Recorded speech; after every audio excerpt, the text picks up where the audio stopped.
Toilet. Let's go. go, ladies and gentlemen.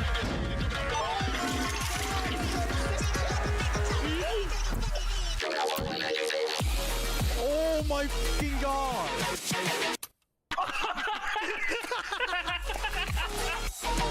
Not like this. Oh my god.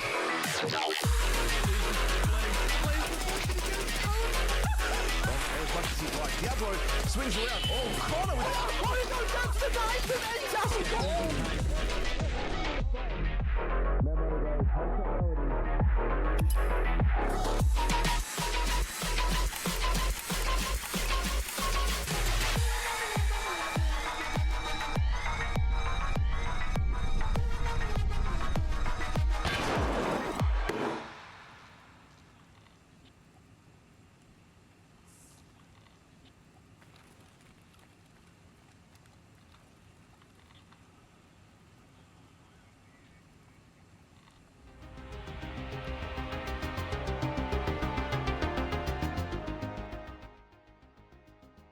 Welcome back. Surprised to see you here. It's almost like we've designed and dedicated this special Sunday for a Hunt Premier Pinnacle tournament partnered up with Battlestate Games to be able to bring you guys some of the amazing Escape from Tarkov competitive arena action, ladies and gentlemen. That's right. It is Super Slamming Sunday, and we are ready to kick off today's action with an absolute barnstormer of multitudes of best of threes, ladies and gentlemen. Not just best of ones like we teased the first third and the second third of yesterday's entertainment, but we even got a little splash of a couple of those best of threes at the back end of yesterday. And for today's action and entertainment, we've got so much more of that to come for you. My name is Cracked Wisdom. Here, the boy in blue, sat next to the man, the myth, the legend, and all of those amazing analytics that get delivered to you in and throughout the tournaments provided here on Hunt Premier. It is Kirk on the lurk, inverted brackets, analysis expert, right here with me today. How are we doing, Kirk? How are you feeling? Are you looking forward to some exceptional entertainment? I'm very humbled by the titles that you've decided to give me today. I'll take those gladly. You know, I'm here for the fans. I'm here for everybody that needs me. If you need some statistics, you know, DMs are always open. Hook me up. I'm super excited to be here. You know, this is not only the pinnacle of Tarkov arena skill, but also the pinnacle of entertainment for you. This is the Hunt Premier Pinnacle tournament, the bracket style, a little bit different from what we usually do during HPL seasons. But of course, this is the 4 days total, second day today of amazing arena action. Now, the losers bracket will be going on today. We're going to be seeing who will be able to reclaim themselves and then continue back into the tournament. However, 4 teams today and 6 teams today, and they'll be going up against each other, and you're going to see how which ones we're going to be saying goodbye to. Unfortunately, it should be 3 teams that we will be seeing goodbye to today, and unfortunately, we're going to have to tip that hat and wish them a good plane ride home. Yeah, and as one of the good old NA members would say, it's a super slamming Sunday coming in today. That's right. Some of these teams are going to get slammed all the way out of the tournament. Unfortunately, it is Elimination Day for some of these competitors here. It is a double elimination tournament, so it's not going to be the first time you'll have seen your team fall. It would be the second that somebody was unable to succeed if they are going to be dropping out of the tournament. That being said, though, ladies and gentlemen, it's time to cut the chaff from the champions. It's time to take that all-important Sicario sword or the blessed butter knife and see which carves through the competition better. We saw multiple forms of Sicario, the main roster that we know for being so dominant in the EU scene, and the new version of them, the Spartans, coming out to the table in 2 different forms yesterday with impressive performances out of both, but only one managing to rise above the challenge presented against them. Flip side to that, TFG's roster had a new look, but respectfully, a very similar outcome to what we're expecting for the TFG squad. 3 to 4 good rounds put together in the beginning of the game, and then it just seemed to run away from them, looking to see if that can change around going forward in the future.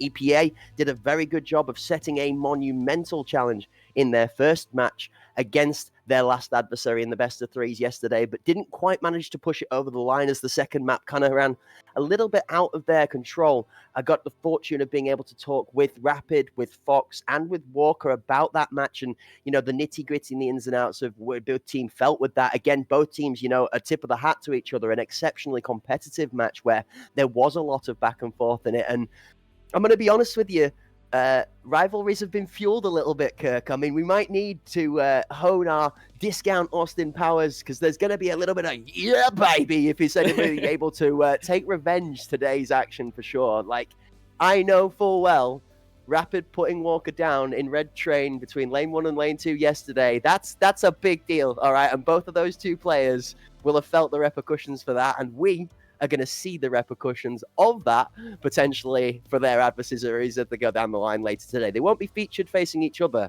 again today for that revenge matchup. That's potentially next weekend's docket. But today, we have 3 exceptional matches to talk about. So, Kirk, give me some of that wonderful wisdom and knowledge, all right? Your first matchup we've got for today, K3 versus that Sicario Spartans squad. Spartans looking good, newer to the scene. K3, chef's kiss. Right now, K3 have been playing very, very well when it comes to textbook gameplay, right? Yeah, I know that you're a big fan of K3, but also, it's the Sicario Spartans, a brand new team out here that we really have no clue what they're capable of, right? One day is not enough to even shine a little bit of light of what players like these are capable of, even though they are comprised of some former teams, some different rosters that came together. So, but yeah, the first game here today, K3, unfortunately had a very tough day yesterday. Skybridge against Sicario. Man, that is a thing of nightmares. You don't want to catch Sicario there, I'll tell you that. 9-3 for Sicario. Very unfortunate matchup in that first bracket. But, those things are going to happen at some point, and you need to fight through that pain. K3 came as hard as they could. They ended up getting 3 rounds, and unfortunately, it did come down to Furlex getting a massive 17 kills and shutting down the K3 squad, unfortunately. But the Sicario Spartans will be going up against them today, and check out these rosters, man. Snurlax, look at this guy. The little guy that's been around. He's been everywhere. I swear he's been on every roster at every point at some time. Like, this, he's always cooking something, right? He has the knowledge of multiple different teams in his back pocket, ready to throw it at any single time. Snurlax is really the only guy that I know on this roster. Can you give me a little in-depth analysis on some of these other players here on the K3 roster? I mean, it's definitely not an understatement to be pointing out good old Snurlax. Turley, Snurtle, for all of those familiar with Snurlax, one of our community favorites, is a lovely gentleman, and he does like to get involved with as much as he can to help them grow, Would you look at that guy? He's at the bottom of the K3 lineup now. Absolutely right. But he is going to be backed by 4 exceptional players. I mean, Duras, Reynolds, Clava have all played across multiple different areas of the EFT competitive scene for the EU region so far, and have done well when doing so.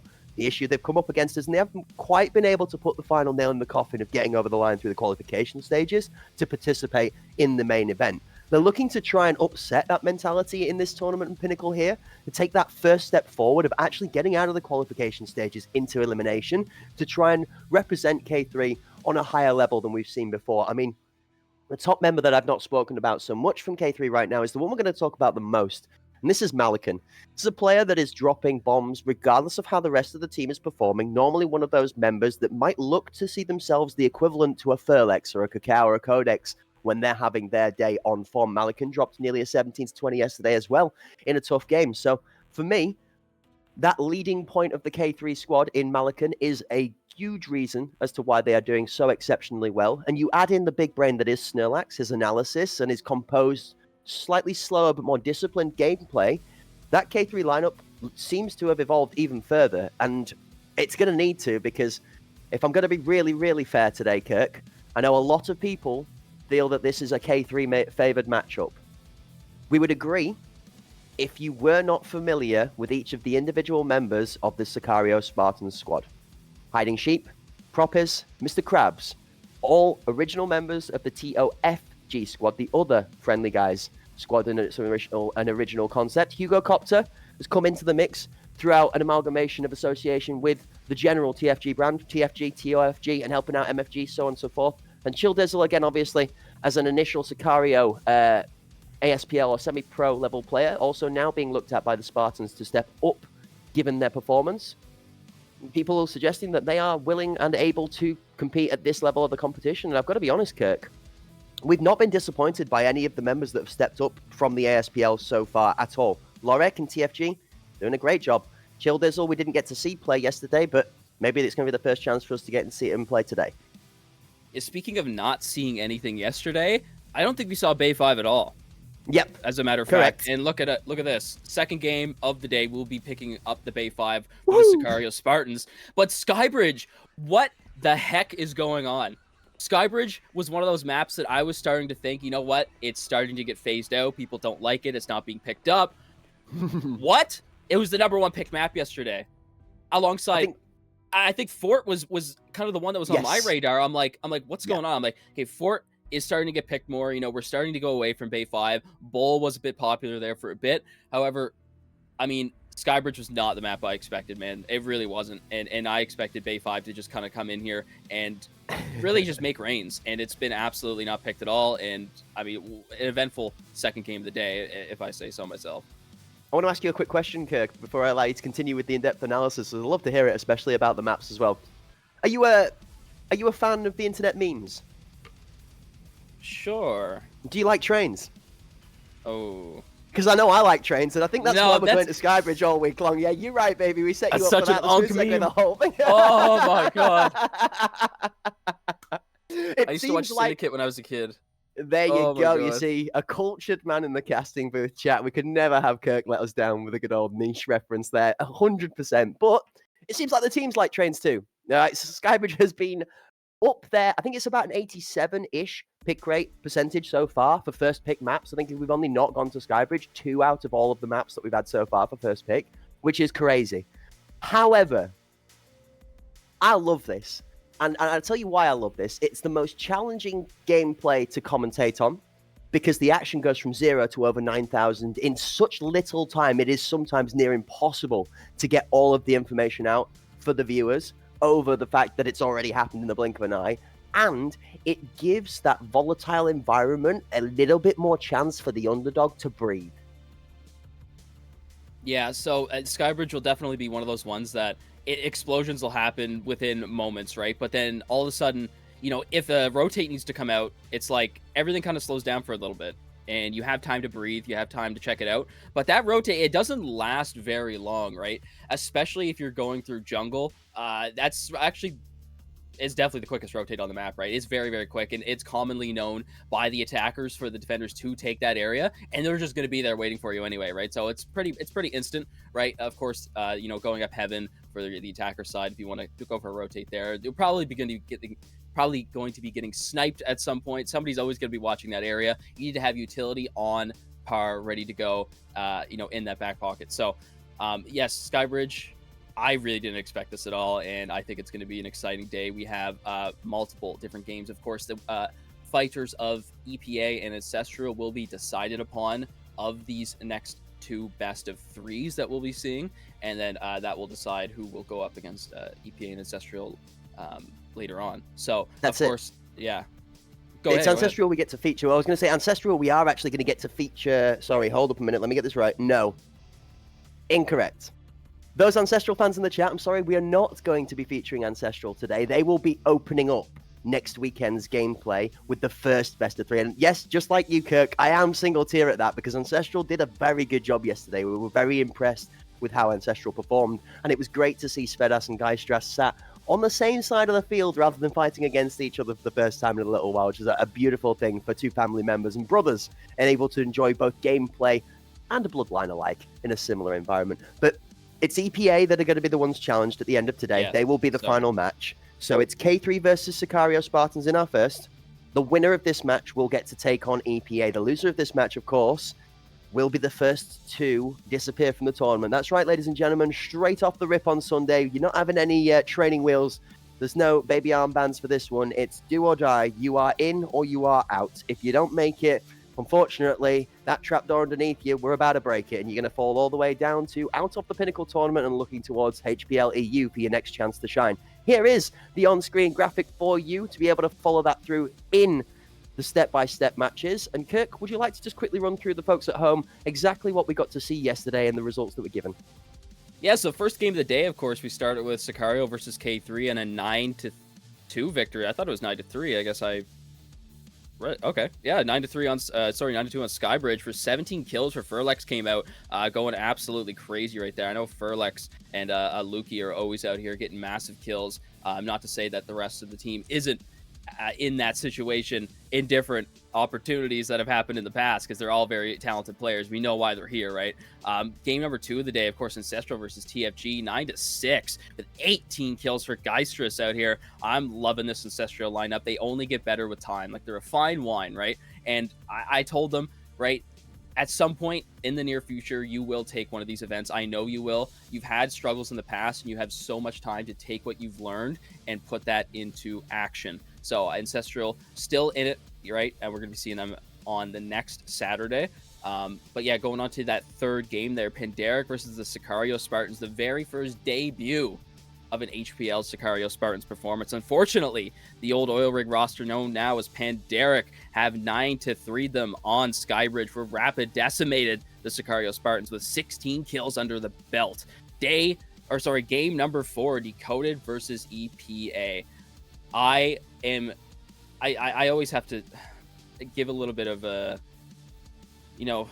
sad encouragement towards Decoded. I think that they are talented. Unfortunately, they have never had the best of luck in these tournaments. They have really, really struggled out here, and unfortunately going up against EPA in your very first game of the tournament is never going to end well. 9-4 for EPA right there, with Kaner being subbed in for Blitzer. That was a game that, we didn't really, a situation we didn't expect right there. Kaner coming out of retirement, I guess.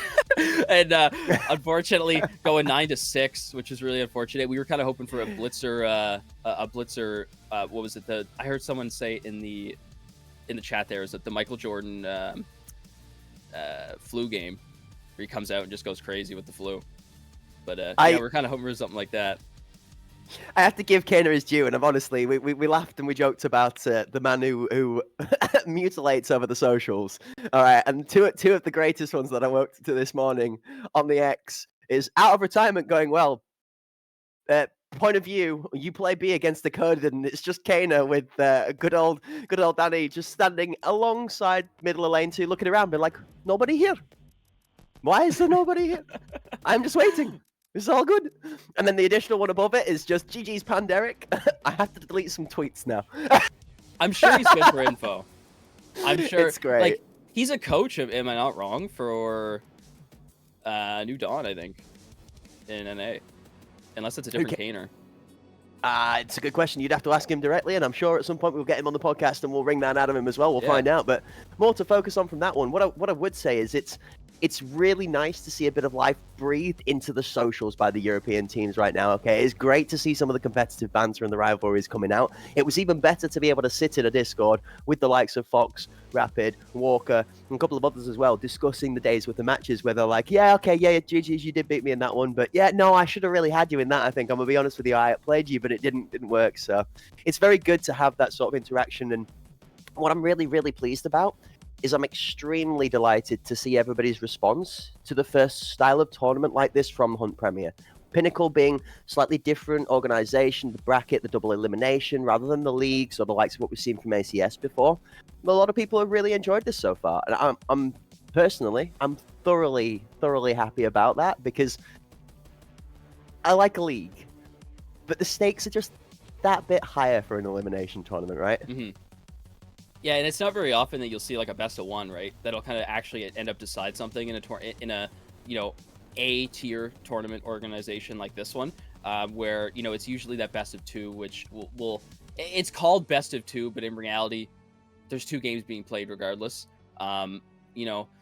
It's definitely different, but it's also kind of more standard, right? So if someone's coming into this sort of unknown towards the Tarkov Arena tournament style of events, this one will be a lot more familiar to you, and it'll be a lot more easier to understand, whereas the other style, which is actually really cool, it's nice to see something get switched up and not just kind of do a run-of-the-mill tournament like everyone else would do, right? At Hunt Premier, we like to spice things up. Everything's different here because we are the best of the business, and that is why we are partnered with Battlestate Games, of course, who have always blessed us with every opportunity possible to put on amazing shows for you, being blessed with X-ray vision and mini maps all the time, right? I think just like permanent access to that now, right? Like, we're the best out here, and this is why you're here to watch, and this is why we're here to cast, because it is the best, and it will not get actually, I was gonna say not get better than this. It's only gonna get better than this in the future. I mean, this is the thing, right? We set our sights for perfection at the top of the table, and then you're like, yeah, but once we've done that, we've then got to beat that next weekend. And it's like, we're caught in this sort of catch-22 where it is the best of the worst case scenario, but it's always the worst case scenario, because like, you did your job right, you did the best job, but then you got to beat that next week, and you're like, oh. So, speaking of teams' best jobs, and looking to beat them. We're going to be cruising on into the game very shortly, where we're going to get to see whether K3 is going to knock out the Spartans, or whether the Spartans are going to again deny K3 their opportunity to progress. Personally, I'm going to put my heart out on the line here, Kirk. This is a 2-1 to the Spartans for me, but realistically, on paper, this is K3 favored all the way to the goals. Yeah, I don't think I'm going to put on any predictions at this current moment. Valid. But I definitely going to be having a look towards halfway through this game of what I can see. 1-for-1 so far. Nothing out of the ordinary at the current moment. The K3 member stuck on B site is going to go for a slight flank. Not going to get too aggressive. Oh, Geistras! Or not Geistras, Uras, right? Very, very similar name right there. Reynolds also trying to get a nade over and does connect with Brand. And now Hiding is going to try to go for a 1v3. What are you thinking? Interesting start. Mr. Krabs is now here with the Balti, trying to clean up. It would be clean up as 1 versus 4. Clean up on LA. First goes down. That one's going straight in my basket. As the third on the outside of Fantas, almost going to get his head ripped off by a nice little hip fire attempt from Mr. Krabs. He's got back and front pressure from Ebox and from Hall, and he's not going to find his way out. Slipping, sliding, trying to squirm his way through 4, but finds one in a delightful fashion. That's all said and done for round 1, though. 2 from Reynolds, 1 from Malikan, 1 from Duras, 1 from Lava, and a great start from K3. And being from NA, of course, you know, I love to see NA tournaments, but EU's, it's been around a longer time, and we've all been more experienced with it in terms of what we've been able to see on screen, and I love it, right? But the one thing I don't love is learning 50 players' pronunciations from all the different languages that come from the EU, the European continent. They're so hard to pronounce sometimes, man, and I'm having a hard time here looking at these. First on, Propis, same as we saw yesterday. One of the Sicario Spartans member doing an exceptional job on entry of picking up that first blood. Now, matched down 1 apiece per Propis and Hiding Sheep. Question right now is, though, how is Site Axis going to come through? Krabs is taking his time and finding the dime on K3 Malikan, one of the stronger players out of that K3 lineup, but the captain goes down. Lava falls, and 1 by 1, so do the dominoes in slow-mo. Sicario Spartans are going to clean it up, and Brand's going to pick himself one of his own. Every single member of the squad contributing equally and claiming a full wipe of the Spartans in flawless fashion. In a very short time as well. Like, it's as if they already knew what they were going to do before they did it. I mean, I think the K3 lineup right there, they're doing something that is somewhat similar to what I've been seeing in NA, where on that A site, right, they won't push past that that first box, and then they'll just kind of stay behind there and play for retakes, or they'll play for longer range, but potentially, you know, getting some shots through smoke, through audio callouts. But yeah, it seems pretty standard right now. But Sicario Spartans, I mean, they just read them like a book right there. This is part of the Spartans that the folks at home will love to know. Hiding Sheep and Mr. Krabs. The IGL, Mr. Krabs and Hiding Sheep, obviously one of the, I would consider one of the more theory crafting brains of the Spartans squad. Not underskilled in the gun, but where they really excel. Krabs, Hiding Sheep, Nosebleed Hero, another member of that squad that's not playing here today, but they are the 3 masterminds and the mega minds that make these strats work. And it's part of the reason why this Spartan squad I am very heavily looking forward to. Oh, muscle memory makes magic. Jiris finds the head of the bomb trying to poke its way through the smoke. Sicario Spartan's not going to be too happy about that one. They're trying to get some revenge for their teammate there, but the smokes come out. It looks like that they're in a better position than ever. Brand might be receiving some utility here. It is a smoke, and Mr. Krabs will be cut off if he doesn't get out of this VIP area. Brand will be completely unable to have any sort of protection from teammates. This is the nade, though. In this moment. Oh, the bench bounce nade towards Ebox nearly clears out enough space for Mr. Krabs to get across the site. They are going to be able to put some pressure down as Bran is going to get taken off of that site location. As you so rightly said, Kirk, ran out on an island is found, and Duras is then going to move back to the position he found the first pick from and grab themselves a third. Shot from Mr. Krabs does not catch Lava on the rotation. Round to bench, Duras finds another one to put his name on the scoreboard for the 3rd time. It might be K3, it's Duras for 3, and Hiding Sheep is going to be the one hiding in the smoke at the back. The aggressive member from Sicario is going to be the last member alive, and with 3 problems on the site and a 4th behind, there is no way, no hope, and no escape in this one. 2-1 K3, and this is going to be a really good game, Kirk, it looks like. Yeah, I said I wasn't going to make a prediction till like halfway through, but I think already it's kind of proving itself to be very even, you know, when it comes to a back and forth game, right? We have a 5-0 ace for Sicario Spartans, and then K3 and come back and almost do the exact same thing right back to them, right? So I think what we're really going to see a change up here is when they go B, and then, you know, what is the strategies that will differentiate themselves on B? Because if we continue to go A, I think it's gonna be that back and forth yet again.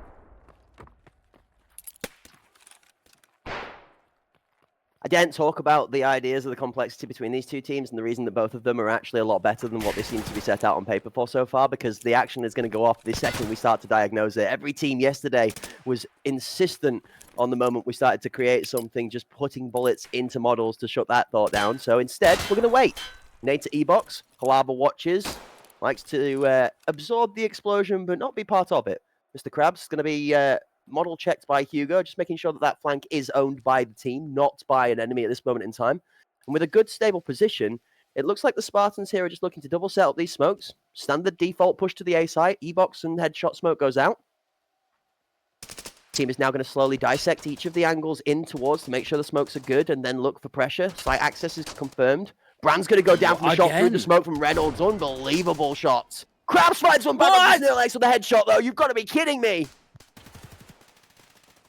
All right, 1-for-1, and now the K3 member on B side is still yet to move, so it's going to be a pretty even fight here on A side. It will be in favor of... Actually, no, the Sicario Spartans actually lost their member, and the bomb is down in the spot where Uras has full control over it. Still smokes available, right? So we can cut off VIP and just focus our attention on one lane. And look at how safe K3 are playing it, Kirk. All three members now having this A site of control because the bomb's down in a tough spot. They're not overpeaking. That's it! And there's Duras for the pick onto the bomb. You've hit the nail on the head. Krabs goes down, and the one player that had made the move to be able to slightly level the numbers out is now down on the floor, causing a bit more of a discrepancy. Hugo, however, is going to find a big pick onto Duras as the member of K3 that's been keeping it tough for the entire time. The bomb is in no man's land, though, and this means that we're going to struggle to even get it down on the site. Hide Sheep's going to find the kill in 2 seconds. The run just run out of bullets just at the wrong time. Oh. I don't think he's got enough time on the clock for the third, but that was almost a very, very quick two-piece and a little bit of danger. I'm trying to get into the heads of Sicario here. I'm thinking that it's all about that first frag, right? Because you're going to have a huge advantage through strength in numbers on a site if you can somehow get that first frag off without kind of, you know, making them back up and wait for reinforcements. Because they constantly send 2B, right? And here we're going to see it again. You've hit the nail on the head. 2B, I'm glad you said 1A. that. They need pace. Yeah, it's whatever this very, very first initial contact will be. If Sicario can find a way to get that first kill, that is what they're really looking for quickly. here. Sorry to interrupt you, but super crucial. See on the minimap where this one player from K3 is holding the back of the graffiti Filbo E-box area, yeah? Yeah. There is a grenade from Lift that bounces off the top of this little building here and rolls behind him and will pick up one of the members behind that pressure. This is what the Spartans needed to do. Find one of those 3 triangulating members that are securing the back of this A site. Hugo Copter finds Sturlax on the rotation, but there is a second K3 member coming, hiding as one on site. Kirk, watch that flank up in heaven. There he goes. Malikan has found the pick and the flank is coming through. 4 versus 3, but K3 have a 2-man pincer either side of the body of the Spartans. And see what Malikan could cook up here with this front sight UH1. This is kind of something I saw yesterday and was really surprised, but ended up kind of working in his favor. Let's see if he can continue to cook with it. And if the ergonomics is up to his par here, Mr. Krabs is going to continue to watch this hole and get an easy pickup on Malikan there as he's forced on a left shoulder peek, and Hiding cleans it up on site with Sicario getting that win based off of that numbers advantage on site.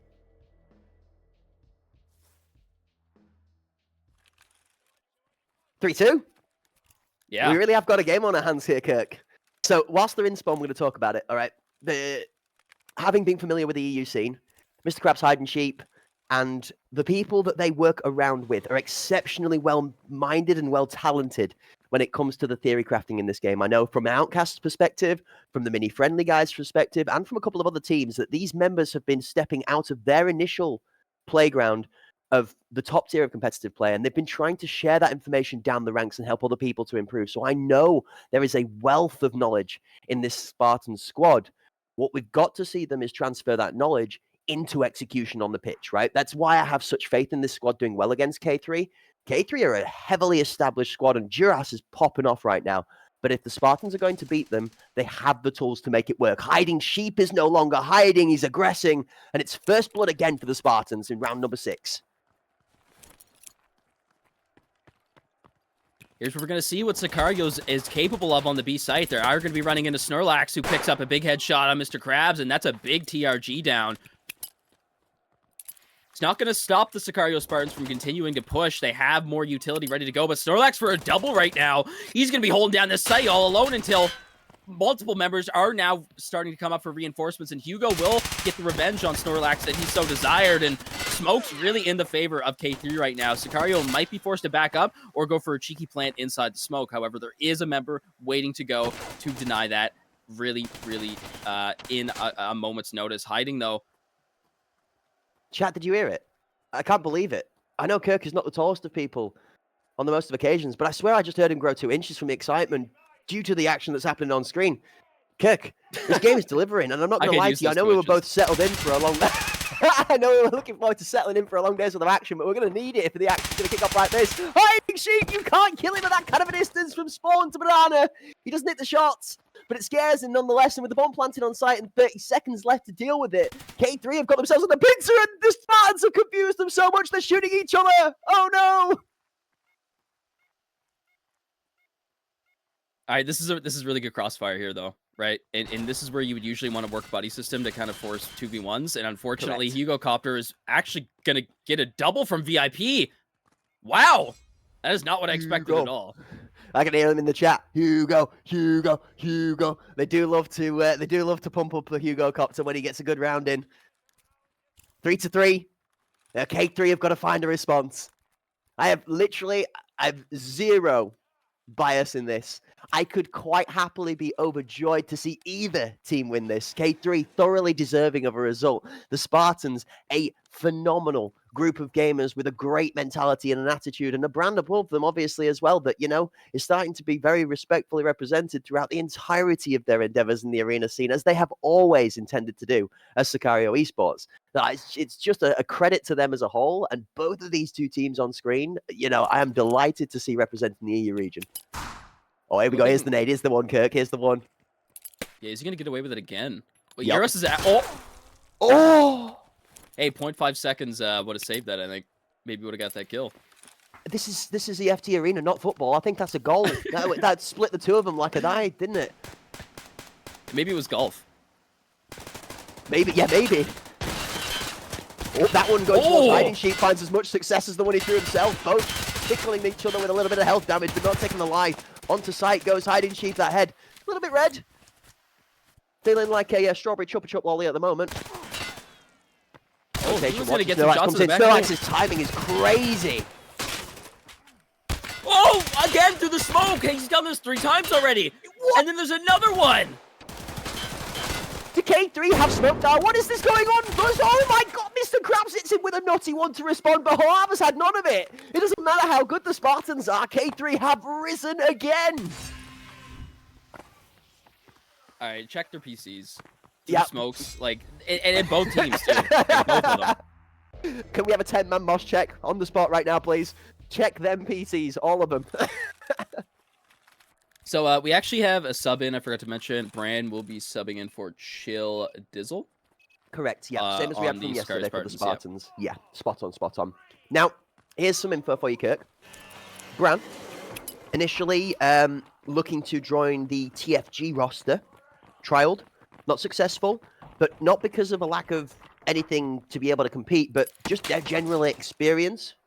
Decided to stay on board and look to develop alongside TFG, TOFG, and MFG, and then has gone with the guys from TOFG when the offer was given by the Sicario Spartans. So actually another really, really talented individual that will be gaining a heckload of experience in this, regardless of the result. Snorlax doing Snorlax things. Snorlax gets 2, Duras gets 1, but Hiding Sheep almost runs past his adversary on the mirror flank. Wait, how is this working? Hiding Sheep's got one on the other side, and both teams have completely swapped places. But the bomb is going to go down to the back of Snorlax, which has managed to flank his flanking opposition and catch up with him by doing a full 360. What? All right, Mr. Krabs is okay. See, this is an angle that you will 99% of the time never fight, right? Nobody ever pushes through here. Here's Snorlax ready to clean the round up, but, I mean, already distracted from that angle towards spawn. It's like, I mean, I guarantee you go play solo queue, you'll never fight somebody there ever. It instantly confuses Mr. Krabs, and you know, Sternlack is easy to pick up that kill and finish off the round there. But we do have a side swap coming in after the 8th round, and oh, this is tough to say because I have a feeling that Sicario are going to be more aggressive than the K3 roster on defense. So maybe a more B-side approach here for the K3 squad. However, I just want to throw something in for your thought process real quickly. I don't want to interrupt you or stop you. I actually want you to go straight off the back of this, but let's just really appreciate something. That last round. Oh yeah, for sure. Snorlax doing Snorlax things, by the way. That is a Snorlax enabled, is that right there? He found his gap and he full sent. And I am expecting that this is the kind of thing that Snorlax does very well. When he gets into a confidence zone, he just outplays. Brand's going to catch Snorlax, though, with a grenade in his hand. A little bit of overconfidence coming not to pay dividends, but to his dismay. Hugo has the shots onto Malikan as 2 K3 members go down for this B-side access. Krabs has the bomb onto Huava. What is going on? There's a second. Oh, he clicked!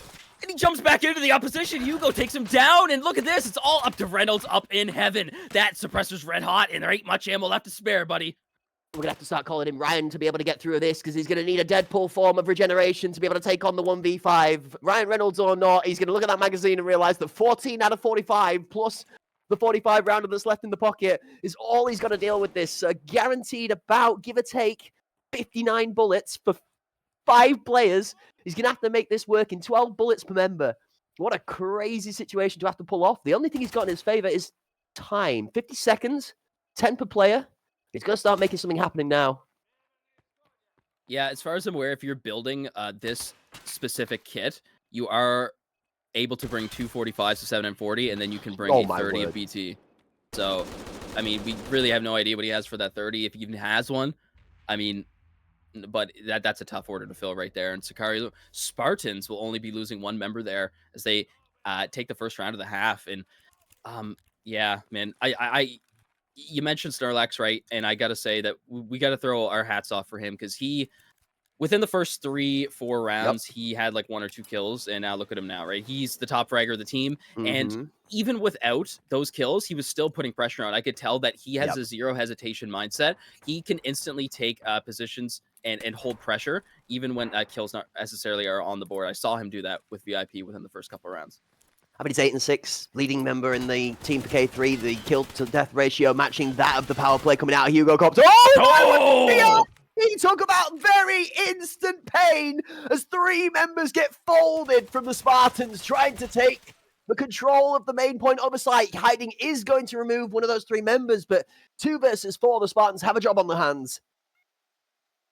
Hiding's the one you got to watch out for right now. He's alive, and he's ready to start firing. 12 kills to his name, and he's on fire right now. Look at him. He's active. He cannot stop moving. Hiding Sheep's been the difference. Hugo Copter and Snorlax matching, like I said, but Hiding Sheep for the Spartans right now has been the one to be able to nail the bolts down when needed. A 1-for-1 to the end as Hugo does get a consolidation prize, but 4 versus 2 K3 closeout, another confident round opener. Looking back at it now, Kirk, each team that has taken the first 2 kills in the round and taken the advantage has closed it out. We've not seen anything too crazy to flip around on its head thus far. How much longer are we going to have these really aggressive, chaotic openers? Or is one team going to decide to take the foot off the pedal a little bit and catch a team unaware? We saw Snorlax running into the open arms of Brand. This time around, we've seen the Spartans slightly over-aggressing into VIP without that discipline needed to make sure that the fight goes in your favor. What is this? Hiding. Does that work? Oh, you have got to be kidding me! What do you mean? Call him Pythagoras, because that was a theorem of gold!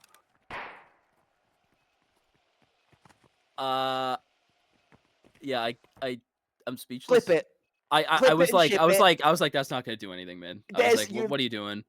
That's a waste. You look like he's practicing. You think he's just trying to figure out where the grenade throws the finger off the wall. There's no way off the 90. Oh my word. That's disgusting. That's definitely a VOD review type of thing right there. Running to be able to click again. Malikan, you better back up.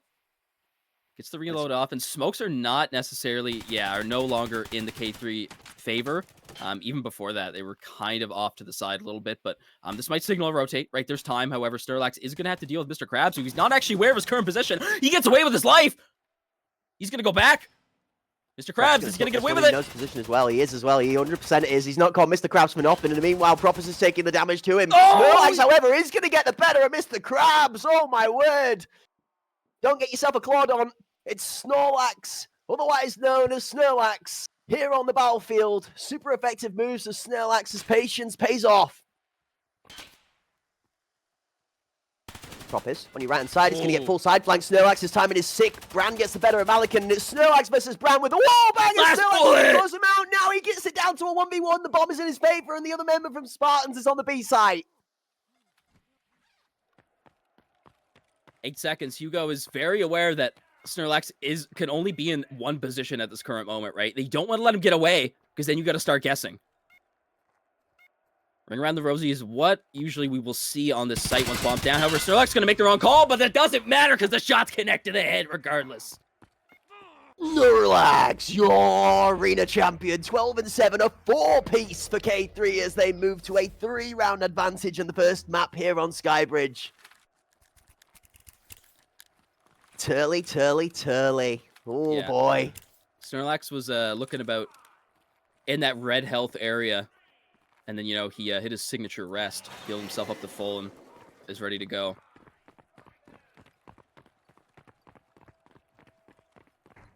He might be sleeping, but he knows sleep talk. True. That's yes.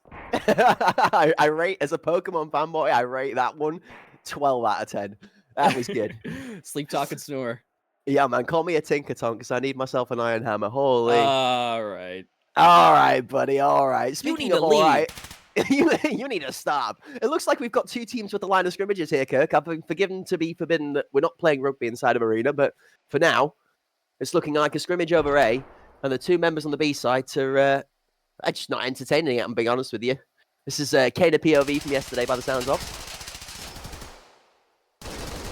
Malikan playing for a really aggressive walkout onto site. He's looking to try and find a pick here, but the Spartans have not played an aggressive defense, and therefore K3 are going to get the site access for free without any form of challenge. Full 5-on-5 as the bomb goes down.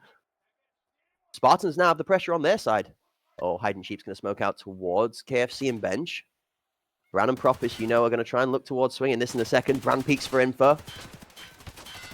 Malikan spotted on site. Smoke on site's good as Hugo Copter picks off Reynolds. The distraction to the right-hand side pulls Malikan across. Malikan wiser to it, tries to battle Propus, but the shotgun rings out. Bran's got the second. Entrance onto site is big from the Spartans, but through the smoke, Snorlax plays it very, very well and carefully to try and claim one. Gets one back, but Hidden Sheep shuts him down. The last member is Jurassic VIP. But it's only 2. It's good, but it's not quite good enough. Oh, I thought he was going to pull that off there. To be honest, I think K3 were in a better position, and I think it just came down to gunfights and a potential slightly early round of the corner for Snorlax when he wasn't fully reloaded. Because Sicario, they funneled themselves through that one little lane. There was 3 of them. There was 4 of them there. I mean, they didn't really have any pressure on that right side until the other one came up from B site, from jungle to put some pressure on and take out Snorlax. But before that, they were all funneled through that left side lane.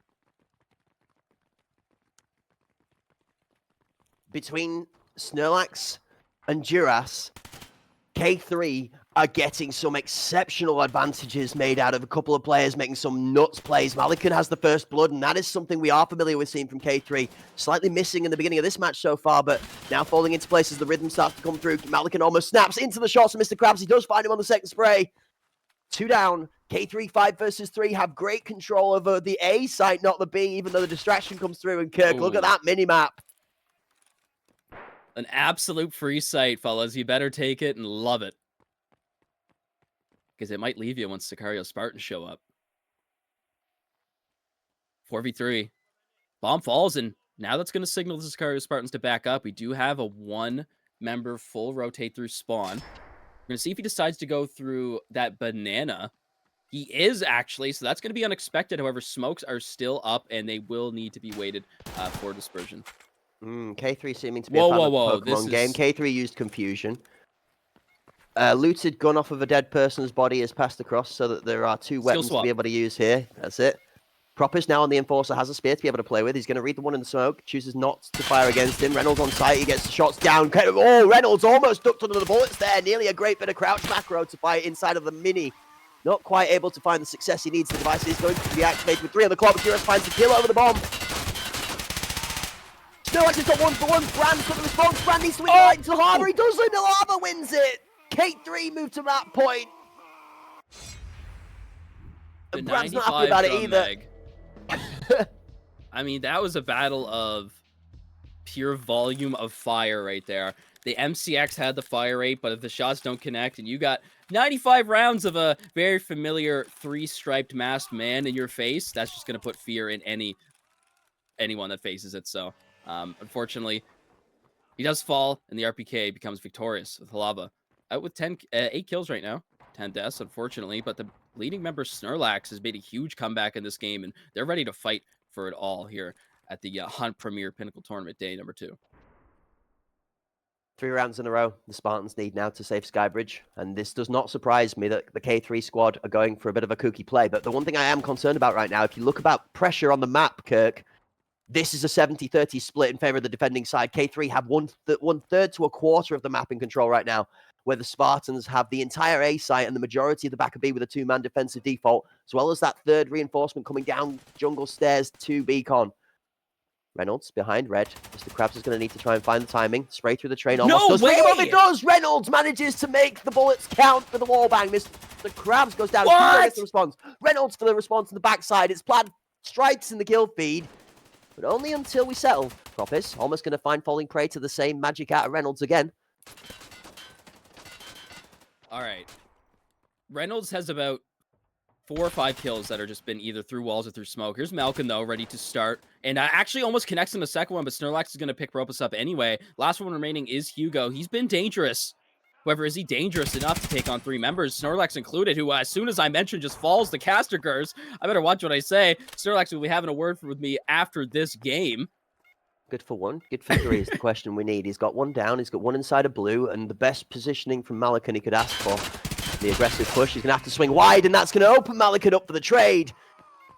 Reynolds plays it smart to the end there, and you've got to give it to the K3 squad. It's a 9-5 victory on Skybridge in the first map in the best of 3, but it is absolutely down to some exceptional play out of all of the K3 members at certain points to have to rise above what the Spartans brought to the table. Map 1 was a blockbuster performance. I'm just excited for map number 2. Yeah, I mean, you got to appreciate that last round there, right at the end. They knew exactly where he was coming from. They had themselves set up in positions where one of them can take a shot and then the other one can instantly respond from a way different angle, however, still has just as much reach onto that last remaining member of the Sicario Spartans, Hugo Copter, right?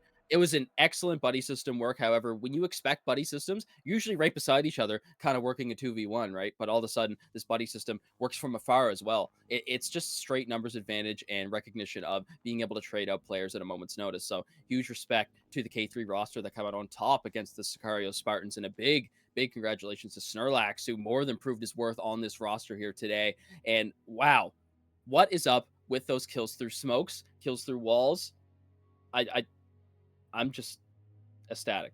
That's insane. Multiple rounds where shots have gone through smokes, just headshots, clean, easy shots, unbelievable. Right, Skybridge, it's map number 1, and we'll see if that happens on Fort.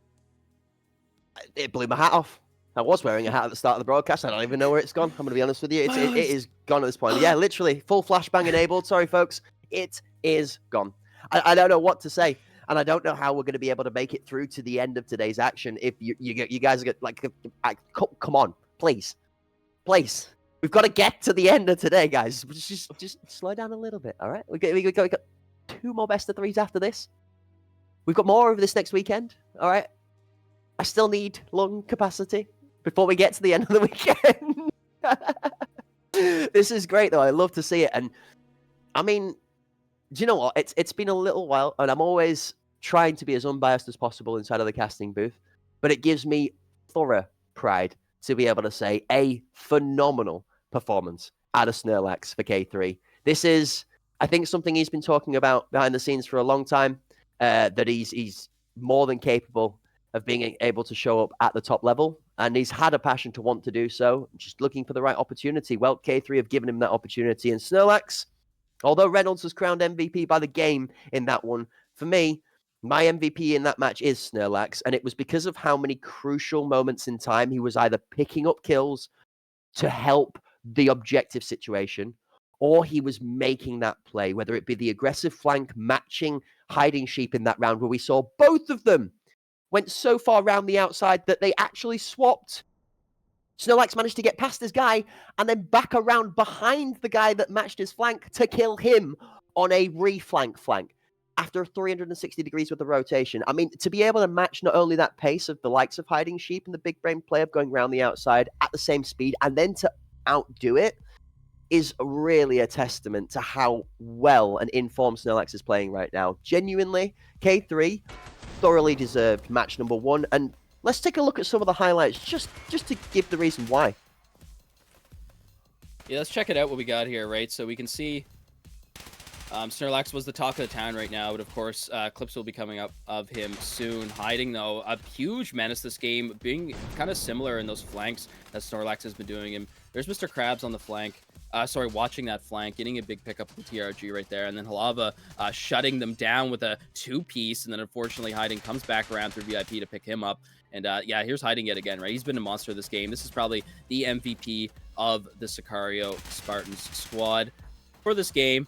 He's been a huge menace. He's always been in positions where he can make a huge impact on space taking and multiple frags within rounds. Yeah, I mean, so much damage. So much damage was done by multiple different avenues of attack. You've got Hlava here pushing round with that RPK on the Enforcer. You've got Snorlax on this wild flank that we get to see where Hiding Sheep matched him and then takes out the members from behind himself. And then here is Snorlax on the return of the flank to catch Hiding Sheep with the bomb, and then to pick up Mr. Krabs trying to reclaim the bomb and close the round out. You've got Hiding Sheep here in the middle of no man's land to close out a round for the Spartans, where off angles and off positioning plays out really strong. Hugo Copter showing time and time again throughout this match defiance that the Spartans were not going to go into the night without a fort or a fight. Snorlax there, just slightly bigger brain plays, you know, using the wallbang to his advantage. Duras keeping that crosshair placement and the recoil control on point, being able to mouse button 1 as the members continually over and over had to re-challenge into him. The minute that first person goes down, it's on the opposing team to force that position into a refrag and a trade 1-for-1 minimum. And Duras doesn't even give them a chance to do that, knowing that there's a much better option to fire those remaining 12 bullets in the magazine at the same spot than to dip out, reload a magazine, and give your enemy a window of opportunity to either take that space again or to shove you down whilst you're in that reload animation. So there's a lot of gameplay going on in the head from K3 right now, where they did, I want to say, outplay the Spartans in that sense. They were slightly more on the ball with those reactive gameplay choices, and they took more opportunities through smokes that paid off. Let's be genuine. There was a lot of fortuitous scenarios that came from them trying to take advantages through the smokes, but it is a very logic and probability-based scenario, right, Kirk? You miss 100% of the shots you don't take. You hit 30% of the shots through the smoke that you might take. It makes sense. If you've got good muscle memory, you've played long enough, you know roughly where the head's going to be. I mean, short of running out of ammunition, there's no argument not to be taking those shots.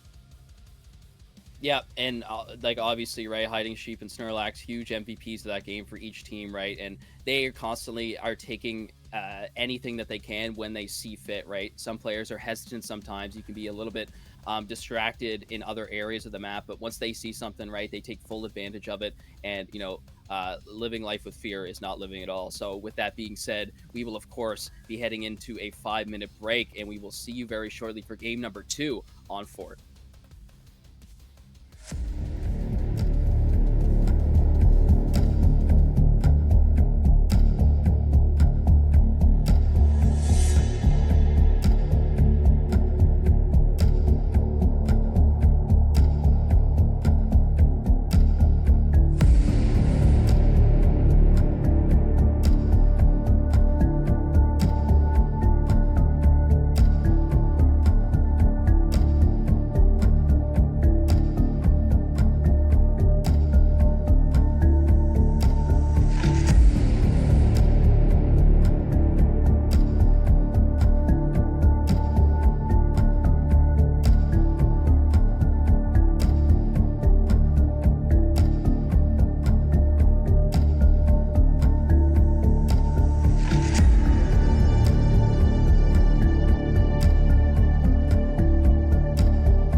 So, glad to see everybody's managed to make it back from the break. Welcome back into the Hunt Premier channel, partnered up with Battlestate Games to bring you guys the second day of the first ever Hunt Premier Pinnacle EU Elimination Tournament. That's right, ladies and gentlemen, we've been allowing some of these teams to battle it out over the last couple of days. All right, I say the last couple of days. We've had a whole day's worth of action. We've got today's worth of action where we've managed to see one map so far. And to put into context how ridiculous that first map was for you guys, it feels like we've already experienced the second days of action inside of one map. That's right, my name is Correct Wisdom, sat here in the booth, ready to talk about all of the amazing kooky cookies that are going to crumble inside of our Battleground and Arena today. I'm joined by a wonderful co-caster and another legend in the scene when it comes to yapping, just like a queen, or a king, depending on how you look at it, and that is Kirk on the lurk. Kirk, game one, how was that for you, and who impressed you the most? I mean, at the start, of course, you know, it was K3, right? They came out on top in a few rounds there. And Sicario, we're kind of reading their defensive strategies on A site, which were pretty standard, right? I was like, at some point, you know, Sicario, you got to read these, man. Like, you got to start going in there, realize that they're playing defensively. They consistently have 3 members near the back. You always have 2 members on B ready to grab information or a rotate, right? We know how fast that jungle rotate is, and they still didn't take full advantage of that. However, once the side swapped, it was more B focused for K3, who took full advantage. And I think Sicario weren't necessarily ready. I think they were more focused on A and have practiced a little bit more on A. But yeah, that B's push multiple times commonly ended with K3 coming out with a big win. So of course, got to give it to K3 right there. But regardless, Sicario Spartans, like I said, only game 1 of the day for them, and they have yet to unveil what they're capable of. We know that TOFG came in very, very early in the HPL 3 EU. They came, or sorry, very late. They qualified extremely late, and then still came out on top over the original TFG lineup. So they're skilled players, right? And they've kind of been blessed with some other roster members from different avenues that have come on to join up a dream team for the EU scene, if you will. So later on, you know, in the next 5-10 minutes, we'll be seeing them hopefully come out and show up and maybe push a game number 3. Looking forward to potentially seeing us go to a game number 3, actually. That's the one thing that's been on the back of my mind is what have the Spartans got to do to be able to get it over the line? Okay, that's the big question in everybody's minds right now. I'm sure going to be the one thing that's on the objective list for the Spartans, given what they're looking for out of the Pinnacle tournament. Let's not forget, folks, this is a brand new squad of 5 players that, although they may have had friendships from previously gaming together, putting those 5 people in a constructive environment in Escape from Tarkov Arena is a lot more complex than just having a couple of hours of gaming together. So the Spartans on their first run out inside of the competitive scene on the screen are going to be looking to do as best as they can, regardless of this performance, so long as they gave it their all. That's the proud result they're going to be looking for, and I'm sure that the Sicario squad and all of the support they've got around them, which they're very grateful for, are going to be just as pleased with the result, regardless of what it is, so long as their top effort is put in today. And this is the thing that I'm looking for, that I'm a little bit scared of, Kirk. It's looking to be a little bit like a case that it doesn't matter how much effort and how well executed upon that effort is from the Spartans. The K3 today have brought, I mean, first things first, the Snorlax that is on fire, in form more than I've seen. And I like to confidently say to myself that I could take Snorlax out in my ranked games on the evening quite consistently as much as he can myself. But I'm going to be honest with you. I'd take my hat off to this man today. I'd be stepping down a few pillars and saying, yep, I don't think even I could hold my own against the way he's playing right now, because it is peak arena gameplay. In addition to that, Jiras dominating. Let's just be very clear about that. That crosshair placement, Kirk, oof. It's almost as inexistent for errors as my hairline. And speaking of inexistent, Hiding Sheep is going to be doing a little bit of hiding like my hairline outside of round number 1. Well, you speak his name and check that out. Right into existence on round number 1 before we even get the camera swap. Hiding falls and unfortunately going to be sitting on the bench for the rest of this round. Hugo already in Harbor. All right, so he's going slow, right? And I don't think the K3 members, which would be Snorlax, would be the only one to actually hear him at this moment, are aware. So there's not super aggressive plays coming out from him in Harbor right now. So probably just information gathering and whatnot, which is very helpful. Shots exchange. Probus, that's going to signal Probus to head in on site, and Malikan's going to be catching with his back out. No, that's a double for Malikan. Oh my, what big tear. People are tearing each other apart. No, never mind. We're going to go to past tense, torn apart. We've hit yesterday's vibes all over again today as things are going too quick for us to be able to keep up with. Blink and you'll miss it, and Hugo Copter's going to need himself an Apache A130 and then something else in his arsenal to be able to get out of this one. And Snorlax is not going to give him the chance. 4 alive left for K3, and a first round on Bay 5 going in their favor. You know, that's not usually where you would see around it, and kind of not even before anyone gets onto site. There was that double that came in, but I mean, Bomb didn't even go down, right? That was pretty decisive right there, and perhaps Hiding Sheep could have had something to say about that round if he were alive. However, this is his very first time of the game to finally show off if he's a Bay 5 master or not. Slow and steady up for the second rounds with the pace. A-Site has a 2-man stronghold from the K3 squad as 3, 4, 5 members of the Spartans, if they pull that mid across, are looking to put pressure this way. Actually, expecting the Spartans to hold relatively slowly here and look for some action from mid. You see that mid player, their direction and their attention is diverted towards Sandwich and Gap. They're looking for another aggressive peek from that side that might potentially allow access through to their door, rather than push in from the attacking side. You see that K3 member is starting to lurk towards Sandwich now. Spartans set up for this. It's completely on that K3 member, whether they're going to aggressively peek mid. So he calls support from Green. 2 members looking to try and check mid together. Strong, safe. Spartans go in, one apiece as Lava has Propis. Brantix has Snorlax. Reynolds, however, has got Mr. Krabs with a keen one. Reynolds in the corner. Reynolds down, ducks, dives, dodges, and the sheep cannot find his victim.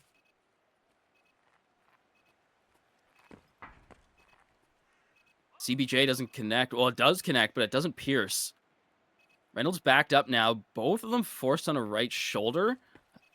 However, this better be for information or something, because you're going to get caught in the crossfire if your teammates don't enter with you. And there's Euros at a very, very tight pixel peak. Hiding falls, and Brand's going to go in to try to get some revenge. That bomb is down and is picked up. Hugo, though, is going to continue to push onto site. There was a full free rotate right there. Brand, though, all the one left remaining, and he could get flanked at a single moment. There is that member of K3 ready to go, but Brand, all these jump peaks, he's just eating bullets.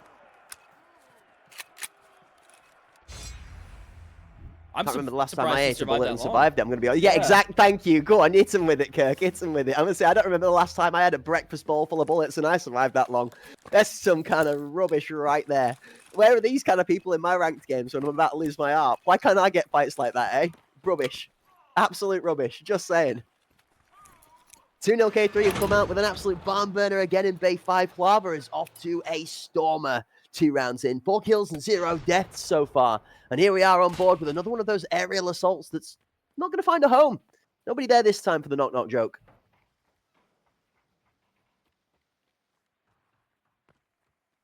There's Malikan checking out those windows, right? We all know how dirty those windows used to be, and now they're very, very clean, and they're able to be saw through, and kills are, you'll see there a lot more commonly, right? There's Malikan checking out a common peak. Hiding will be holding that. However, it's actually pretty good, right? Because Malikan's not going to go for that rotate onto A if that is what the Sicario Spartans decide to do right now, which smoke's not in their favor, and Lava on a difficult angle to challenge. Propus is going to be taking some shots to the face. Here's the big back alley fight. This is huge, right? Halava gets this, right? And now all of a sudden Sicario are in a tough spot because not having that back alley access going onto site, it's something you don't want to do. Brain gets caught out and with a caps lock walk, and he still doesn't. Okay, very, very nice in the mid lane. Propus makes that first call onto site. Bomb is there. And now all we have is a single member, Lava, in that back alley. Bomb's still not planted yet. I'm wondering where this is going, Kirk. I've got to be honest with you. I apologize for the slow support in the casting here, but you're doing such a good job of breaking this down. I don't want to stop you, and I'm trying to sort of break down the play myself in the head as the bomb does go down with 3 strong, but you almost feel like this is in Juras's favor here, right? There's a member behind him who picks this one off, and then he gives himself free space. The Spartans have a 4 versus 1. Like, this should be all said and done for, but Juras has completely unaware to any of the members of the Spartans. Now that info goes down, there's going to be a problem. Juras does find 2 for the pre-fire through the box into Rat. There's no way he gets away with this 1v2. Oh, come on. Brandon's going to play the smart game, try and get round to Ali. Brand does give extra time to the Spartans, and I think Brandon's done just about enough, even if he does go down, because with 15 on the clock, Juras needs to find a kill and defuse this bomb. 12, and 1 member playing safe. Now the Spartans have managed to make it happen. Hiding Sheep goes as far as he needs to, and then comes in to check that the bomb's not being ticked. And the round goes to the Spartans. Almost. Catastrophe. But a smart choice from Bran, the younger player, and a good run out off site to kill the time saves the Spartans in the depth. You know, you got to respect it, right? Because you check back alley, that's normally where the person will be, right? There was no hesitation. Instantly run back there. You don't have the time to waste. However, he guessed wrong. It was kind of a 50-50 right there, so tough ask. Guessed wrong. Move on. Brush it off. Next round. I mean, you can't really blame him, can you? He's got 3 out of 4. Like, that's a great effort in itself. Propus is going to open up with 1 with the Piranha on that shotgun, though. Malikan immediately reads the edge of the smoke and picks Mr. Krabs with the bomb off the audio. Bomb's down. Propus is going to try to go for a retake of that bomb. Malikan's going to put some shots down range. It does connect. The Vulcan does not save his life. There's Uras in the mid lane. Check that out. The connector demon. He takes out 2, and a huge save as bomb control will be in the favor of K3, and a very easy control of that. With the other member now still in mid. Who's going to stop Juras? I mean, that's the point at this moment in time. This K3 member is currently good for 1 to 2 to minimum 2 to 3 per round, and that is a crazy statistic to be putting out there. Hugo's got everything against him again in a 1 versus 4, and I've got to feel a little bit sorry for Hugo Copter for the Spartans across the first 2 maps. It's been very heavily left upon him. And picks Mr. Krabs with the bomb off the audio. Apologize. Bomb's down. Propus is going to try to go for a retake of that bomb. Malikan's going to put some shots down range. It does connect. The Vulcan does not save his life. There's Uras in the mid lane. Check that out. The connect. Unbelievable, Kirk. Unbelievable. Connector devastation. Unbelievable. Who's going to stop Juras? Like, at this point in time. Oh, I actually thought it was going to be a grenade going off and got the kill. It's not. Look at this man inside the door! Lava's almost trying to represent the dance moves as well. He does manage to dodge the first set of bullets, but the 2 people that come through afterwards claim the kill. Now, 5 versus 2, the Spartans have finally got a bit of favor towards their own for planting that bomb. Propus makes an aggressive swing into the legs on the front door and does secure sight. Snorlax, for 1, in the 1v5, this would be a round to absolutely slam it home. He's got 4 left to deal with, and there goes Snorlax, Hiding Sheep. Hiding inside a gap of sandwich. He's going to finish the round off. The Spartans close the gap. 3 to 2. I don't know what's going on.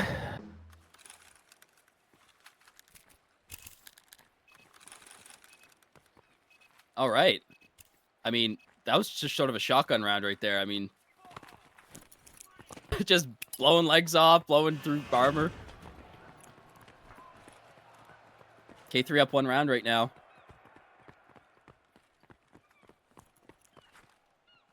Three more rounds to the side swap. More aggression towards A site right now. Now K3 are actually not even holding back alley. Mr. Krabs is going to go straight into sight. Reynolds is going to pick up one, but Mr. Krabs trades him right back out. Here's that rat corner. He doesn't know. He's going to pull out a nade and probably get shot in the back. Where is the member of K3 that is not going to challenge that?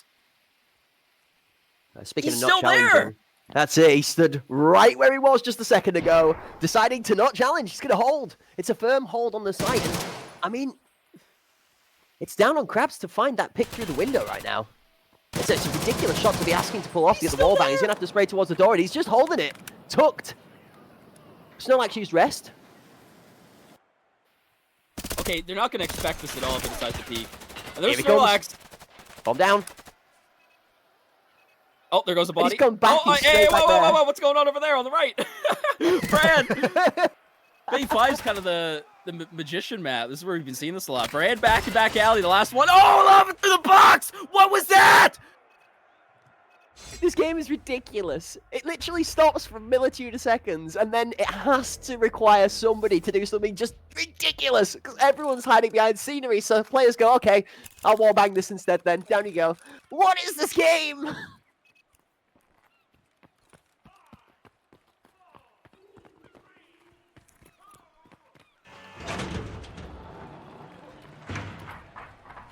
Round number 7. We get a moment to breathe. Never mind, it's a 3-man slam out of heaven. They go straight on down to the forklift. 3 members of the door frame are going to look to push straight in onto the B side. A deep member from Harbour and K3 in the defending side is going to be able to push round. And of course, who is it? None other than the main man and the protagonist in the series so far. It's Snorlax, slowly slicing, dicing. He's cut the first out, and he's 2 more to potentially find if he plays it well. He's going to swing nice and wide for the member towards the fork door. Krabs has the response from the double battle buddy system at fork to trade him out as a 1-for-1. Malikan looking to be the next into the action. He also wants to slice of the pie. He's going to start cutting his angles. Oh! It's going to be a 3-piece. 1 Malikan and 2 from the grenade from Duras on forklift.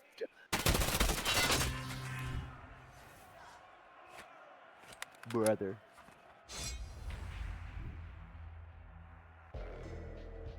Oh boy.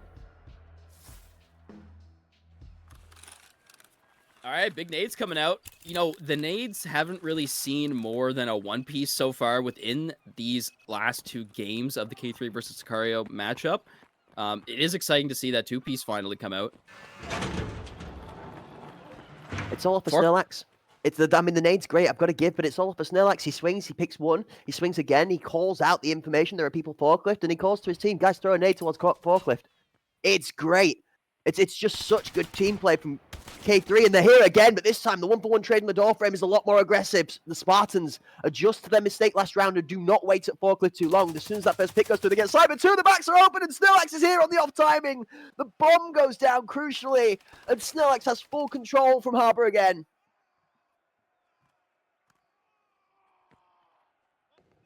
You'd expect bomb to be down by now, but look at Snorlax just putting so much pressure on Sicario Spartan soon. Are gonna, very well be... Oh, actually, they're gonna pick that bomb up. I thought that was on the other side there, so gonna get away with that one. Snorlax still in his position, right? No reason to give this up at this current moment. In the mid lane, Brand whittles out a member of the K3. Oh, yeah, now look at this. It's all up to lava here. He's a monster, right? We've seen multiple kills from him so far that are extremely impressive. Now he's going to be faced into a 1v3 in Propus with that Piranha Shells to the head, nonetheless. We're going to finish off that round, and wow. Sicario come in. They go through forklift. Trade 1-for-1. Snorlax tries to do something about it, but unfortunately, not enough. Sicario Spartans win the last round before the side swap. It went exceptionally well, actually, for K3, trying to retake the site. What worked better was concise, controlled gameplay from Bran, not rushing from his side of the map to play that mid-pressure. He picked off 1 relatively early. Then Bran capitalized on the second, which was the next close danger point of contact coming through connector to challenge that bomb plan. In the 2-piece, off of the back of Propus's entry, they get full site control and the numbers advantage. The play from Snorlax doesn't quite work as favorably this time because the Spartans take the tempo.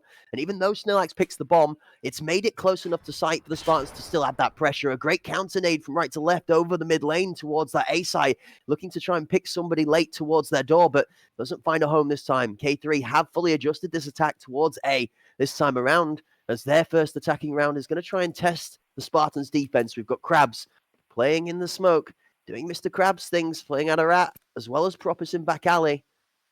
K3 are not going to rush this.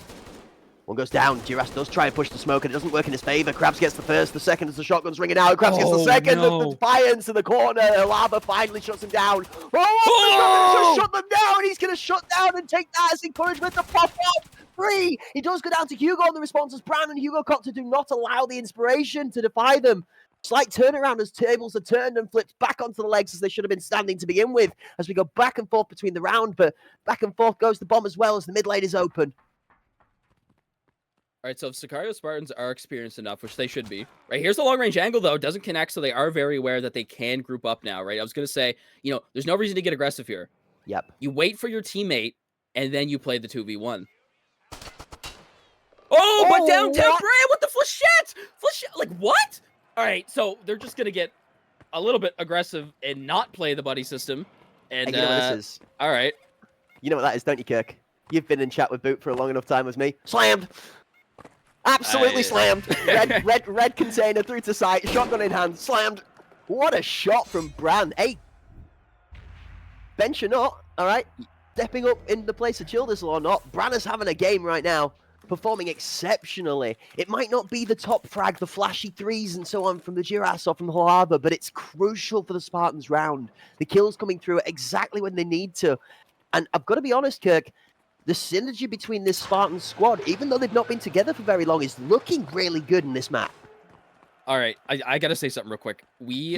Something I just noticed. Bran has a mixed magazine in that Saiga 12. It is Piranha, Flechette, Piranha, Flechette. In that situation, he had Piranha loaded, or he had Flechette loaded, which has more pellets, right? If he had Piranha in that situation, it may not have worked out in that favor. That was really down to, it could have been down to that single shell.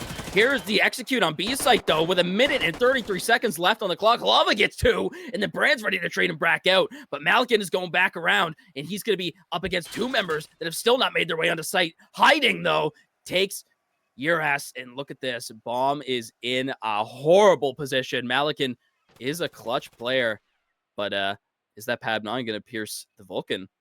I'm going to say we're fortunate enough to have the minimap to know which all 3 of these players are currently stood in positioning-wise, but the players on screen don't get that benefit, and Propis from the long angle maze to Con is going to find the final kill and level the scores up at 5 apiece. Kirk, we might have a comeback on our hands here. Ooh, we might be going to Fort.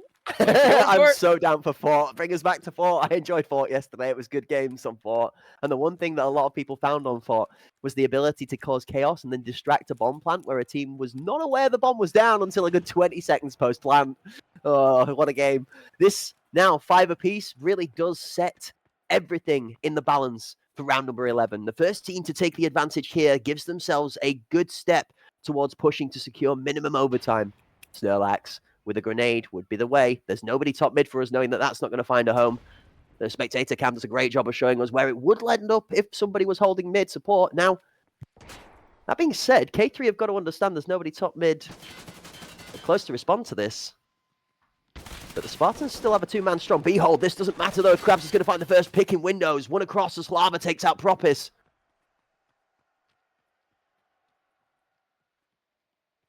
One for one on each side, and here's the back alley. Access is fully available for the K3 lineup, but Hugo is going to have something to say to Lava.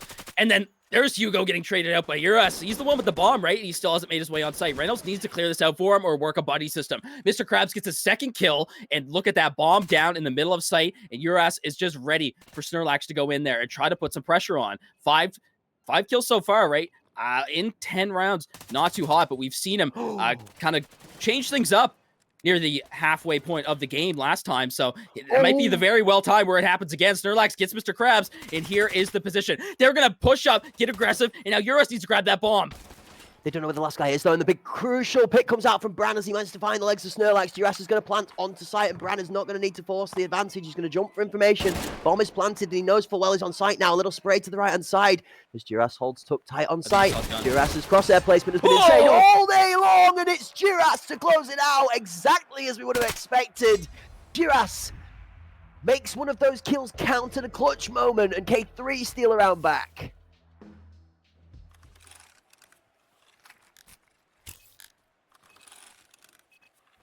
I can appreciate K3's recognition of when a role needs to be changed, right? We had the guy out back alley, right? He's there with the bomb. You know, you got to make sure he stays alive. Once the person that was there designated to clear site on A died, somebody was ready to instantly replace him.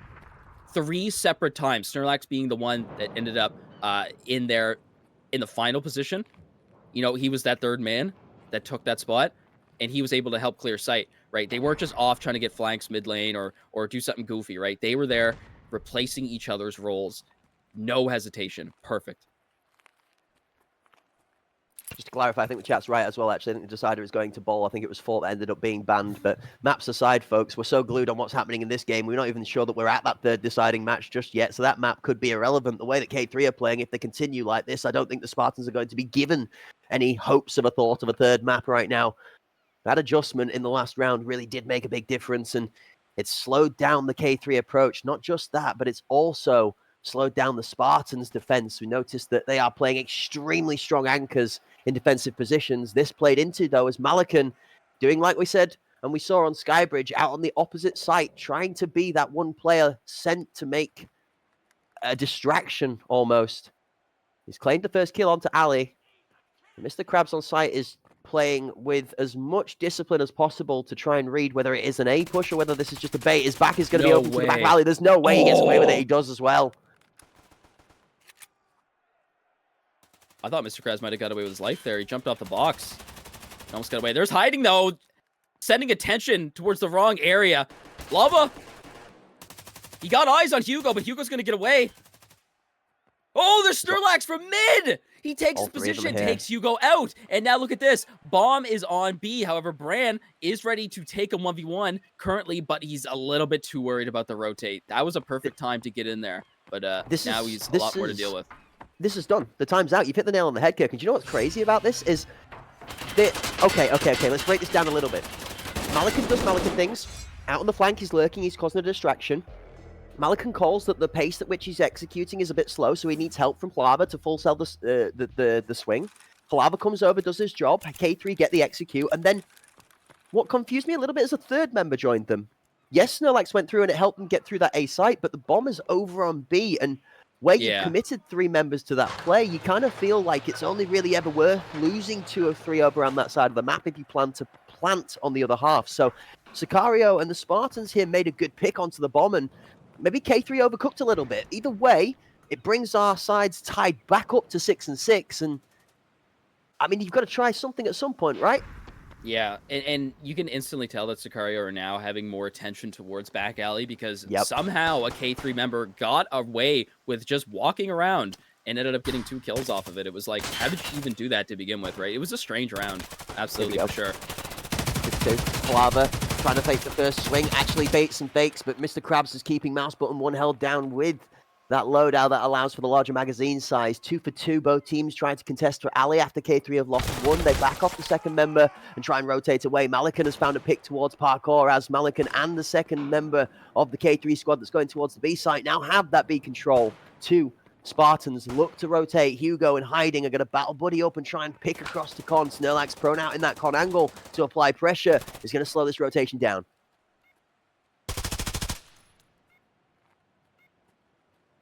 That should give the information that there's a minimum of 2 players on site now. Right now, Hugo has to be aware of a grenade that Snorlax will underhand from site. And there's Malakan ready for a second. Mr. Krabs, though, he's going to be going up against Reynolds in the mid lane, but Urash just close to his right and puts him down. Propus, the all-remaining member of the Sicario Spartans. Can he clutch it up? Big double kill for Propus, and Malakan is going to be hiding in the corner. You don't want to be on the end of that MCX. Urash from the mid lane shuts him down, and K3 come up with a 7-6 lead on top of this 13th round on Bay 5.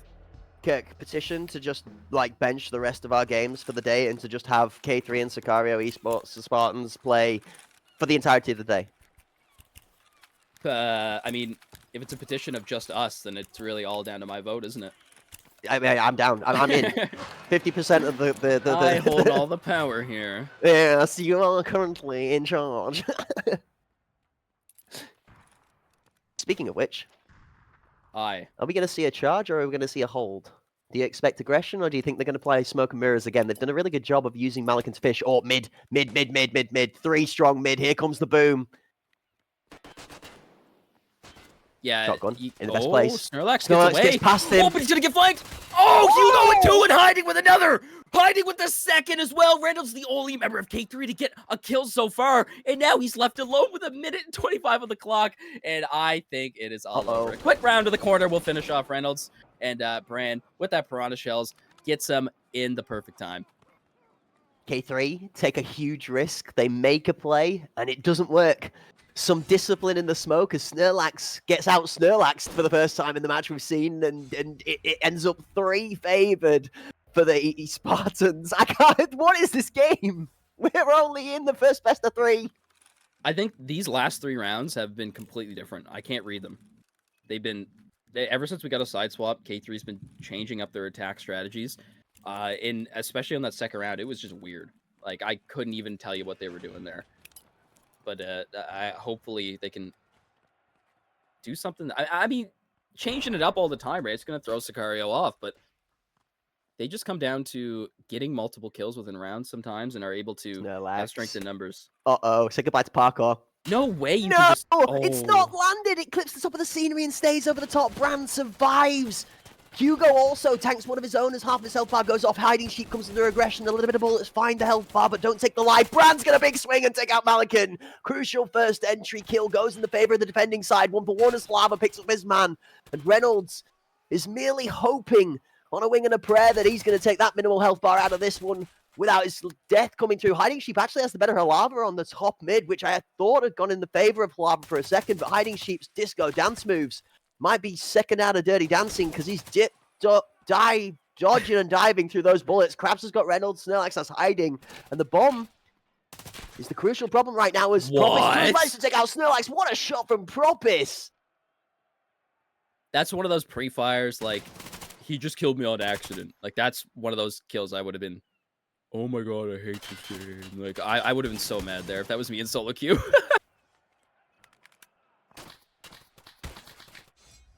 This is 8-7, and the Spartans have earned themselves a chance to push us to the third map. They have 1 round to make this happen, and I mean 1 round to make this happen. They only get 1 shot. Do not miss your chance and do not throw, because right now K3 will absolutely slam the door shut if they take you to an overtime here. That golden ticket, that Willy Wonka entrance pass into the chocolate factory, standing by that K3 name on the top left, means they already have a map in hand. The Sicario Esports Spartans need to close this one out now 9-7 to take us to the best of 3 and a deciding map on ball. Is it going to fall favorable, or are we destined for another overtime in Pinnacle?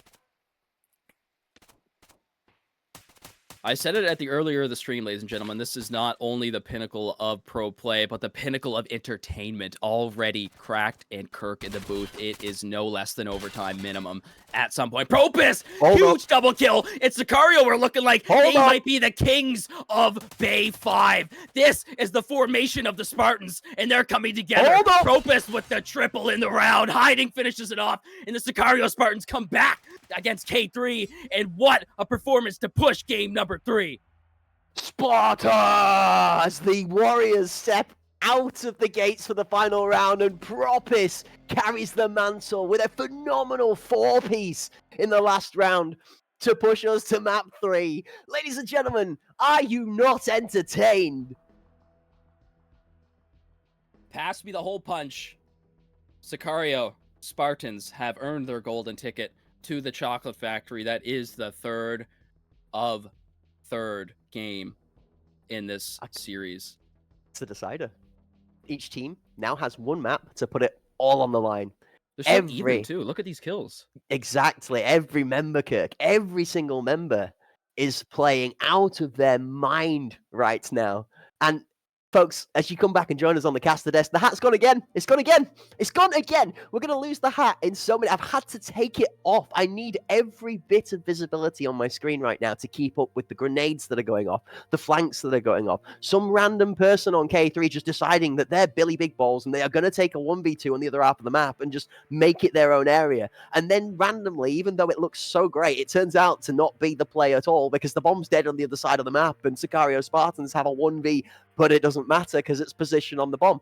It's a back and forth game. It's a chess match and a jigsaw puzzle and a Jenga stack all at the same time, because one wrong move in each of these rounds could see that round toppling down in the favor of your adversaries. And I've got to say, Kirk, it's been a day already. 2 maps down.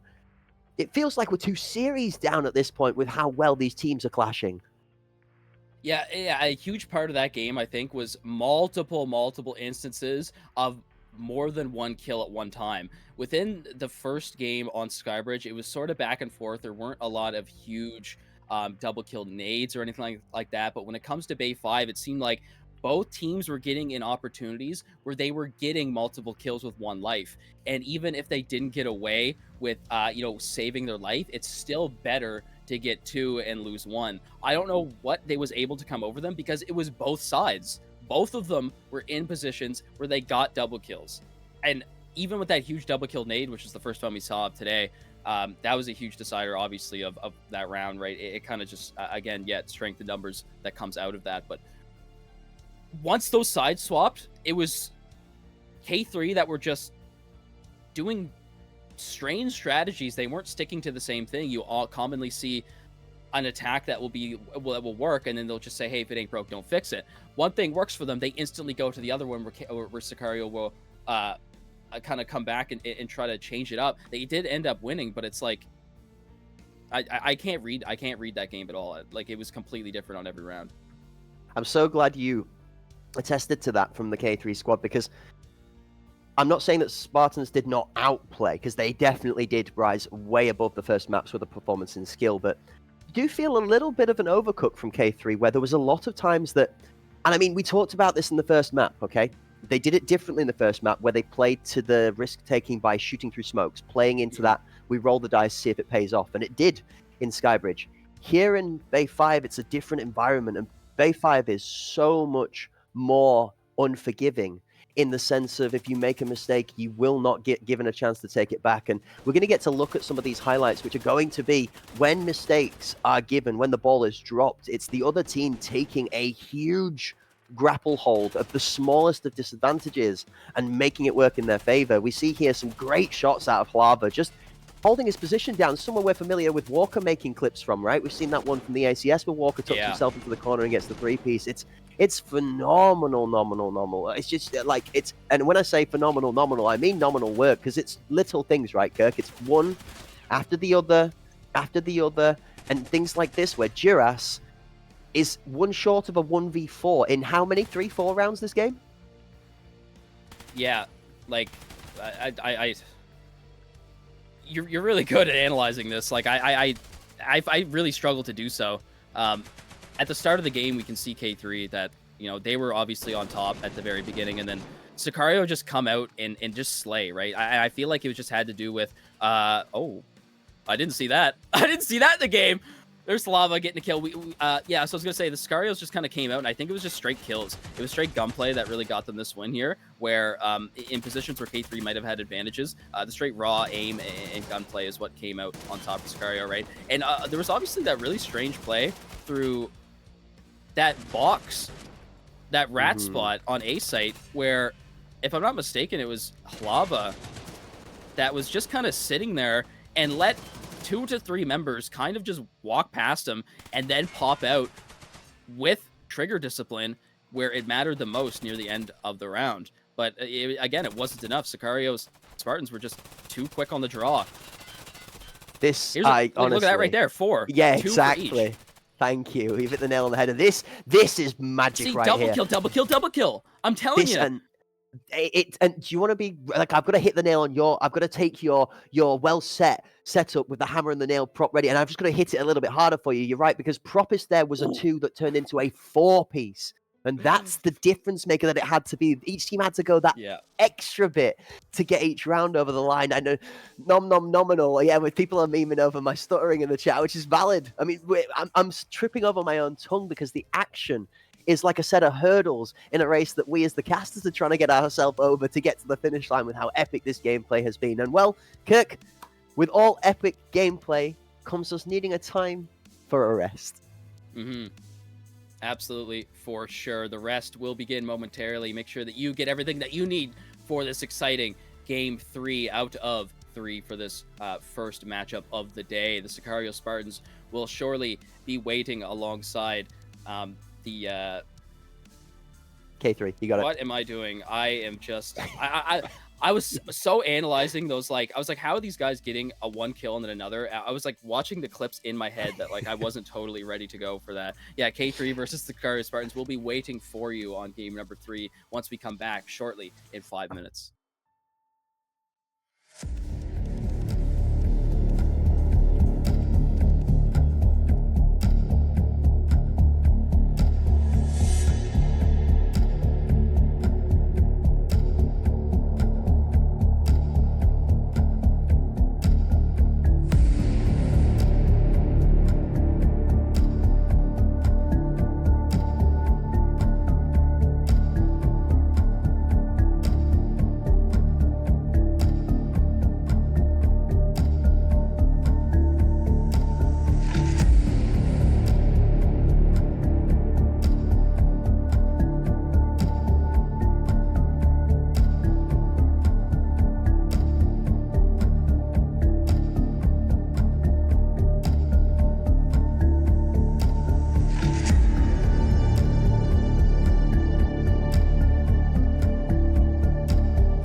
Hello, ladies and gentlemen, and welcome back into the Super Slamming Sunday for the Hunt Premier Pinnacle EU Elimination Tournament. This has been an absolute delight to be part of so far, and if you're just joining us here on the Hunt Premier channel on Twitch, partnered up with Battlestate Games, then welcome in. You've missed two blockbusters with the maps, but don't worry, VOD's going to be available on the channel after the live event, so you can watch it back in full high definition and clip all of the amazing, kooky, and cool plays that we have seen so far, from grenades being bounced off of the edge of the bookcase in the library, going all the way across the map and picking up a phenomenal two-piece to two pieces after two pieces after two pieces, so much that you'd think it was Double Down Day.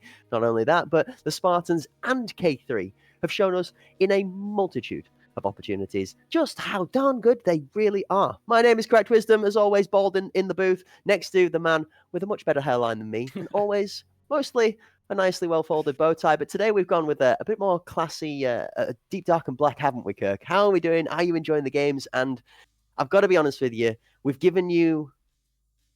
we've let you off the hook so far today. All right, 2 matches have gone without a prediction. Cook for me, Kirk. You've got evidence to work off. You've seen map 1. You've seen map 2. Who's taking it home in map number 3? Well, I think it all comes down to map picks on this third game. I think when it comes to Bowl, obviously it's a lot less complicated than Bay 5, which may allow K3 to use their strategies that are very strange and different that Sicario aren't expecting to come out on top. Where, I think Bowl might not have those positions where Sicario will be able to put themselves in those spots where they're able to get multi kills back like in succession, right? You're kind of funneled through certain areas, right? And that's kind of where these really big brain strategies need to come out to make something different of yourselves, to get yourselves through these funneled areas, right? Sicario, they took advantage of these tight corners, multiple different angles to be able to put themselves in spots where you wouldn't normally expect someone to be, to get multi-kills in quick succession. However, K3 have been shown, I think they have better strategies to take and defend objectives. I say that Skybridge defense, I wasn't a fan of that, but everything else was good. Everything else was good, and I think Bay 5, I think Bowl will be able to come out as a map that will be in favor of K3. So I don't think Sicario will go down easy. Obviously, probably at least 4 to 5 rounds for Sicario. Okay. So you're looking at 9-4, maybe a 9-5. You think in favor of K3, and you think they take this. Do you know what?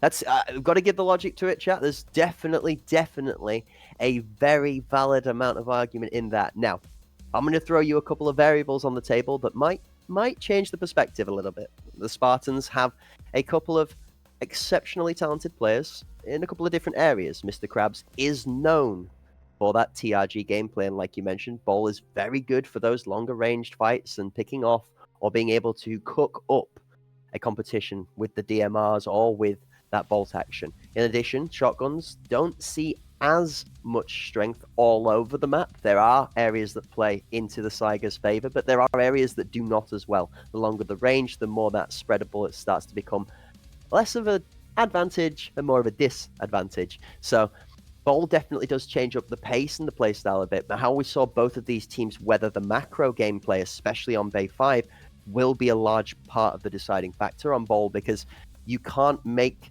macro errors on Bowl in the same sense as you can in Bay 5. It's very unforgiving as a map. If you over-rotate on the defending side or you under-rotate on the attacking side, you will find that bomb going down or a couple of crucial defending picks going out at the wrong time. So it is going to come down to how both of these two teams execute here, as we've seen all 10 players in this match so far performing way above and beyond the level of what we expect as the average player coming into this, or above and beyond their own potential, personally. Yeah, I you speak TRG, right? As soon as you say that, things start going off in my brain. And when I originally saw this being put in, it wasn't necessarily a map that I thought would have a lot of favor for TRGs. However, as they kind of evolved and we saw players work with them, I realized that players that are confident on the TRG are not afraid to get up close and personal with it. And I thought Bowl might have had a little bit too up close and personal situations. It's really proven otherwise, to where these players will take them in a close quarters gunfight and they still will connect with them. So it has started to have more favor on Bowl, absolutely. And here we go, ladies and gentlemen. Game number 3 of match number 1 of the day. The first best of 3 to go all the way down to the wire in a third map. It is K3 taking on the Sicario Spartans for the first team to survive the elimination stages on the Sunday. That's right, ladies and gentlemen. One of these two teams will be departing after this match.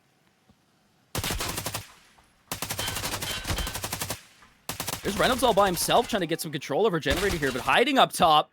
Or sorry, he's going to take out Malikan up top, and Reynolds will fall. He has too many members to deal with near Generator, so Snorlax and Eurus here, they're going to have a lot to deal with as smokes are still up, not in their favor. What is the plan, fellas? I don't even know what to tell you. Grenade come out nice and early as we were kind of just breaking down and wrapping up for the pre-gameplay talk. Hiding Sheep claimed that one. Now, Duras and Snorlax, though, on a bit of a mission as Duras has found himself a second. Hiding Sheep and Bran currently in good position to defend this A site, and they still have a B anchor that's being able to rotate through spawn safely. Duras is going to get the bomb planted, but you've got to feel like it's merely just delaying the time for this one to close out. And Bran is starting to feel the flames and the fire inside the arena. Oh, I think there was like a pixel or like his leg was sticking out of that anchor, and it was able to finish the job there. Really unfortunate. However, it was really impressive that they got that kill, but Sicario didn't decide to get aggressive off that and stop the plant. They waited for that third member for a rotate from B, and of course there was that pressure coming from the flank as well. So yeah, Sicario come out on round number 1 with a huge 5v2 at the near end of the round there. Interesting that utility is a big one, Kirk. Obviously, Ball, a map very familiar for us in the casting booth, as one that sees lots of devastation from those early grenades. We saw one coming off from the attacking side that didn't find a home. We saw Hide and Sheep being able to land one on the defending side. Remember, obviously, the attacking side, they get 2 V40s, so 2 chances to make those lethals work, whereas the defending side only gets the 1. It gives that attacking side a little bit more playmaking ability and proactivity when it comes to getting the bomb down. Right now, Spartans taking the 1-0 lead. It's not going to make too much of a difference to this game, as we've seen all of the maps so far, both back and forth, have traded first rounds 1 apiece every time. Oh, okay, so Reynolds starts it off all the way back from Ambulance, and this is where he was last time. This is where he got punished for pushing multiple members as a solo. So the smokes come out, and this will give full reign for a execution on site, but not before Propus is ready to help his team in the backline. It's proving rounds here, remember. This one for K3, as we've been sort of talking about during the majority of this contest so far, as we do see a member currently losing that connection, meaning we probably will be going to the casting scene very shortly to figure this one out. It does look like it's not seeming to matter a whole load of much, though, as Bran's got a huge amount of kills to slam off a generator. That does go in the favor of K3 as Duras finishes it off with the shots, but after being here a little while, Kirk, my experience says that we're going to be back in the casting booth. Hey, look at that! It's almost like we've done this before. How's it going, Kirk? And how has the first round looked to you? We're back in here. Don't know what exactly the play will be for that second round, but I think based off of that, K3 were able to co-op, even though they kind of had a member they didn't have to deal with. But the kills were quick and they were clean, right? They weren't overextending on peaks. They weren't overextending on angles. They were, in, get the kill, get out, right? There was no getting too goofy. There was no getting too overextended. So I think that was clean from K3. They made the right play based off of the round that happened before. They got the proper smoke up. They held a proper angle, right? Reynolds backed up. He had a further back angle that the generator player wasn't expecting, right? Adaptability is the name of the game sometimes, and I think based off of what we've seen so far is that K3 are ready to take down the Sicario Spartans. However, are the Headhunter Juniors of the Sicario Spartans ready to refrag and get those multi-kills in quick succession? I think it's possible, but with a minimum 5 rounds for my prediction for Sicario Spartans, there is a number of explosive rounds yet to come. I'm really looking forward to seeing whether Brand's going to be able to continue this little bit of a spree. We saw at the back end of the last game that Brand's kind of, I don't know, there's a little bit of some things just kick that mojo back into where it used to be, and it's starting to feel himself a little bit. We got exactly 2 rounds in the first part of Bowl, and Brand's already cooking up a storm. I'm wondering if maybe we've got a 5-star Michelin chef cook in the kitchen, as it looks like that everybody that's been onto the table today has certainly been displaying a level of perfection, shall we say, when Yeah. it comes to individual gameplay. But we've seen members that have stepped forward with that success into over-aggression.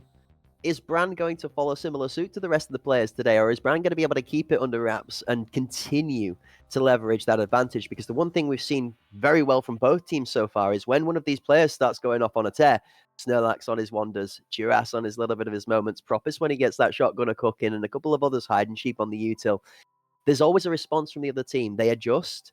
They specifically actually target that player that's doing particularly well, and normally they're one of the first few bodies to hit the floor in the next round, which gives other players a chance to then start working up some of that momentum to feed into a little bit of that energy that's been gained back from making that all-important decisive play. I mean, we in the casting booth look for names at a time when you see a certain player, that's a big kill as that goes down. And it's because of either the position they're holding, or it's because of how well they've been performing and their impact in each of the rounds.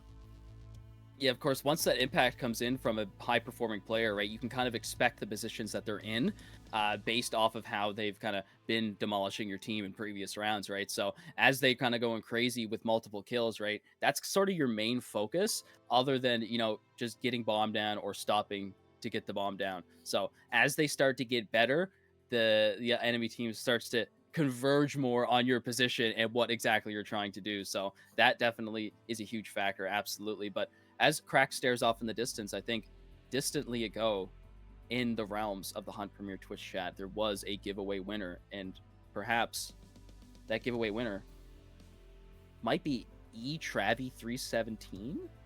I think you might have hit the nail on the head. It's either an eTravy317 or an eTravy317, depending on how you pronounce it. And remember, chat, we in the casting desk, we do love this little game of a crossword puzzle where we get to have a guess at your name. But if we butcher it, apologies. But what we don't do is, regardless of how we pronounce your name, it doesn't stop you from claiming your prize. So congratulations to eTravy317. You have claimed yourself a victorious EFT Standard Edition Arena key. So you can now get into the battlefield and show us what you've got when it comes to Escape from Tarkov Arena. Maybe you're the next demon for the scene, maybe the next D+ rank warrior that's hidden and a heavenly talent to discover in the future. But folks, if you didn't win this time around, commiserations. There will still be many more giveaways going alongside all of the great Hunt Premier events partnered up with Battlestate Games that go on throughout the year.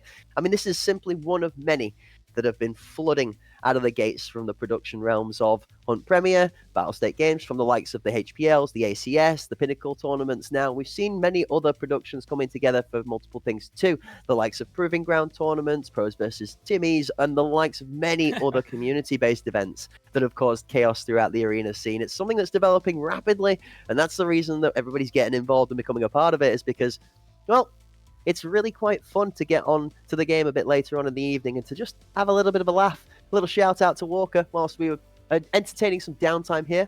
Those of us that took part in the tournament in the background, to the production, the crew, even some of the players and the casters last night, we took a little bit of our downtime to ourselves last night and had a bit of fun. We went into team fight. We organised some 5 versus 5 matches to try and help some people claim some achievements. And we had a good old laugh on Air Pit, a blast from the past where we're capturing team fight zones. Exactly. Just a little bit of fun. All right, it was good. A little bit of community and pro player interaction. Everyone having just a genuine chat whilst nobody was fighting. Just wait the time out, get those captures for the people looking to claim the achievements, and just have an all-round good time. And well, what a better way to prepare your mental for a day like this than an activity like that? Because today, Kirk, it looks like every team's mental is going to need to be at its best. Because otherwise, you're going to have a tough enough time being able to perform in the ones, let alone in the macro, that is seen to be over-complex to the standard form of play. Yeah, you speak about every team, but in reality so far, it's been 2 hours and 15 minutes almost, and we're still on the very first 2 teams of the day. This has been a back and forth series. Number 1, it's all K3 on Skybridge, where they take down... I have the score. Yeah, so it's 9-5 for K3. It was pretty much a kind of a shutout in terms of the very first few rounds. They were somehow getting away with multiple defensive wins without changing anything up. With Snorlax coming in with a big 14 kills, he was going crazy that game. That was a big one for him. Huge MVP, obviously. And then, of course, the Sicario Spartans came back and formed the huge, finally, big win that we wanted to see out of them. for this brand new roster that has showed up today for the Hunt Premier Pinnacle tournament on Bay 5, 9-7. So that was big. And game number 3 is where we just saw Bowl after a small disconnect problem that we were getting fixed underway, which shouldn't take too long, right? It was only the second round, so if they got to trade rounds out, so be it. It's one round. We'll be back super shortly. It won't take long at all, right? So this day is still jam-packed with multiple games. We're 2 hours in. You've only saw 2 teams, right? We still have Decoded. We still have EPA to look out for, right? There's still so much more action ready to be had. TFG ready to show off what they got, while Ancestral will be showing that sort of loser bracket lower tier on the 10th bracket on the next Saturday. So if you want to make sure that you are here, the dates are 24th, the 25th, so Saturday and Sunday of next weekend, 10 a.m. EST, 3 p.m. British Summer Time. Well, ladies and gentlemen, we thank you for your patience. As with all of those amazing after-hours custom games that get put together where we set ourselves up a lobby and sit on either side of the field to, figure out what's needed to be done for each of these random achievements to be collected in our main game endeavors. You've got to realize that sometimes technical difficulties happen, and whilst we work through those, and thanks to the W efforts in the background from the production, custom games don't always cook like a perfect 5-star meal. This time around, though, the cook from Hiding Sheep is going to be the first grenade delayed and delivered out into 90 as the bomb squad pushes towards the B site. Also want to absolutely make sure, sorry, Mr. E-Travi, if you want to get into the Discord, make a ticket, and then you'll be able to claim your prize off of there. 1 for 1 so far. Shots being exchanged, and might be in a tough spot there, Slava, but he actually finds Hiding. Mr. Krabs is still on site with his other teammate. He needs to make that rotate quick, as bomb has shown itself on B. Still a little bit of time left before an execution. But here's Bran in the position of power to try and deter the site. He needs to have his gun up in time. Ducks down as he sees the shots coming. Bran with a bit of a move. He's almost feeling a little bit like Stripey the Dolphin there. We had shades of an old team member trial there that looks a little bit familiar. Duck, dive, dodge.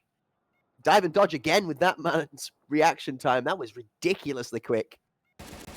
Uh-oh. Uh-oh. That's a shotgun feel right there as Krabs destroys at the pre-fire. The Piranha runs out of rounds, though, as he gets 2 taps onto the knee. Malikan's running for his life with what's little left of it. That's gone now as Krabs snuffs that one out. It's going to be a Krabs rampage in the back of sight, but 1 versus 2 and a jam in tow. He's in a tough spot with a heavy bleed on as well. Krabs on the big rampage. Thorax not looking too healthy, but 18 seconds left and only 14 Piranha rounds to his name. This is a tough ask, right? We have a double peek from 2 different angles. He's going to swing into it, and Reynolds will clean up that round with K3 coming to tie Sicario Spartans up here on the second round. What a phenomenal game we're going to have on our hands again. Malikan involved in 4 of the kills that go down, even after having his legs shredded by the shotgun out of Mr. Krabs. It's all just a little bit too little, too late from the Spartans when it comes to the aggression, but the scoreboard is thoroughly tied. So for now, we're going to have to see if K3 are going to be able to continue and talk about something actually me and Hort speak a lot about, Kirk. Consecutive rounds put together back-to-back. Mm-hmm. Momentum snowballs. Absolutely.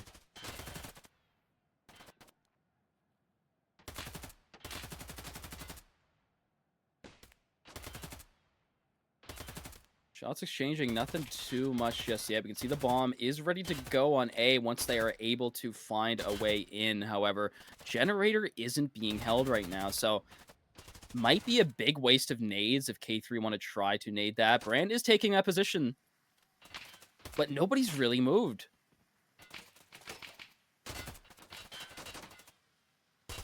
Slowly, both members of the Spartans actually, between Hop Up and Jen, sort of look at each other to confirm that that generator push hasn't come through quickly underneath the cover of audio. Just making sure that the footsteps have not sneaked the way up, which they have eventually. Halava's played a really, really slow timing about it and manages to read the peak from the both. Bran does the dirty dancing, and generator goes down as Lava runs out of bullets. That's a first for the tanky Glass and the Enforcer. One apiece, though, as Reynolds does pick up Bran on the response, and Sicario Spartans find themselves with the man advantage again. Look at this B-site anchor as well, Kirk. He's in prime position to read the cross. Support comes in from split immediately. 2 per site. The Spartans have full map control on the defending half. Yeah, this is crazy. Now, bomb's completely cut off, right? We can use these two members of B to double peek this because they're going to go for a rotate here. There is a little bit of recognition there. We did see somebody was looking in that direction. However, do they know? At this point, you can only imagine, based off of audio cues, that bomb will soon make its way onto the A site. K3 are locked in. However, two members on headshot box. Urus is going to make the push. He gets it in. Now it's all up to him. 5 seconds left. He needs to stick this, but there's no reason for Sicario not to push. I mean, you said it, but unfortunately, the one thing that the shotgun loves to do, Kirk, is come snapping for ankles. As the piranha eats its way around the curtain and onto the site. I guess just playing it... I mean, I would say playing it safe, but I think the play safe play would be to push him when there's 6 seconds left and he's planting the bomb, right? You have multiple teammates. Even if you die, you still win no matter what because you can't get the bomb down in time, right? So... True. Very true. I mean, maybe he was in a reload. Maybe he was... I mean, who really knows, right? We'll have to go back and check the VOD on review. that one. VOD review, yep. Definitely hitting the VOD review in the training session the next week. You hit the nail on the head, Kirk. But the one thing they can't affect is the scoreline for that one. So past in the past, look to the future, finding hopefully a present, a gift, to be able to get them over the scoreline and tie this one back up for the folks of K3 There's if you're a fan. angle. That was a dirty angle. Not quite landing the shots, though. Hugo Copter's taking a bit of abuse. Smokes are up and aggressive. Is that bomb going to push through curtain right now? Secondary util. You can see Giras is holding on to something towards. Never mind, it's Reynolds that finds the man in tower with the grenade. All right, we've seen this before. However, a kill did not come out as early, so it could signal an earlier push this time. Mr. Krabs, though, trying to get one for himself, and a huge trade out to make things back to even. Smokes have been held, and this is perfect. This smoke will last for about 30 seconds, right? So they're going to have a not amount of time. They're going to be forcing their way through ambulance, through generator, and Sicario can focus on one direction. Huge moves from Brown. He gets pushed in by 3 people, but gives his space instead of giving his life in tower lane. So calls out the pressure. Krabs is fully tucked on site from generator and has the tempo in his favor now that Giras is openly exposed to the angle. The bomb is almost secluded out in the tower IGN right now. The further out it pushes, the more he goes onto an island, and Hiding is ready, doing exactly what Hiding Sheep does best, and that's tucking just round the corner when you least expect it. Brand doing the dance of death around the back of the tower, but Halava and Snurlax are able to pick up one apiece now. Krabs on site's going to take out Snurlax and shut him down to the 1v1. Halava versus Krabs, and now Propis makes his way round through spawn to turn the 1v1 into a 1v2, and the Spartans swing true for the third. They move the gap to 2 in the lead, 3-1. I love the smoke placements there, right? Sicario, they had them perfectly. They were forcing them a push from K3 because they had so little time remaining if they decided to wait the smoke out. And you can obviously tell that on the attack, K3 were wasting ammunition. They did this in the round before. They just started spamming through walls, trying to get something. It didn't work out, and the little remaining ammo they had left was not an advantage at the end of that round, right? So it's very similar on that second round to the third one, but I think Sicario, they just had their positions and they didn't get over aggressive either. Which is not what I expected at all. I think Sicario are definitely the more aggressive team out of the two, but you know, maps change things, right? Completely change. It's that breathing room that I think that the Spartans have adjusted to now. They're on the defending side out of the gates, so they aren't as forced to be making those aggressive plays. It's on K3 to make this work. And speaking of making it work, K3 has got Reynolds. I mean, he's gone from being Ryan to being a mathematician, because at this moment in time, the angle is great. Malakan in, Giras with 2. Brand gets the response, but Snurlax takes him out. Immediate 1-for-1 trades find K3 with 4 strong on site, bomb planting, and Propis left to save the Spartans. K3 in a decimation as they enter site, getting 3 quick kills, and Propis might just be Leonidas here if he wants to take control of the Sicario Spartans roster single-handedly as the leader in this round, because he is the only one remaining, and he has a dream. He has a dream. There's a plan. But unfortunately, it doesn't include Sleeping Lions, and Reynolds is going to work off of that magic with the grenade and close it out with a bit of prone action. Finish off the final member from the Spartans. K3 pull 1 back, close the gap to 1. Scoreline 3-2 for Sicario Spartans versus K3. But now with 5 attacking rounds down from K3, We're at the crucial point for the first half where the Spartans need one more to secure at least an even half, but would like to be putting more than just one home here to put themselves in a great position to complete the reverse sweep in the best of 3.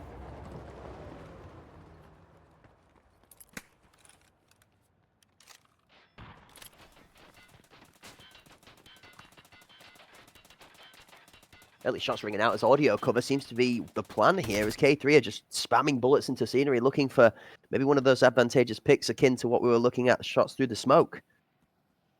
Nothing paying off so far. I think K3 kind of realized that they've been in the utility disadvantage multiple rounds now, so now they're holding it out and waiting for Sicario to kind of throw theirs first, and then they'll have advantage based off of smokes later on in the round. You can see that based off of how much slower they're playing this time, and well, actually a big tell will be also if K3 can get another pick early with that frag. Malikan's looking to make the play again. This is what we were used to seeing from K3. Quick, offensive, straight up into top apps. Going to look to try and find a pick off the top of the ramp here, but it's being held deep by her Hiding Sheep.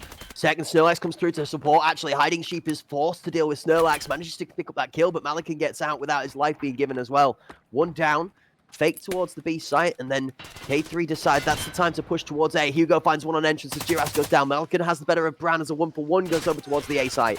Gen control. Favored for K3 as Malikan picks up Hugo Copter on the back. Krabs for Malikan. The bomb goes down, and Krabs on site is anchoring like a demon. 2 for Krabs. The shotgun rings true. I had my eye, Mr. Krabs. I knew he was going to be dangerous here. This is the spot that they commonly try to nade. They need to get him off of this anchor position. They've yet to do that. And look at him. He has shown up with a big double kill to stop the push of K3. It's off to Reynolds, who's going to catch Mr. Krabs on a laydown right there. Shots will connect, but they won't finish. Mr. Krabs gets away with his life. I mean, Krabs have got a really tough shell. They're all very animals. It's very hard to break through that armor. If you can't get through it, you're not going to win. And Mr. Krabs survives the ultimatum. Hiding Sheep comes through to save his bacon.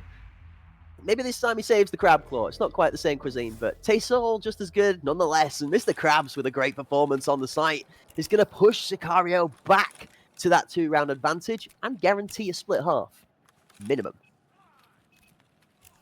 Do you know the IGL of Sicario? Do you know who that is? Mr. Krabs. Okay, Mr. that's what I expected. Okay. Yo.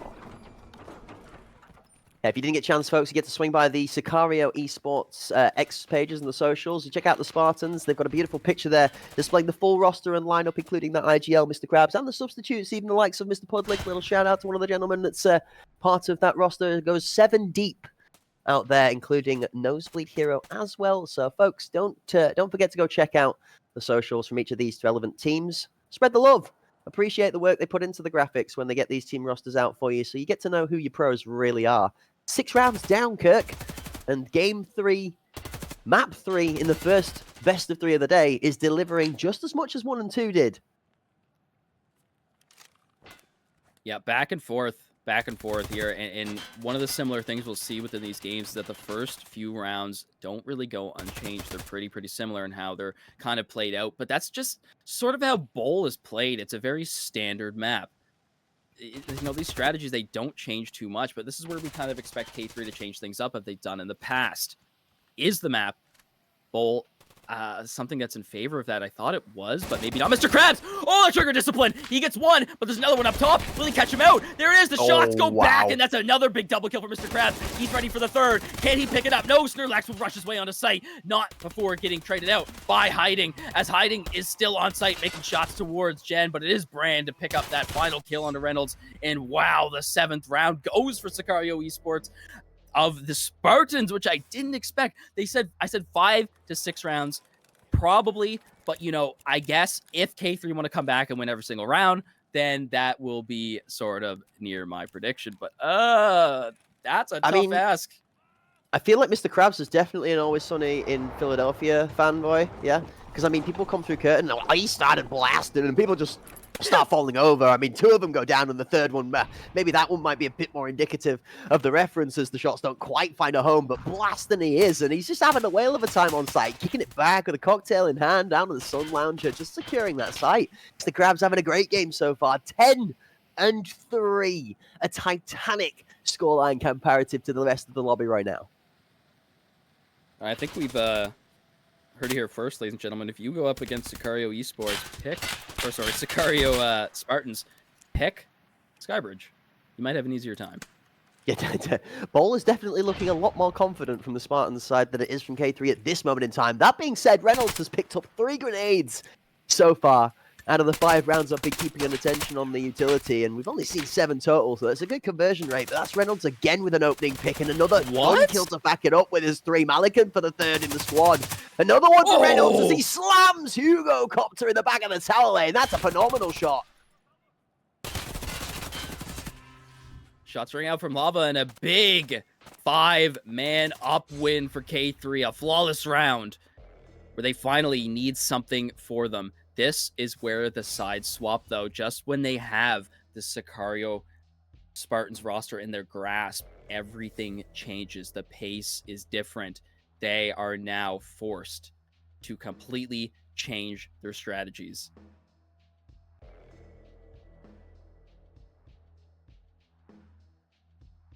Well, whilst we're swapping the sides, I'll take a moment to just reiterate. eTravy317, we do see you in the chat. Congratulations. I needed help claiming my raffle drawing. I have responded to you in the chat, but if you join the Hunt Discord, make a ticket, a support ticket.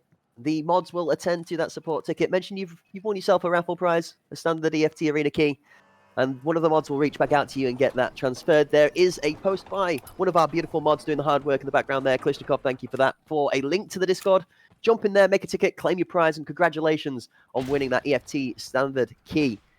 Welcome to Arena. Ladies and gentlemen, we are back into the second half of the game. The Spartans have themselves a 2-round advantage going into their attacking half. Here's the TRG finally get pulled out. We had a discussion about this at the start. We didn't see anybody pick it up on the first half, but now Mr. Krabs is deciding to pick it up on attack. A little bit strange, but sometimes I said these can get up close and personal. He has an Ursass to back him up. Shots from Bran as Bran is starting to feel a little bit of that fortune he had earlier on in the game, now flowing through him again. One for the first pick, and first blood goes in the favor of the Spartans. Krabs up top on Med. This is where the team is going to look to try and pick their players and create an advantage. Mr. Krabs, a formidable force on the TRG. Yeah, and I got to say that backup Ursass, that's going to be expensive for the MP, right? So you can probably expect that he only has 1 mag of that AP in the TRG there, while most of it will maybe go towards some M62, M61. Actually, I think M61 got removed. Maybe M62 in that It's M62 or M80 now, you are correct. It did get removed as Reynolds picks up Krabs on the back of sight. Propis is going to trade off for Reynolds now. Duras sitting on site is going to get deleted by a dominant set of shots out of Brand for the 2-piece on Jen. Brand's popping off, cooking himself a nice hot meal as it's K3 that's on the menu, and the Spartans, they're done playing around. They're done with close games. They take us to a 3-round advantage. And slow may be the pace, but quick is the closing at the gate as the Spartans start to put rounds back to back to back together.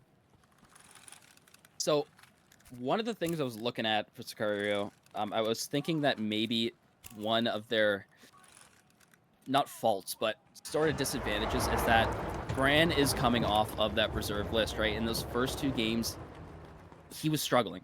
He was having a difficult time. I was thinking maybe that could have been a decider, right, if they had their full main roster. However, based off of what he just done, it proved that he is ready. He knows what he's doing. Just maybe the positions that he was in weren't really favoring those type of plays that he was ready for. He's definitely capable, and I really, really hope that he can really prove himself here to be just as important as everyone on the main roster. So now for K3, it's time to pick it up. It's time to be a little less long in the tooth and a bit more punchy in the plays and the selective choice of wording here with how they push into denying Spartans another round. K3 have got to find little bursts of success here to inspire the squad back to that dominance that they were performing with at the beginning of Skybridge. Malikan is the first to try and motivate that energy. He picks the bomb down curtain as Snorlax then springs into life to back him up for 2. And the K3 Warriors are starting to become K3 Kings again. And all of a sudden, Sicario are shaking in their boots as now they have to realize that Snorlax is on the flank. He needs to be in a position where he can put that pressure on. Brando is ready for him, as he should be. Snorlax in that position where he can't run away. He might be able to get away here. Forced on a... that was a control R? Is he... He's getting ammunition out of his... Okay. Regardless, he's bleeding though. He needs to get, yeah, he's hit that stim right now. There's hiding though, grabbing Reynolds, and that's going to be a big relief there for Snorlax, who's able to sort of have a little bit more breathing room right now. Malkin for another one, and then Urass on site takes the bomb carrier down, and that's the double kill for Urass. A decimation for K3 on Bull. Round number 10 goes heavily in the favor of K3. Okay. I know I asked for a response from K3, but I literally had some rather heavy object in my hand that I had held over my desk that I just dropped onto my desk in shock because it actually happened. K3 absolutely slam home around and shut down the Spartans' advance after 3 in a row with a very confident one of their own, and it's back to the same familiarity we had in map 1. Juras, Snorlax, Reynolds, Malakin, all in different bits and bobs, stepping up one after the other and killing it on the field.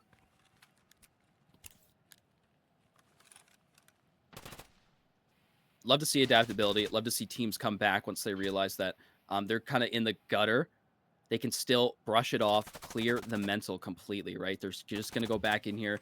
They're going to act like they're tied up and nothing matters right now. They just play like you've practiced.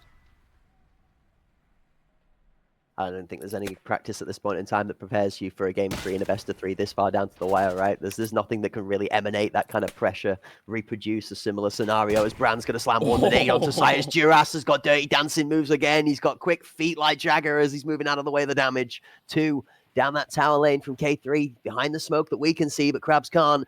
There's no way he's going to find this shot. You can see the crosshair dangerously, ominously looming towards that member of K3 through the smoke that Krabs cannot see, but it's almost got an inkling, an instinct that he's just holding that deep position there, and, well, one mouse button away at the right time from picking up another member by accident almost. All right, so Sicario should have thrown out their V40s, right? So Reynolds knows that he is in a position of advantage right now. He doesn't need to worry about any sort of no risk, high reward nades coming up from Sicario, but there is going to be Mr. Krabs who spots Snorlax, right? They're going to be ready for that on site. Hiding takes down Urass as he's still on A site putting pressure. Huge plays as 3 versus 1 commences on B.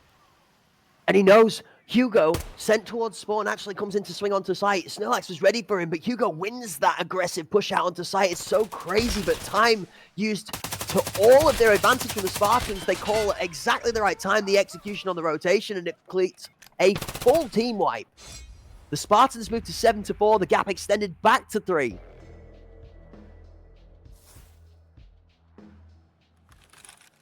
All right, I think the strategy changed slightly there. Sicario was quicker on the rotate, right? They made their decisions faster. They know their nades didn't pick anybody up. So based off that, we can go now focus on Snorlax, who if we get, we should have full reign over B site. If that continues to happen, we will see it change up as there's still that one member we can assume is Snorlax on B. So if they can deal with him, it should be a not too difficult task. However, there is a B plat member this time who's ready to replace Snorlax on that B site hold. You can't help but feel that K3 swing back strong, and Snorlax has got the first. Hiding Sheep, however, has a bit of utility success. The Spartans with the first grenade that actually finds a kill in a little while, levels that 1 for 1 out, and K3's momentum is stopped in its tracks. Duras now safe from the site. Nade is going to push onto site to secure that space that Bran's got to pick again into Malakin, and Bran absolutely earning his space and the spot for the Spartans here with a great performance across all 3 maps so far. The last 2 specifically, Bran has been doing more than just pulling his weight, but making some really crucial plays in the middle of rounds that could fall either way.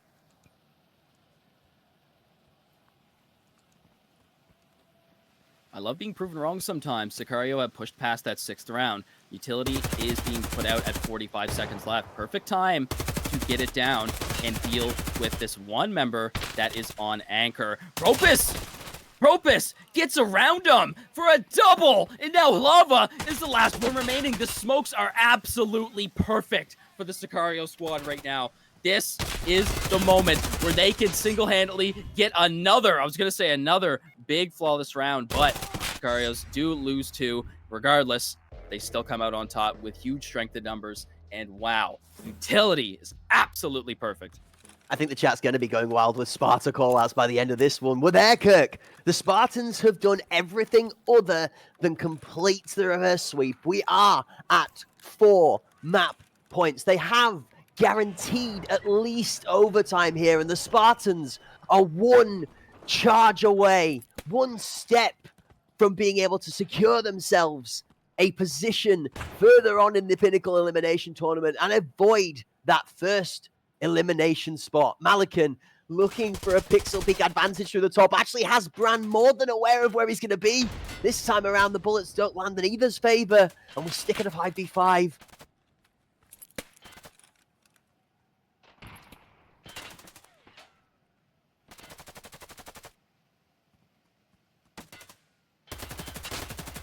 Edge of my seat, ladies and gentlemen. The K3 roster are locked in on this ambulance position. Brand better be careful. Here's the early smokes yet again from K3. This might be a detriment. It's going to be tough because now Sicario can yet again get smokes off later in the round. Hiding, though, with a big start of the round. This might be it, ladies and gentlemen. He's a monster with headshots. He is still holding down Generator. A double kill for Hiding, and Hugo, right before, takes Snorlax on the flank, right? So now we can either have a full push towards B if we want to. There's no reason to challenge your ass. There's no reason. Brand, back up. It's done. It's officially done. The Spartans complete the reverse sweep, the two-man swing from curtain to site with the bombers. The last member is left alone, 1 versus 5, ends up completing a 2-1 return and a reverse from the Sicario Spartans. K3 absolutely fought their hearts out from the start of map 1 through to map 3. But, ladies and gentlemen, with your MVP, Mr. Krabs, and an 11-3 performance, the Spartans take it in the first best of 3, 2-1. Tonight, we dine in hell. The True. Sicario Spartans up on top against my prediction, against both of our predictions. K3 came out on the first map on Skybridge. However, Spartans, they take Bay 5, and they also take Bowl. You know what?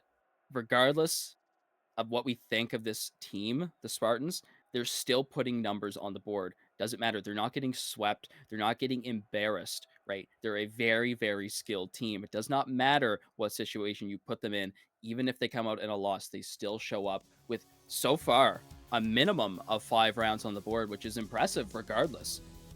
At this moment in time, okay, and this is not bias, this is just passion for the scene as a whole. K3 have time and time again turned up, showed up, put hefty performances on the table, but it just doesn't seem to be in their favor on the day for whatever reason. Not able to qualify for HPL, not able to make it through those initial rounds in the ACS, not able to take down the Spartans here. It's like I say, it's absolutely nothing against the K3 lineup. They put home a monstrous performance on Skybridge alone to even start it off, to keep it as close as it was in our second match. It just goes to show how well the Spartans adapted and how much all of the players had to be unlocked from the Spartans to be able to take it over the line. I mean, you've got to shout out to Hugo, Copter, to Propus, to Brand, to Mr. Krabs, and to Hiding in multitude of different ways where each member stepped up and made it count.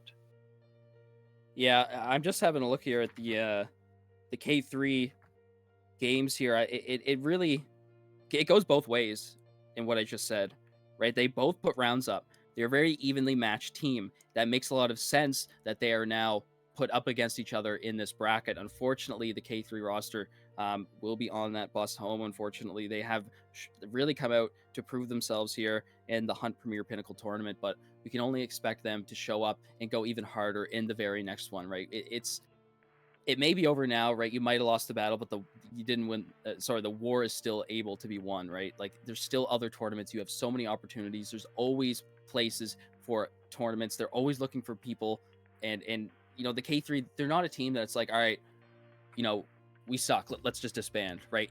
It's just more practice, right? More VOD reviewing. It shouldn't be a problem at all. K3 have dominated multiple rounds in quick succession with still multiple members being alive, right? So they have the strategies on board. However, I think the Sicario is just dominating in terms of raw aim and gunplay. That's what I said on game number 1, and that's kind of what I still believe.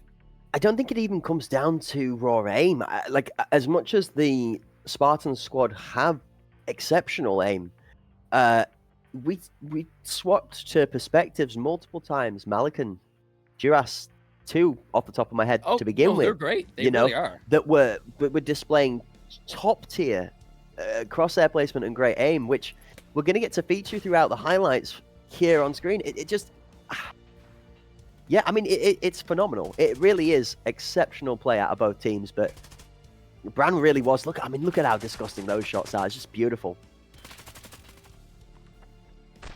Yeah, it's not to say that K3 aren't good at aiming. Like, they definitely are. I just believe that Sicario are just a little bit better, and that's kind of what put them on top. Just a couple key members on that roster were able to single-handedly put the favor of rounds in the Sicario's favor a few times there. But yeah, like even Malkin right here, right? Like, he somehow makes this front sight holo work, and I found that maybe the only problem that he has is maybe ammo management. He has consistently found himself in places where he's forced to reload where there's somebody right in front of him.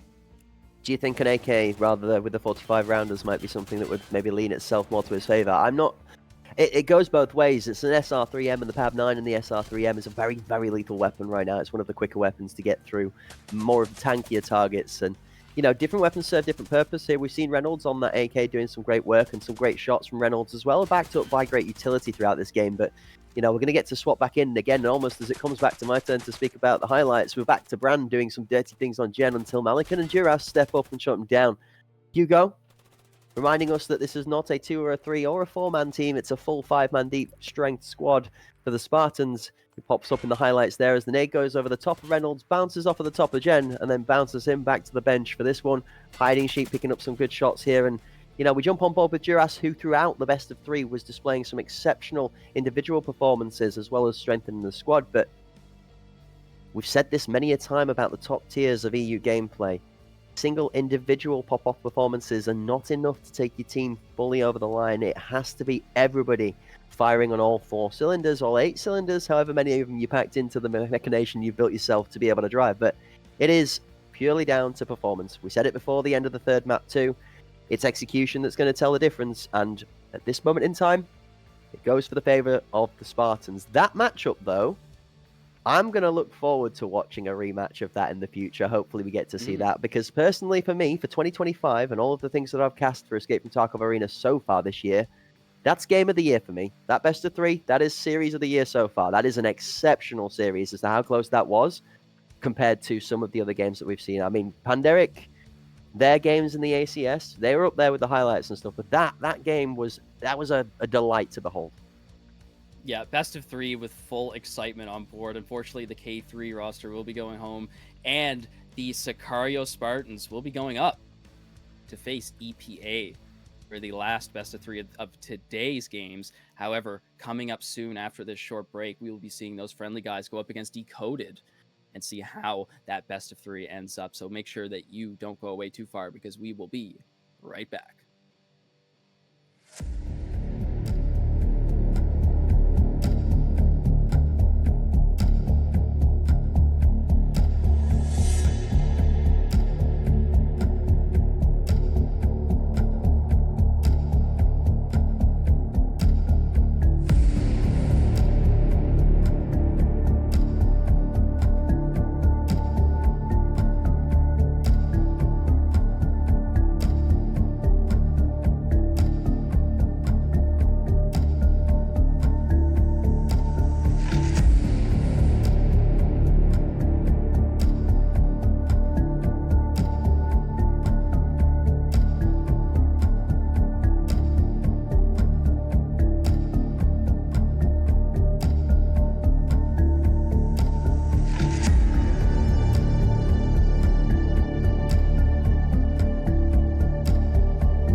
Hello, ladies and gentlemen, and welcome back to the Hunt Premier Pinnacle EU Elimination Tournament. My name is Cracked Wisdom. I'm here joined in the booth with Kirk on the Lurk on the Hunt Premier channel live on Twitch, partnered up with Battlestate Games to bring you some amazing action. Some amazing action, I think, is an understatement at this point, though, Kirk, because everything that we've seen so far today has been minimum amazing to outstanding or unbelievable, right? Oh yeah, game number 3 on Bowl. It was a little bit slower pace, just kind of based off of how the map works. But man, Skybridge and Bay 5, just action packed all around the board. I was getting so into that. I was loving that, man. It was super exciting. Both of those teams very evenly matched. However, coming up in this second best of 3 of the day, you could probably say the same thing here, as Decoded will face off against the TFG squad. These are both teams that have had a little bit of bad luck coming into HPL. Decoded, the one I kind of have more of a look on in terms of that. They have unfortunately been up against really, really tough teams when it comes to bracket placements and who exactly they go up against at the start. And it's really unfortunate. I need to see them pull off something here. I really, really want them to finally come up and show the world what they are made out of. Yesterday, they had an all right game against EPA. 4 rounds is definitely impressive against a strong team like EPA, previously known as that 8 Sins roster. However, TFG had a hard time against the Ancestral roster that have really come up and started to show what they are worth in these last couple tournaments. You don't want to talk about ACS because, I mean, that's the best players in the world, like the best of the best. So, I mean, things happen, right? We don't talk about it. Anyway, those friendly guys, right? Not too many changes in terms of what the roster shows. Call me Joe. Always been that IGL. Always been the top member of those friendly guys, ready to make calls and put the team on his back when they need it. However, the rest of those rosters, Cracked, I know you're very familiar with these guys. Why don't you tell me a little bit about them? Well, I actually wanted to talk a little bit about the logos, actually. I'm going to go for a bit of a different perspective on this one. I like Decoded's logo. We had a chat about this with Hawk yesterday. I like the graphics to see, but the one thing I wanted to talk about is the TFG logo. We've stepped away from the thumb that sort of would align themselves in a similar way to that friendly guy themselves. They're kind of looking to try and metaphorically find their identity here. It's a TFG squad that has struggled from season to season to really find any form of success, regardless of what players have been on that lineup. Like we've mentioned yesterday, 2 mainstaying parts of that roster that have been there since the inception. There's the likes of Call Me Joe and Stripey. Maddox that's been there for a little bit longer than the other 2, but 2 new members, Lorek and Lockie, that are both stepping up today as TFG look to try and find some form. Realistically, it's been an inconsistent set of results where they've had good games against a multitude of teams on multiple occasions, taking anywhere from 4 to 6 rounds against opponents that shouldn't be beatable, that seem to be a tougher matchup, an upset you would say.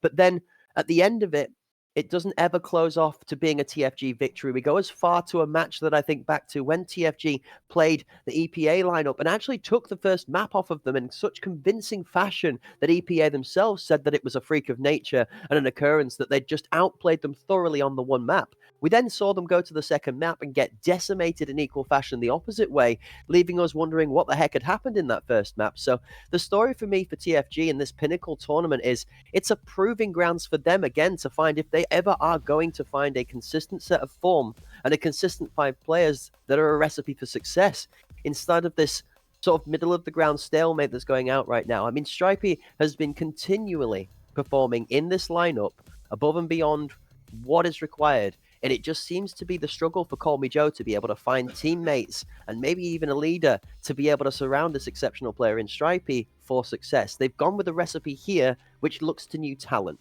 Lorek, a younger ASPL member that's been showing up as well, now picked up by the TFG squad for his formidable performances, is here to try and help reignite that initial passion behind the TFG lineup and try and help them find that core squad that really can show what the friendly guys really are all about. The Decoded squad, however, Kirk, they've got a lot to show too, because they've been here for a couple of tournaments now. They've been around for a little while, and their roster has also been extremely malleable, going through different players, changes, the likes of Wraith, the likes of Duxie's now in here too. It's another team that has struggled to find form in a single individual roster and has gone through multiple changes. The logo, again, the rebranding, maybe a metaphor for them trying to find their form. The maps, Bowl, Decoded's first choice, TFG, take us to Fort. And if we find ourselves at the bottom end of a best of 3 as we did in the first, we are going to be closing it out on Skybridge. So again, Kirk, I think me and you are a little bit sad. We're going to shed a tear as Bay 5 Not on the horizon for this one.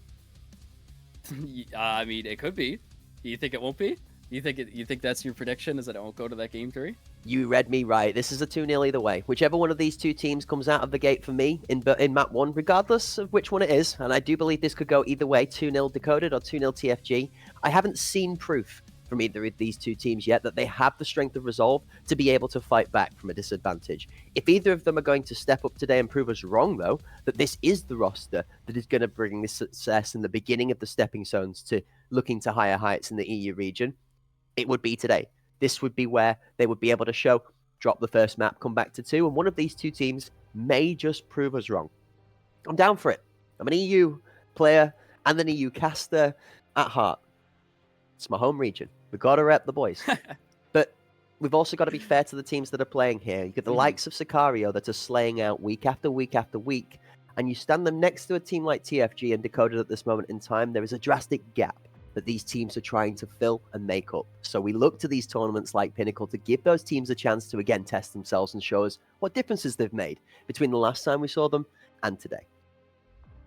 Yeah, I feel like this is the point where two of these teams have to realize that, you know, this will be probably the least toughest matchup that they have, like, both ways, right? Because once you realize that if you get through this, you have way scarier teams coming up next to play, right? So at this point, there's no reason to be scared. There's no reason to be afraid. We just play like we practice, and we just do everything we can to try to get a win with zero hesitation, no fear, because, you know, you take out one team, then who knows? You could be going up against Sicario later on. Like, it's a whole different playing field once you get up to that point. So, again, more proving grounds type of tournament in this bottom bracket, as you're saying, proving themselves to be able to go back up and challenge those higher teams in the top bracket. So it is important to not give it your all, to not give it your all in these points. But of course, you have to go 150% after you already go through this and continue to go forward against scarier teams. However, that very first swap of the day very first swap, the camera swap will be going to the game already. And check this out. Astraypod instantly going down to Maddox. And what is that? The A site is single-handedly held by one member. There is someone out back by... No. My... Check in PC. No. Get the camera through the flame, under the wood. You can't do that. We're not even 30 seconds into the game. What do you mean? That's the second jaw drop of the day. I usually only have one per tournament, but I guess we're just going in a buy one, get one free type of day. Well, Stripey the Cannon not finding a result the first time around. Readjusts. Slight angle of opportunity. Aim slightly higher. Going for a second shot. Nope. Second time's not the charm. Third is, though, as Lockie's got bullets for the heads of Wraith. 3v on Jen. Joe's going to have the better of Frost as the captain brings through a kill of his own. Call Me Joe challenging for half of his life for the member he's looking for, but now looking to try and push through on A plat. That site member's trying to swing aggressively towards him. Ducks his back is turned, and that shotgun is going to claim the legs of him. If he finds him, Joe trades places with him onto site, and Lorek saves him on the backside. Joe's getting up space to take out Gore over the headshot, and what is this? It's chaos again in the circus. Craziness. Shots through walls, shots through smokes, trading places. Everybody's just on a different level right now. I feel like it's confusion sometimes. But I would imagine Decoded now are going to probably not send that member out aggressively through A. That obviously was a huge detriment to that round. There was only Duxies on site to try to do something about it. But again, he had to make some strange play through the smoke, which didn't work out regardless. But yeah, keep those members alive for sure. Here's Frost that might have to challenge a couple of these TFG members who are ready to go. He does have a member close by. However, on that peak right there, you won't really have a angle, so he's going to focus more on mid. Yeah. I'm really interested in the minimap right now, Kirk. Oh. Decoded are very heavily pressured up towards the B site. They're committed as well. If Device don't go in the favor, it isn't going to matter. 1-for-1, Lorek gets Gore. Frost takes out Lockie. You're absolutely right. It's a big trade of picks. The 1-for-1 on the side now turns into 2 as Lorek claims Frost. B site access goes to the favor of TFG, but The Bomb's playing a really smart positioning here until Ashtray finds the head of Call Me Joe. Fold and crunch goes the dome of the captain.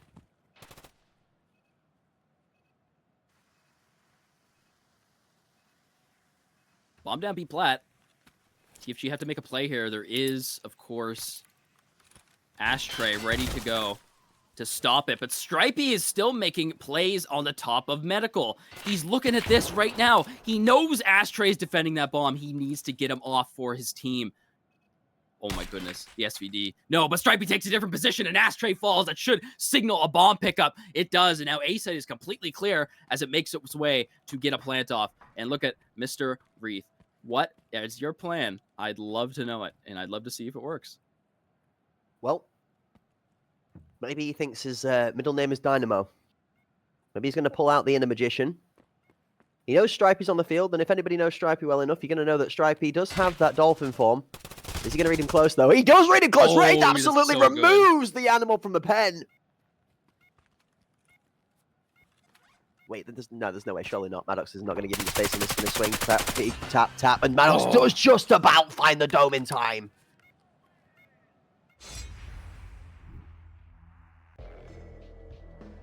That's actually insane that he was able to read that prone. Unbelievable, right? Because we even saw him have a look down there before he turned the corner as well, trying to check a potential barrel around the corner or something like that. But it's insane. You can round that corner. And most times, people will have their guns or their sights being blocked and not even be able to see him. But he's ready. He's ready on the trigger. And excellent recognition of Stripey's gameplay.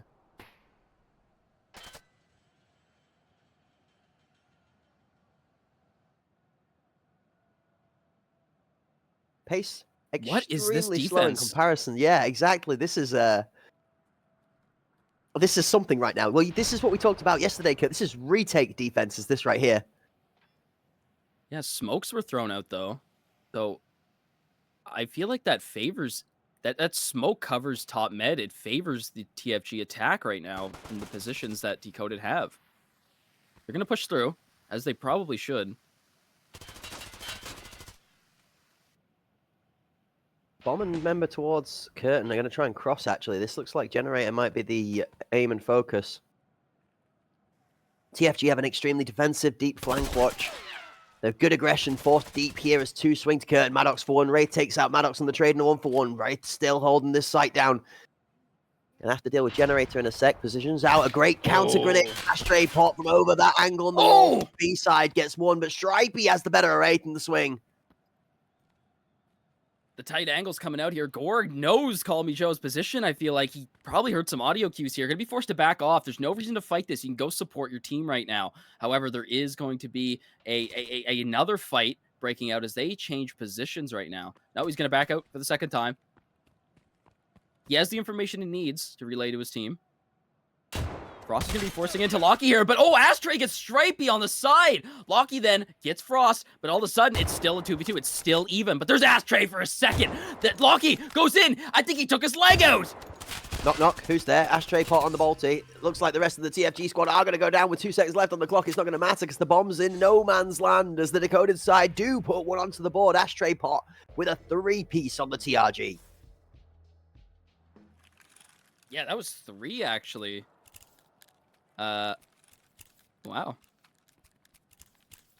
Wow. 4 kills total so far. All right, 3rd round. Going crazy. We have a very, very even kill scoreline there for the TFG lineup, showing that they are very capable of playing as a team and allowing everybody to have their opportunities and play the roles that they should be. Also, excellent gun skill. Getting into multiple 1v1s. Still winning.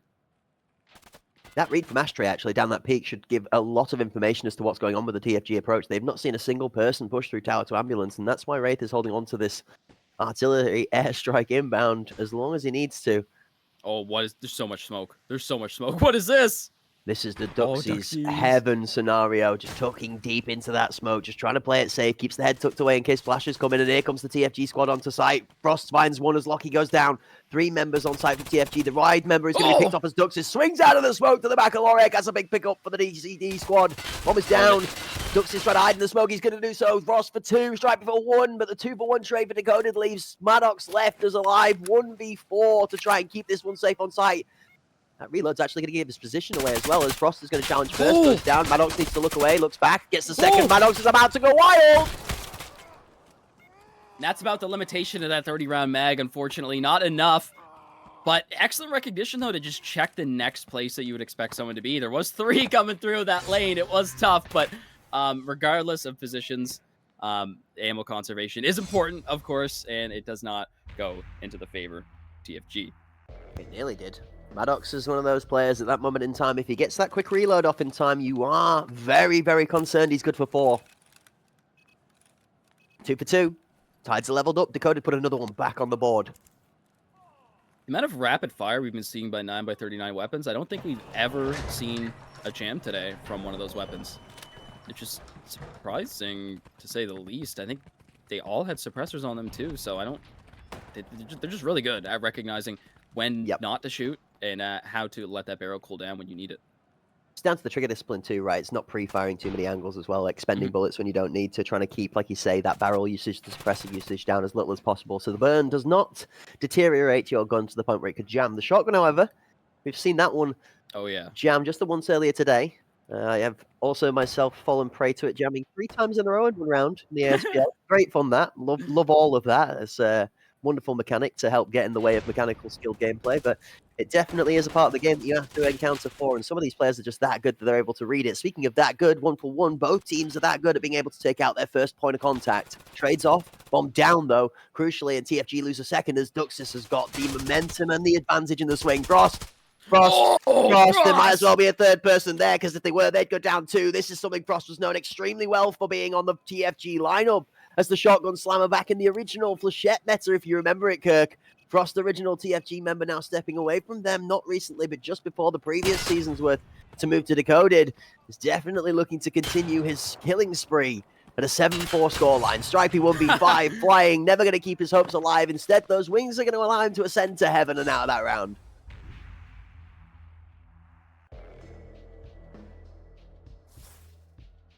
Looking pretty even. I don't know, man. You were thinking that it'd be a 2-0, but back and forth is starting to prove otherwise. Potential 3 games still coming up, so we can only tell in the future. Is way, way too early yet. What do? Do we play cool, calm, and collected, and we just sit here happy with the decision, or do we tell you that I never said which scoreline it was going to be 2-0? It could be a close 2-0 the whole way. Yeah, do we go on the copium tank and we just play a little bit of rigged metagaming? So based off of that prediction, I think that you would believe that one of these teams shines better in those tight end rounds where it could go either way. I think swapping of the sides is the tail of the story, yes. I think when we switch from attacking to defending side, one team is going to take a drastic lead in both maps, and that's going to be the deciding factor, yeah, 100%. Shots out of this, Call Me Joe looking to try and replicate the Decoded damage done through the wall bangs early on in this game. We are only 5 rounds deep and only 1 separating the 2 sides as Decoded have a lead. They are on the defending side, though, and for TFG's attacking half, it is normally harder to get yourself over the halfway mark with an advantage than it is on defense, especially in a utility-heavy map like Bowl. Decoded have done an exceptional job of adjusting their line of scrimmage until the TFG utility comes out so that they don't lose members for site entry and the gunfights and duels, because when it comes down to the gunplay so far, I think you'd agree with me, Kirk, but Decoded have looked slightly better individual in their fights. However, on entry, Stripe is the first as Wraith is taken down. Ashtray finds one back with a Volty. The bang and the boom of the drum goes down as the heartbeat rings out to the sound of the drums. Ashtray has 2, but Maddox is going to shut him out. Then Duxis decides it's his turn to start shutting doors. Another one from the TFG squad goes down on entrance for 2 versus 3. They have still some form of hope inside of this round. Until Stripey the Dolphin is now Stripey the Pancake. Flattened for Call Me Joe to pick up 1 in the trade, but Frost to back him up. And between Duxis and Frost, Decimation Decoded push themselves to a guaranteed at least split half. It makes you sort of think that maybe being holding these standard positions on the defense on a site is sort of what kind of can be a detriment to some of these defensive teams on Bowl, where you can see Decoded, they're fully backed up, right? And once that V40 came out towards Generator, we saw it, right? Moments later, 2 of the Decoded members push up and then take those aggressive positions. They don't want to give any single advantage to TFG. They are extremely careful with their positioning. I love that. And sort of kind of goes the opposite way right now as Duxies pushes straight through and gets away with a kill. However, he's going to rotate back to the anchor position, but there's 2 members of TFG ready to go at Generator, and a 1v1 will now commence. Ashtray, will he come out on top? The jump still doesn't connect with anything, and Ashtray takes down Lucky.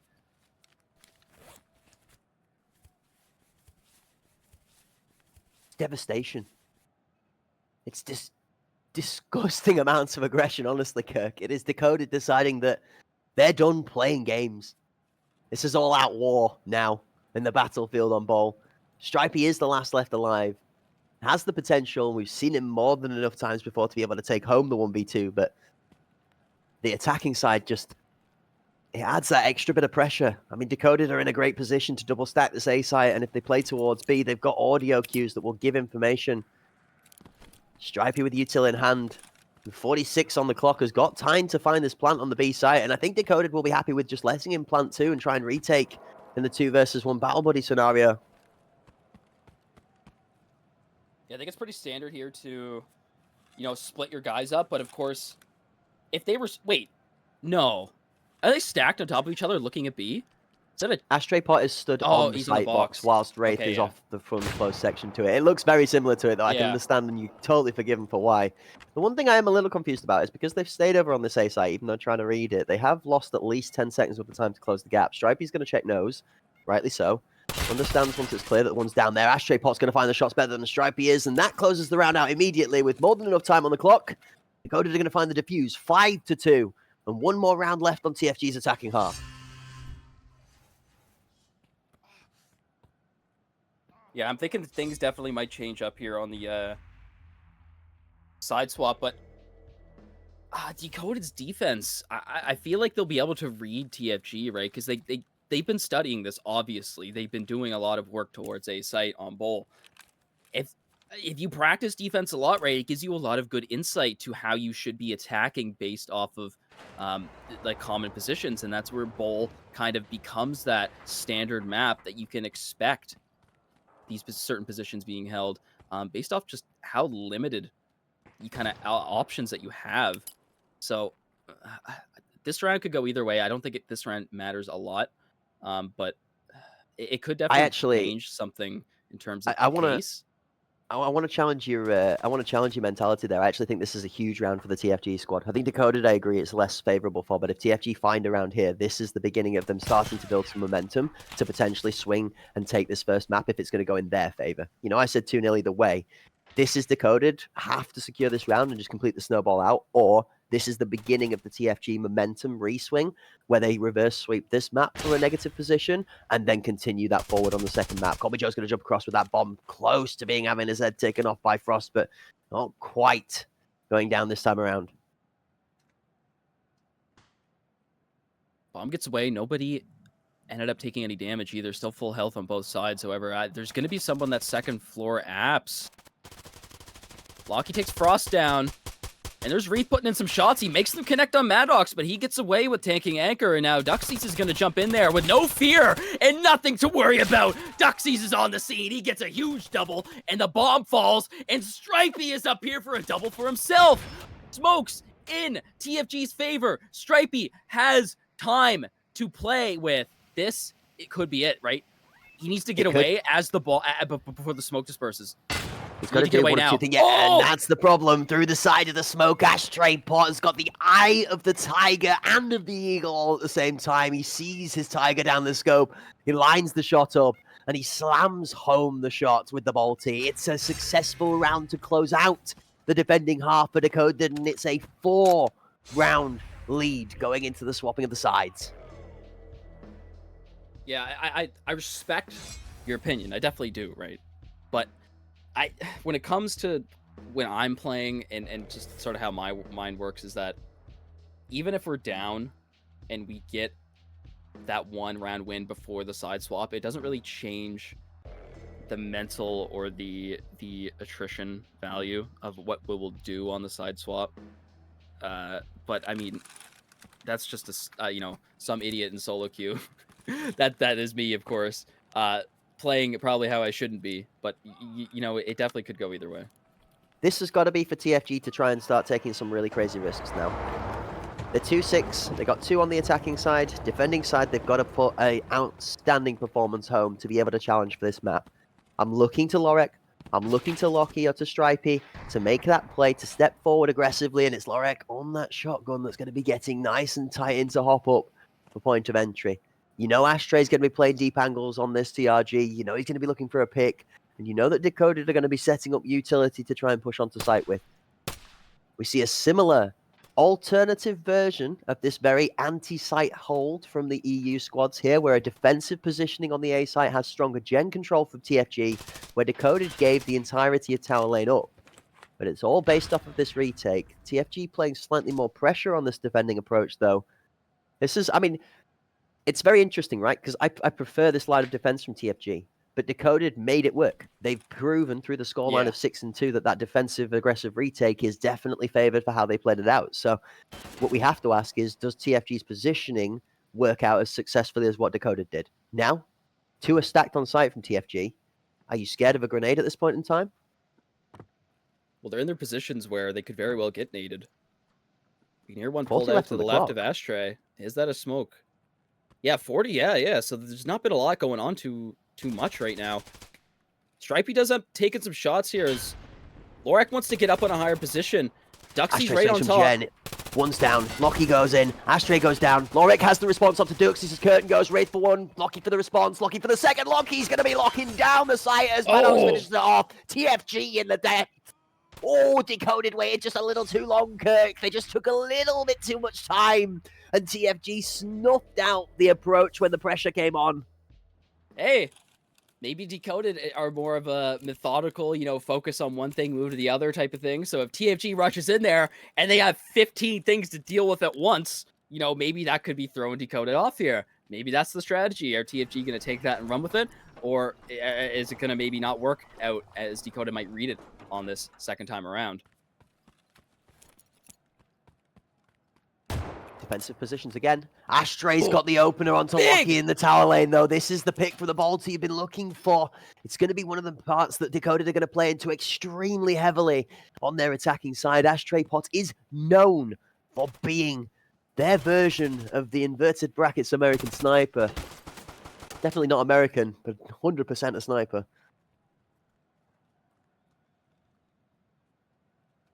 So Gore's probably not going to move out of this position for a long, long time.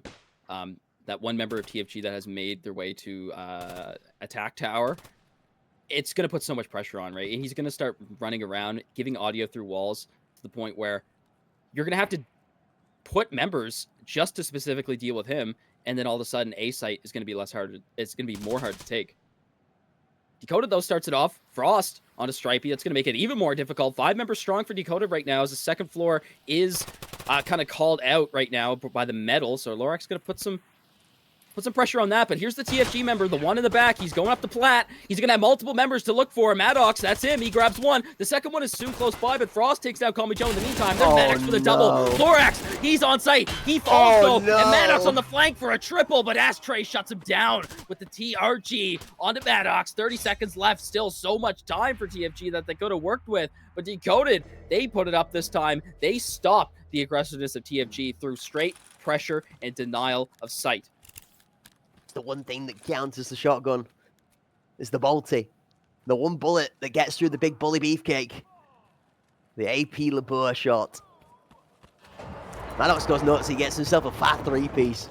He goes whole ox and says, mess with the bull and you'll get the horns. But then Ashtray swings out of ambush and goes, hey, over here. You can't milk those. You must have saw my comment yesterday in the Twitch chat. Maybe we can't milk those. That's what I said. That's it. Lorek's milking it though. The shotgun's going to ring out. Flechetti ready to make Frost's legs spaghetti, and they get folded out into some udon noodles as he is udon for this round. Stripey's going to have one on the better of Stripey versus Ashtray Pot. A favorable look for the TFG squad as Ashtray was doing damage in the previous. Duxis, however, on the rotation finds one to be traded out for Joe as he picks off Gore. Nade out from Duxis. Counter, smoke towards the split to just cover off that aggressive rotation from the defending side. Joe's going to peek into it. Joe's going to get peeked out of it by Duxis with a great headshot. And one rotating through the smoke is going to be the 3 TFG members left alive to try and defend.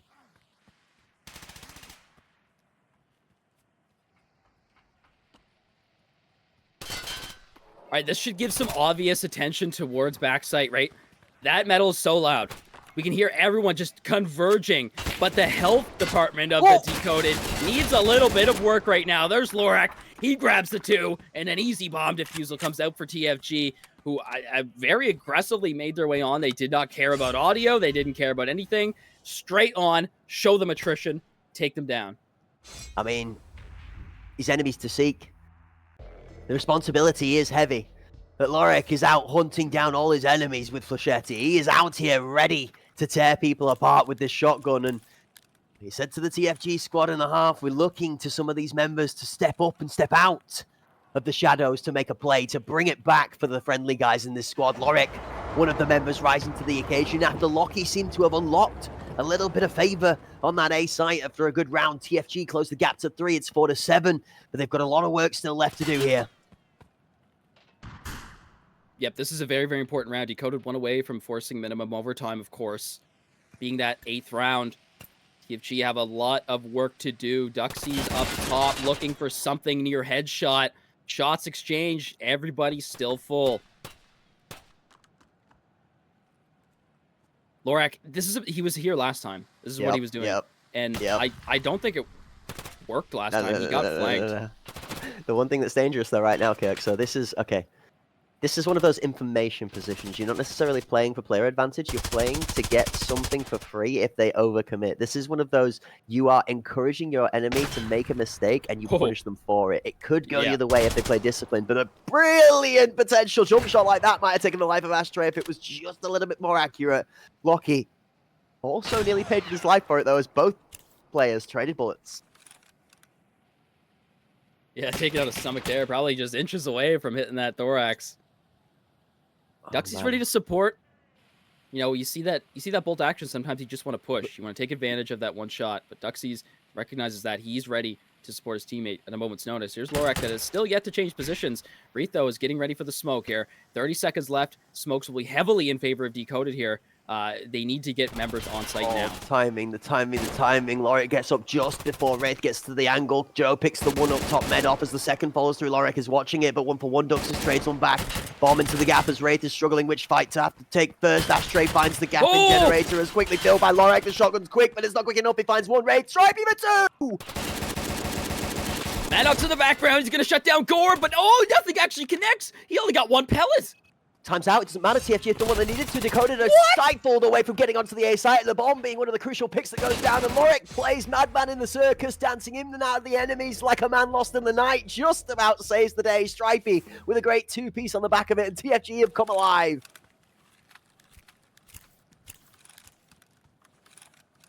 Game number 2. Map number 1. We're back. We're in it again. Lock in the seatbelts, chat. It's happening. Right, looks like we got a big question coming in for chat here soon. However, you're gonna have to hold your horses in the current moment because this is an important round.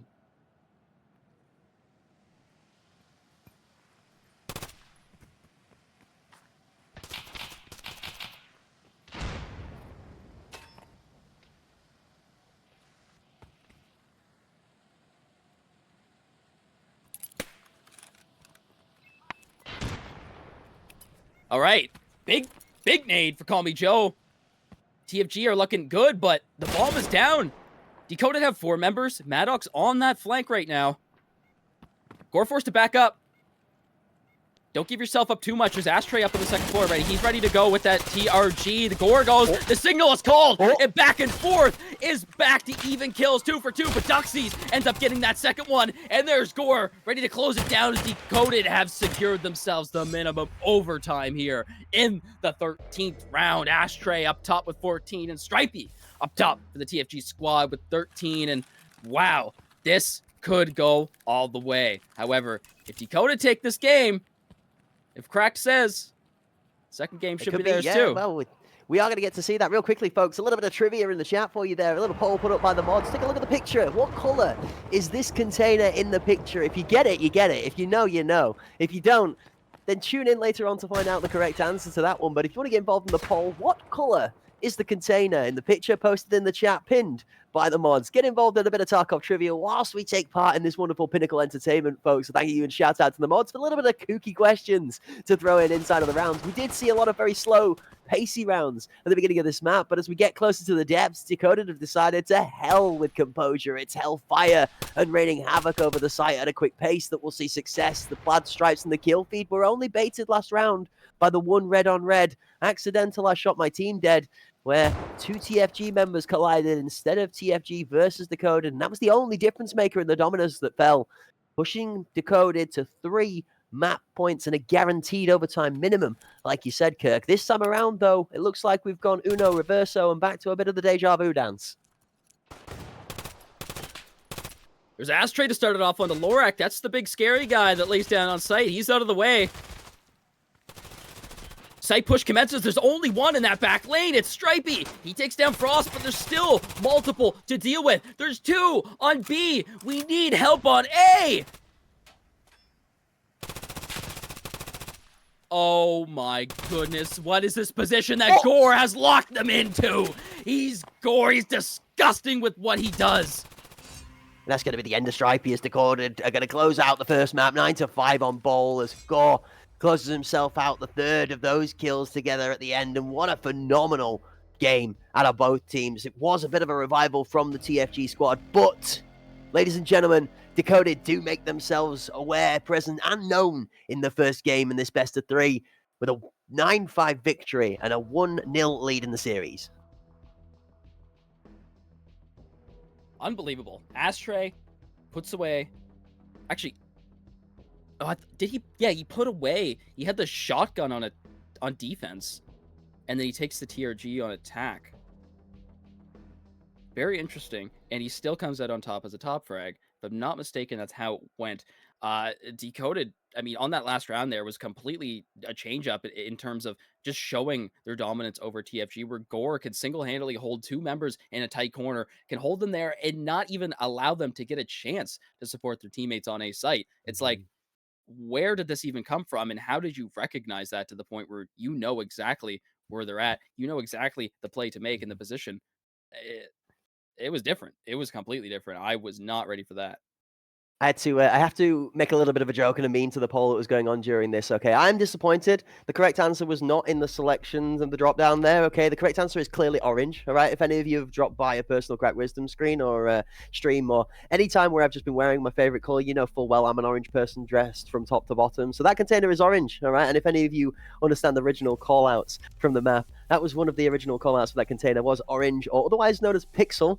But we are getting Omega rolled because I think the joke in the combat between the colors is it green or is it blue? And the correct answer selected by the moderators this time, congratulations to a funny number, 69% of you. Okay, well done, chat. All right, I'll give you well done on that one. Okay, 69% of you selecting the correct answer in green. Cracked approved. The lost yapper, KD, strikes again. W's in the chat for the 69s out there. Do love a good joke. But correct, green is the right answer. Faded blue, I think, is the controversy people are saying. But faded as everybody's eyesight. As I'm telling you now, that thing's orange.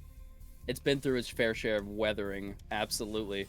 Oh, okay, so orange was the call out based off of a joke, I guess, back in the day. Yeah. But I mean, I wasn't. Yeah. I didn't have the maps pulled up. The call there's a whole story, honestly, behind that little. It's okay. You're from NA, I'm from EU. If we went to a map and we both wrote down what our standard callouts, our maps would look very different, right? It's very much just that basis. It really is one team would call it this, one team would call it that, and the color of the container actually having no relevance to the callout whatsoever is kind of a common thing. Love to see it, honestly, and the confusion is going to continue. I think the mods hit the nail on the head with the poll, actually, to sort of join the theme of the day, where it's been confusion out of the gates from the start. We don't know who's going to win any of these matches today, and actually they've all been extremely close ties so far. Yes, Decoded did come out with a much stronger start in this one, and that lent them to look more favored to take it home. But TFG at a couple of rounds, maybe 3, 4, or 5 of the rounds even, looked like they were willing to be able to fight for this here. So I'm hoping that maybe this is the first stepping stone for this TFG squad, the new roster members. Lockie showed up, Lorek showed up. It was great to see Joe win his gunfights in the duels. We saw some really cool positioning plays out of the TFG squad on defense. I liked that defensive positioning default. I looked good in comparison to where I personally think Decoded gave up too much space. But this is why I'm a caster and not a pro player, because Decoded have points on the board that say I'm talking absolute nonsense. So I mean, it's an interesting one. It's perspective, and everybody has a different play style too, which is one of the great reasons why here at Hunt Premier, partnered with Battlestate Games, we love to bring you events like Hunt Premier's Pinnacle, EU Elimination Tournament, HPL, the ACS, and much, much more, because it gives you guys the chance to see what different styles are out there and what different teams bring to the table on each day to try and tackle their opponents. Inside of the arena, it is a multitude of variables, right, Kirk? And some of us, like yourself, have the unfortunate job of having to pick those details apart, right? Yeah, my predictions are usually pretty good, but I feel like today they haven't been. But I could also come down to just how close these teams are in terms of skill levels and what they're capable of. I think it's very slight differences that can really push a win, and that's what's going to happen when it comes down to a very even scoreline right there. So here's some highlights. You're going to see exactly how Decoded ended up taking down TFG with specific small strategies or potential like angle holding. Like here's Ashtray, right? He's been in this position almost all game on that defense, right? He's been holding it down, giving lots of information towards his team. And there's Wreath. Oh my goodness, man. Swinging that corner, knowing exactly what he's looking for, like a kid in a candy shop. Takes the head off of Stripey, and Call Me Joe, the leader of that TFG group, has not had an easy time this game. We saw the one thing about Stripey that's it's kind of a gift and a curse, right? You get known for pulling off these cool, crazy, kooky little plays, but so much that you get a nickname like Stripey the Dolphin, and it kind of adds a little bit of unfortune to your gameplay. That shot from Ashtray there is one to definitely salivate over, as a mouth-watering slam of the bullet out of the Balti makes it look like cinema in the screen. Lorek and Ashtray having a little bit of a dance. Lockie and Ashtray towards the back of tower, also fighting it out as Ashtray slams a bullet into the mid-air model. Now on site as Duxis dances for the double, but the magazine, again, we talked about magazine size being a bit of an issue at a couple of moments within this game. One there for Duxis, trying to convert on more than 2. We saw Maddox earlier on with the 2. Here, this was one of those masher colors that had me completely confused as the plaid stripes hit the kill feed, and it's just death after death after death after death as people are trading with not much time left to try and get access onto site. I do think that this game was very dice rolled by both teams, where this round here, where Lorek puts the shotgun to bear, and this is what I'm on about, where Call Me Joe ends up picking up Lorek, the captain, killing one of his comrades. That's going to be a bit of a kick in the teeth, and that probably was the nail in the coffin there, actually. TFG had done a good job to resurge and revive themselves after a dominant set of rounds from Decoded, but then the captain kills the king. It's been kicking all of the kneecaps and ankles out of the Decoded squad, and unfortunately the court stood laughing at the captain instead of cheering for that success. It's a bit of an unfortunate scenario, and it happens all over the scenes in Arena, okay? But it is part of the mental gameplay, isn't it, Kirk? It's one of those things where you're on a high, you're rising, you're getting better, you put a couple of rounds together, and so close. So close. Yeah. But yet so far. But I would love to see map 2 change. Yeah. Yes. It's still far away from a loss. It's only game 1. Guys, we're in this 3.5 hours. This is game 2 of the second best of 3. There's still a minimum of 3 games left to be seen today, right? Minimum. Could go up to 5, right? You never really know at this point. So you'd be better. I hope everything is, seatbelts are on. Everything is ready to go. And make sure that you have, if I'm not mistaken, snacks and everything ready, because we should be going to a short intermission break in between every game, which will result in this 5-minute timer shortly coming up on your screen. Make sure that you are back in time. We saw Skybridge get banned, and we saw Bay 5 go to the decider, so that means that Fort is up next. We'll see you soon.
Hello, ladies and gentlemen, and welcome back to the Hunt Premier Pinnacle EU Elimination Tournament here on the Hunt Premier Twitch channel, partnered up live with Battle State Games. My name is Correct Wisdom, sat in the booth with Kirk on the lurk, bringing you guys all of the action, all of the gameplay, the tip-top clips, and tip-top mechanics that these players are showing us out on the stage for our Slamming Sunday, the second out of 4 of the days for this Pinnacle tournament. Kirk, it's been non-stop since we've opened the gates. We had a best of 3 that more than delivered all 3 maps worth of exciting entertainment, and now we're one of a potential further 3 down where TFG find themselves up against it. 9-5 in the first on Bowl, and the second map they've got to really come back with something strong. Yep, just when we thought that maybe Fort would have came out a little bit earlier, no. It is the 5th game of the day is when we're finally getting to see it. One of those maps that I expected something to be more in favor of a lot of these teams, but all of a sudden Skybridge just kind of came out of nowhere and started getting dominated by teams everywhere. Like, I don't even know what's going on with Skybridge. I don't think there's been any changes to it in a little while, so I mean, to each their own. I'm all right with changing things up a little bit, but speaking of changing things up, Fort is the map, and that is a map that I feel like you don't want me casting this map because I will talk way too much about these 3 important key factors of certain positions being held, and I will speak about them every single time I cast for it, and I feel like I don't shut up about it, so I'll try to make it brief when we get into those spots. I'm going to be honest with you. It's not like it's not necessarily a poor thing to talk about. Fort in a map as itself has 3 very, very specific breakdown focal points. Okay, your mid cult connection is direct access to the A site and is the most malleable way to move from mid to A and to gain your self-control, whether you force the enemy team to rotate into you holding a position, whether you play aggressively through their on tempo to catch people in an over rotation or overstacking a defensive spot, or whether you just stack members there yourself because you want to assert authority in that area by taking it with force. It is a very focal point. That mid box connected to A cult is the second of 3 parts, that it's called the death box for a reason. If you don't play your life around each of the areas you peek into that box from, it could be just as quickly the end of your life instead of the person you're looking for. And the third and final part of that section is any one of the other connecting angles. Top mid, beacon, bedroom. That is your main form of B-site access, beacon being the primary of the 3, as it is the quickest route for rotation to the B-site, and it also holds a place of power over the majority of mid-control post-plant. Beacon seems to be the spot to be because you have control over top mid, you have control over Palace, and that center box hold. And with that being said, less of the yapping like Kirk said, and more of the clapping. We're about to see some cheeks get slapped together at the speed of sound as both of these 2 teams take off into map number 2. TFG versus Decoded on 4. Instantly, Lorak sends shots out towards the lobby kitchen A site connector. And that's one of the 3. That's one of the big 3 that I speak about. They know that it's so aggressively trying to be taken by both sides, but this time Decoded are trying to let them have it. Call me Joe with the nade that I've yet to see before. I don't ever think I've seen that. And now here's Call Me Joe with another one. Can he make it connect? Frost looks like he might fall. Oh, it gets caught on the windowsill. Tough. Oh my god, that would have been insane. He might have to change his name to Call Me Kobe for a second. If he'd landed the 2-piece, that looked to be absolutely exceptional basketball gameplay. The first one, swish straight through the hoop without even tapping the backboard. But the second must find its way off of the scenery, out of bounds, instead of on top of the head of the enemy that he was looking for. This, however, is a slower look to the TFG squad, which saw them much more successful on Skybridge. And this composed approach leaves them a numbers advantage 5 versus 4. Decoded have had time to reinforce the site, but Lockie with an entrance pick is going to find himself trading 1-for-1 as Ashtray leans, taps, and snaps.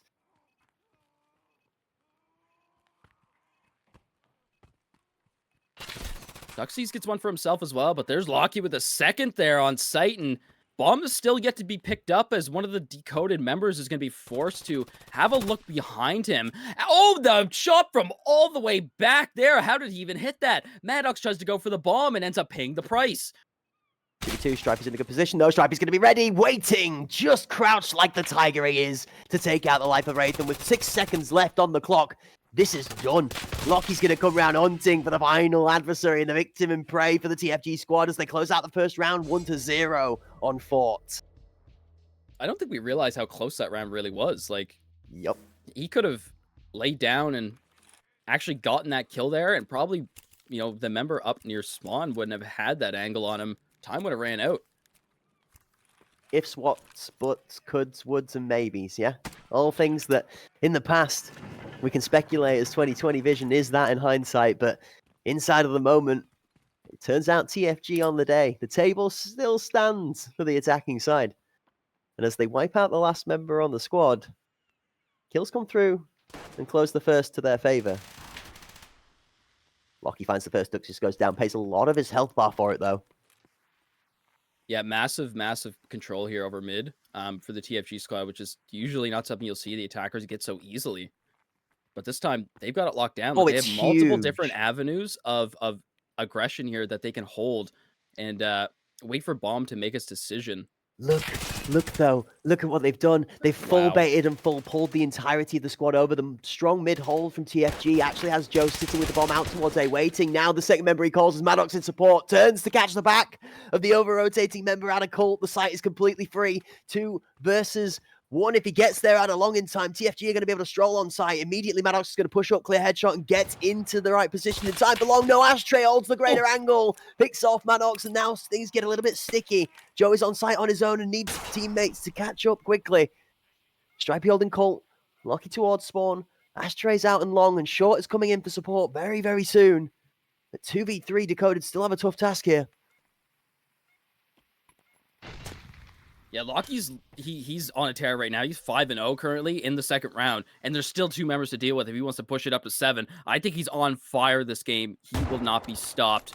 Ashtray is going to try to get a little bit of something here. Very, very close, like millimeters away from hitting that head. There's Frost, though, going to take Call Me Joe, but Lockie's still alive, and he's still waiting for a couple members to take out. Lobby Control needs to come out here, and Frost knows it very well. He's going to be forcing Stripey into that corner, and there's Lockie for the 6th. Stripey steps out with a wide swing. Good shots, honestly. The wide swing and the good positioning readjustment that Stripey knows he's going to get re-swung himself. Steps in, ducks under the shots of his teammate, and then a quick tap to the dome just to give them a bit of inspiration as Stripey shows he is locked in for the second match in the best of 3. TFG take a 2-0 lead, Kirk. And it looks a little different to what we predicted in the onset.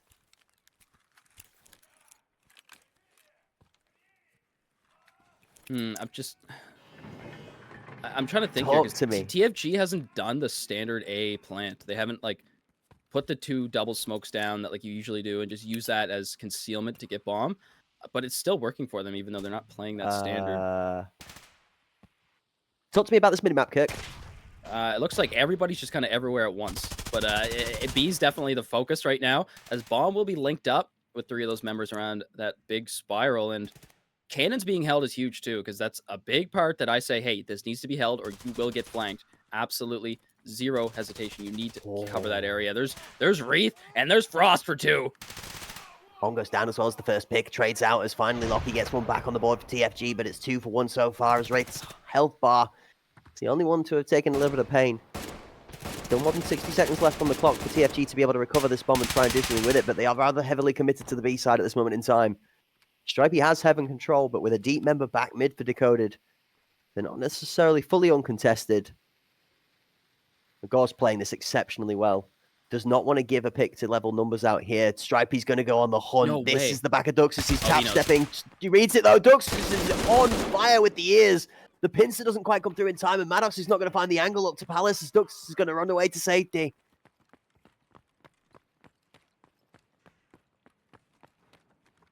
Top mid huge. Proves just as well that Duxus gets a big kill and is able to put pressure now towards Lobby. He gets away with his life as I think he swung that corner not as he was meant to. Gore grabs one on the site. Maddox is going to be running into multiple members as Ashtray shuts him down. The last one remaining, and 4 Decoded members still alive by the end of that 3rd round. And all of a sudden, TFG looked like they were in control, but Decoded, they switch it around. 2-1. Flipped on its head. You're absolutely right. I think a little bit of, I want to say slower gameplay and slight lack of dispersal of members out of TFG left Decoded with a lot of map pressure early on in the round. As I was kind of noting too, when we first looked at that minimap as we were calling it out, they hadn't really fully committed to the B side. The bomb and 1 member was very delayed out of spawn and still laid back. So that A pressure, very weak from the TFG attack, and that allowed them to push through Colt quickly and shut this down. This time around, TFG have adjusted. The first kill doesn't go in the favor of Duxus as first blood falls down to Maddox, being the one taking the rest. But the A member out towards kitchen lobby is holding control, whilst TFG have mid in their favor. Should they choose to execute here? Duxis is all on his own here, Kirk. This is a nightmare scenario if TFG read this well enough. I feel like Duxie shines in these scenarios. Why did I say it? I said it. I should have just kept my mouth shut. Casticus comes through, one goes down, and that's actually going to be a great little look away and then turn back to claim the kill as the flash gets thrown in advance to try and prep them up for the kill, but doesn't work out this time around. One apiece, the kills get leveled out, and both sides are 4 versus 4 with TFG still floating in mid. 60 left on the clock. This is going to be a tough ask. Dakota are not giving anything extra from the first initial pick. They're trying to play this in a very similar mentality to how they did on ball on the defense, where they are willing to give sight and retake if they need to. The TFG are not falling prey to the bait this time. They're going to let them wear the clock down too, and they were willing to fight their way onto site at the end of the time if they need to. Okay, here's the standard push from the attacker side, right? They'll use it as concealment. It is not cover. It will not save your life, however. For some reason, it still continues to work to this day. Big underhand, very, very close, straight in the middle of sight. But however, at this point, you gotta expect her to be hiding.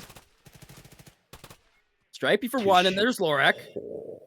Big right now. Now, Astray has been known to grab a couple of kills around this area. There's one. Call Me Joe trades it back out, though, and it's all out to Gore, who has a 90-degree angle to work with on both sides. And make that a 45, actually. Or make that another 90 right there. There's so many angles. He's got a whole 360 degree of the pie that gives you a fast pass out the round. That's going to be TFG knocking the last member of Decoded down. 3-1.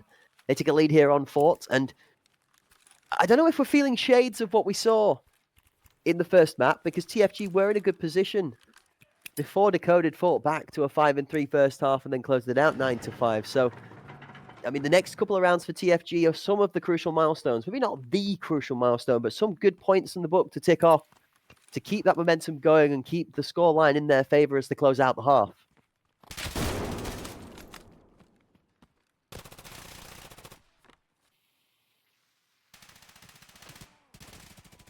So it looks like there's going to be an issue with whichever player disconnected there, which will result in a match reset. So potentially that round that did go through will not count, and we'll have to go back to whatever came up there, whatever the scoreline was before the disconnect. But I mean, regardless, he came back in time, and they still played a very decent round there. Decoded showing up here, but TFG, what are they going to do? What is the plan here? I don't. I'm just trying to have a look at like what happened on Bull. Like I'm trying to put my mind on what exactly. I think TFG was just more aggressive on the defense. Decoded less aggressive. There was multiple times where TFG's put very, very extremely aggressive members through sight. They pushed right out. It didn't really work in their favor. I don't know.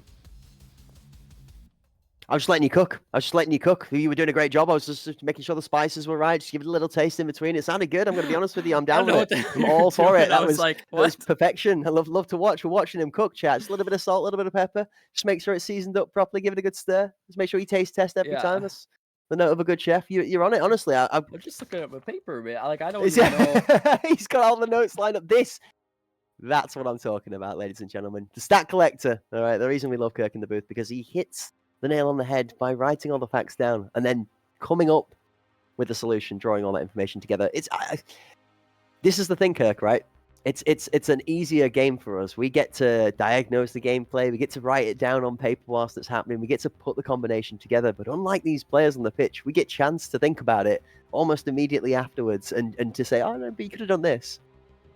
They've got to try and do that in real time. And this is where the matches are becoming so close, is because sometimes it's right.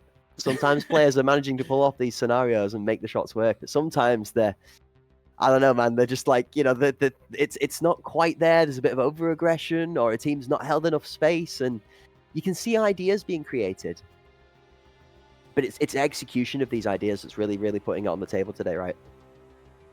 Yeah, and I think that the biggest struggle for me is that both of these teams are so evenly matched that, like, it's again, like I said it earlier, is that these very, very small, minor differences is what takes rounds sometimes, and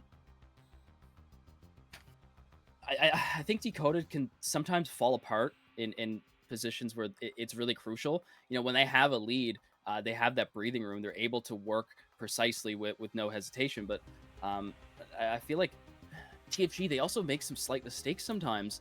And Fort is one of those maps that we've yet to see today, and it's hard for me to kind of decipher exactly how these EU teams will play for it, because the last 2 tournaments that I've casted have been NA. So I mean, we know the differences that NA bring to considered to EU. I know that NA are a little bit less patient. They will be a lot more aggressive than some of these EU teams, and it's different for me considering the last couple tournaments that I've done. But it's tough, man. It's tough. Tough is right. It's. I was laughing at the map picks, because you're right. Fort is one that's a little bit fresher in our minds than what, well, Skybridge. I guess we could consider ourselves like experts at this point in time. I mean, the amount of times we've broken down Skybridge gameplay over the last 24 hours alone has been a very large amount. Okay, to put it politely, it's just been a majority of the gameplay. Okay. But it has delivered some great games. I mean, today's matches alone from the beginning. Folks, if you're just joining us whilst we are taking a quick break out of our second best of 3. First of all, apologies for the technical delay. Just fixing one of the players, making sure that all 10 members are present on the pitch for us to be able to continue this gladiatorial bout. But we already had a best of 3 that went the whole distance, right, Kirk? 3 maps, the Spartans, K3. I mean, K3 came out the gate 1-0 in the lead after the first map, convincing us that it might have been a quicker series than it was. It was a close-er game, but it wasn't that close that we were like, okay, this is going to be a super, super long series. The second game, however, was all about it. Like everything entailed, including the closest of fights between ones being exceptional, people needing to pick up 3 pieces, 4 pieces to close a round out for the team, some great grenade gameplay, and it went 1-1. And the third map in the best of 3 really just showed us that the Spartans had got an extra gear in that synergy, that despite not being together for the longest, they were able to put it home on the field on the day, and they closed that one out 2-1 in a reverse sweep. We've got a series here that, you know, after that boil's been simmering a little bit and we cooked that up, it smells a little similar. You get, do you sense a little smell of a comeback on the mind there? Because we're 1-0 up in the first map from Decoded, but TFG have really started to cook a little bit of something here in the second map, and I'm feeling a little bit of a deja vu dance. I can start cutting to a few of these shapes. I could feel a game 3 on my hands, and I could quite happily be here for another. Yeah, Kirk's eyebrows just went, oh no. Game 3? Do I have time tomorrow to still be here for this? Yep. About 4 hours on the timer should be so far. Pretty. I mean, I know. I mean, I'm not complaining. I mean, right? Like, even I think after this next game, ladies and gentlemen, we're probably just gonna get straight into the next one. So I mean, I guess now is your break. This is the time to go do whatever you need to do if you don't want to miss any of the action. Because depending on what happens, I think regardless, it will just go straight into the next game. Regardless if we are going to be seeing EPA or you know, TFG take out the win here and go push a map 3. So I think EPA versus either of these teams, I want to say that they'll put up a good fight, but man, EPA, you know them as 8 Sins, but if you're an old head, you might know them as EPA, because about 1 tournament, 1 or 2, it's been about, they weren't around very long. They were originally EPA, and then of course went to that 8 Sins professional esports organization, and then have recently parted ways with them, and then it went back to their old EPA name that has pretty much exactly stayed the same, except for the Nemo trade for Goes into Sicario, right? Which I think heavily favors Sicario, to be honest. I'm a big fan of how Goes went over to Sicario, and I feel like he shines more there, to where maybe he was a little bit under the radar on the EPA roster. But yeah, there's so many different things to talk about right now, because I mean, if you go have a look at that roster, not the roster, if you go have a look at that bracket, look how many open slots are there. That means that all those games have still yet to be played. We see winner match 9, winner match 10. We see there's still, you know, teams that have yet to even be decided on where they're going to go. So we could talk about all these teams all day. And unfortunately, the only ones that we've seen actually that we have to say goodbye to, and we won't be seeing any more of, is that K3 roster, which is really sad to see. We did not see them in HPL 3, and this was their time to shine, but the future only holds more as they grasp it. I think that's something to mention right now. Whilst we have a moment of downtime, I'd like the chat to raise up with me in support for K3. Let's get some hashtag WK3s in the chat for Hey. K3 as they do depart We got some the Hunt Premier Pinnacle tournament today. The first team to be eliminated, but I've got to say it was an exceptional showing from K3. It was one of the best matches that we've gotten to see this year so far in my mind, and that's partly to the performance, 50% of which was down to K3 in that one. So, you know, it is an L on the day, but it's a W in the mindset for me again. K3, every time they show up to a tournament, they show out in their performance. Although they are not able to take home the victory they are looking for, K3 have really done a phenomenal job. And with that being said, ladies and gentlemen, as we look to positivity to enthuse the people that have left the tournament, we're going to ride that positivity back on into the gameplay of the continuing battle for which one of these two teams are going to survive, also joining K3 on the way out on Super Sundays. Here we go, Decoded versus TFG. Current scoreline 3-1 TFG. TFG on the attack, Decoded on the defense.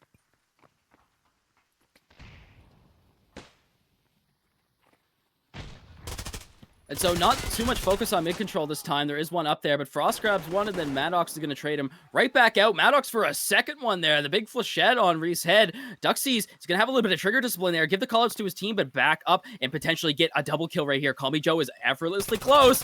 What is Duxies? He gets one. He's going to get a little more aggressive. Oh, but back off. Don't get, grab one, get out. Nice shots, good trade, in and out, dance is good. Gore does then swap back in and picks up one onto Maddox as Duxus decides to play discipline on his life, then finds himself a final pick onto Stripey. Shots out of Gore as two teammates look at each other, but Gore is going to close out the last member of the TFG squad on this B site with enough time to defuse the bomb. Duxus and Gore working off of each other, two familiar members that have played a fair bit of comp, showing their experience in a duo, playing exceptionally off of each other's shoulder on this B site. So right there, Decoded one through aggression and unfamiliar flanks. I'm guessing, not unfamiliar, but unexpected, right? Big plays through the bedroom to come up and take Call Me Joe off of the site.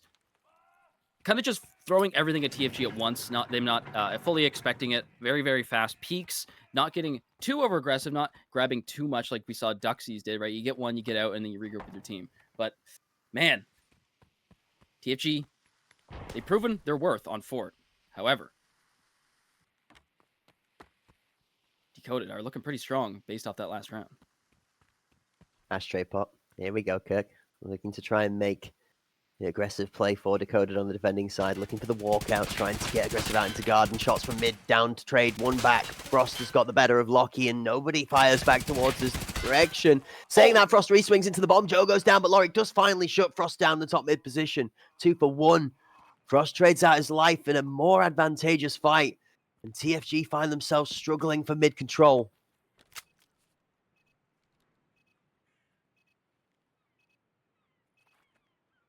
That bomb is acquirable. Oh, there's the turn. Could have given it off. Yes. Looking the wrong way, Mr. Reeth. What's up with that? Maddox grabbing one. He knows the audio of Duxies, but Duxies in these 1v1 situations, sometimes he shines brighter than ever. Let's see what he can pull off here. Gets aggressive and a little bit slick with it. Oh, the turnaround. Big onto Maddox. Lorak in the mid lane. Exchanging some shots, however, Stripey close by with the bomb. I think he needs a little bit of help from Lorak. We need extra members on site. I need support. Send help. He needs an adult. He's just put absolute damage down to be able to deal numbers towards that kill feed, but he needs to be able to get the backing of a teammate to get this completed through. This is a good rotation from TFG. Now that is the kind of gameplay we've known the TFG IGL to be good for calling. The exceptional rotation timing, catching that bomb open. Stripey's going to plant, and Lorek's going to have to make moves to get here in time to support. You know, Ashtray is going to take a moment to land a shot, and it won't be seconds before somebody's body hits the floor. Stripey gets past one, Stripey gets past the second, and secures the position into 90. That's big from the TFG's forward. The nade's still being held, Stripey.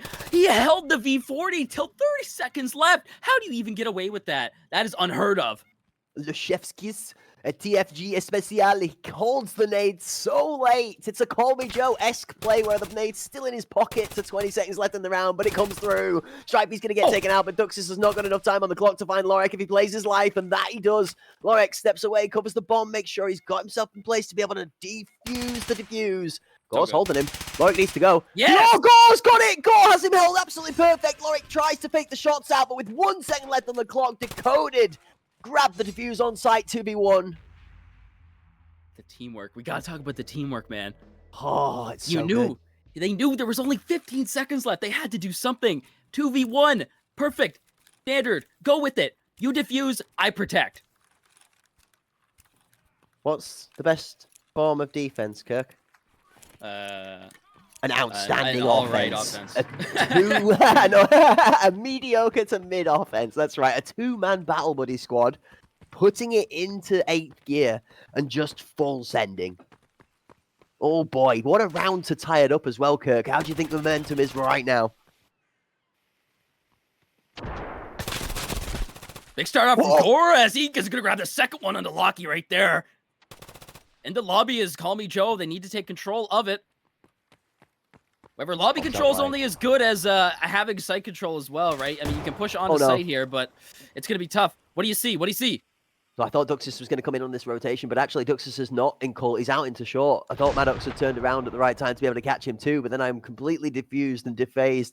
I just absolutely lost in the source as TFG do have good control of this mid connection, but it's not got them any forward pressure towards site, if you understand where I'm coming from. They have relative positioning over that connection that we talk about, so highly important, but they've just not quite got that site access. Now, can they read that the push through cult onto the single member is valuable? Call Me Joe's got the first pick and Gore does go down.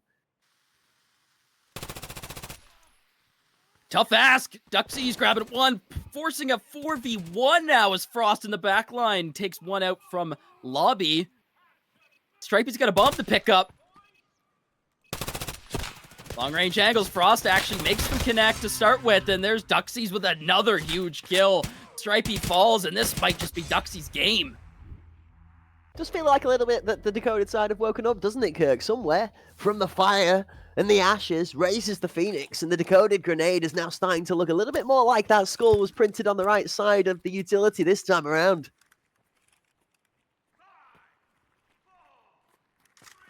Four, five, six. Look at that. Yep. 0-0. But I mean, we really have no idea. We know Astray definitely got some kills before the unfortunate incident.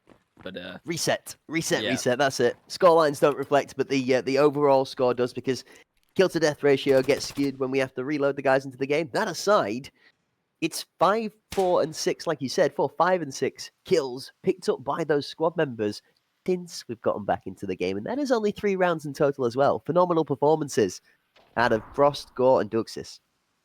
So are Maddox and Call Me Joe here? Say they get this kill on the Gore here, right? Is that going to force the push onto A? Because I think they're going to realize that there's no way that they only have one on A. But on the other side of the map, stuff's going down. Astray and Duxies, they're done for. And now that's going to probably, I would hope, that they would push onto site right now. This is your time to do it. Lockie's poking, Lockie's probing, Lockie's going to find something out of the bedroom as Frost goes down. That's a good pick for TFG. The mid control then rolls a little bit back in their favor, but they're going to use the smoke and mirrors mentality again to rotate heavy onto the A side. Decoded read this like a book and send Gore off towards the A. Short location. Headshot he's going to find in time. He is going to get Call Me Joe before he gets to run away. Positioning is good. 90. Shotgun. Comes round. Goes dancing. Goes dodging. Goes dipping and diving. He's going to take down the Maddox. He's going to look towards the corner where Loki's holding, but it's not going to be Loki on this moment. Gore picks 2 crucial kills up and allows for a 2v2 on site. Maybe that 5 extra health on the thorax is what he needs right now to clutch this up with his teammate. Loki's positioning is crucial here. The prone is actually outstanding. The first fight is huge. Gore and Ray both get a kill on piece. There's no way. Oh, tell him about it, Kirk. Tell him. Like the Rock, it doesn't matter where you are. I will find you. Unreal. Decoded will not be defied. It does not matter what TFG throw on the table. Decoded have an answer.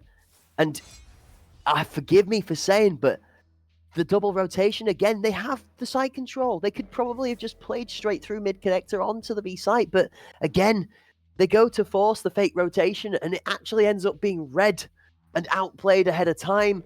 Call Me Joe, the first to fall prey to Gore's aggressive positioning, and then an insane bit of mechanical micro on the dance versus Maddox and the shotgun. Gore outplays 2. And Decoded take the round, 2 in the lead, 5-3.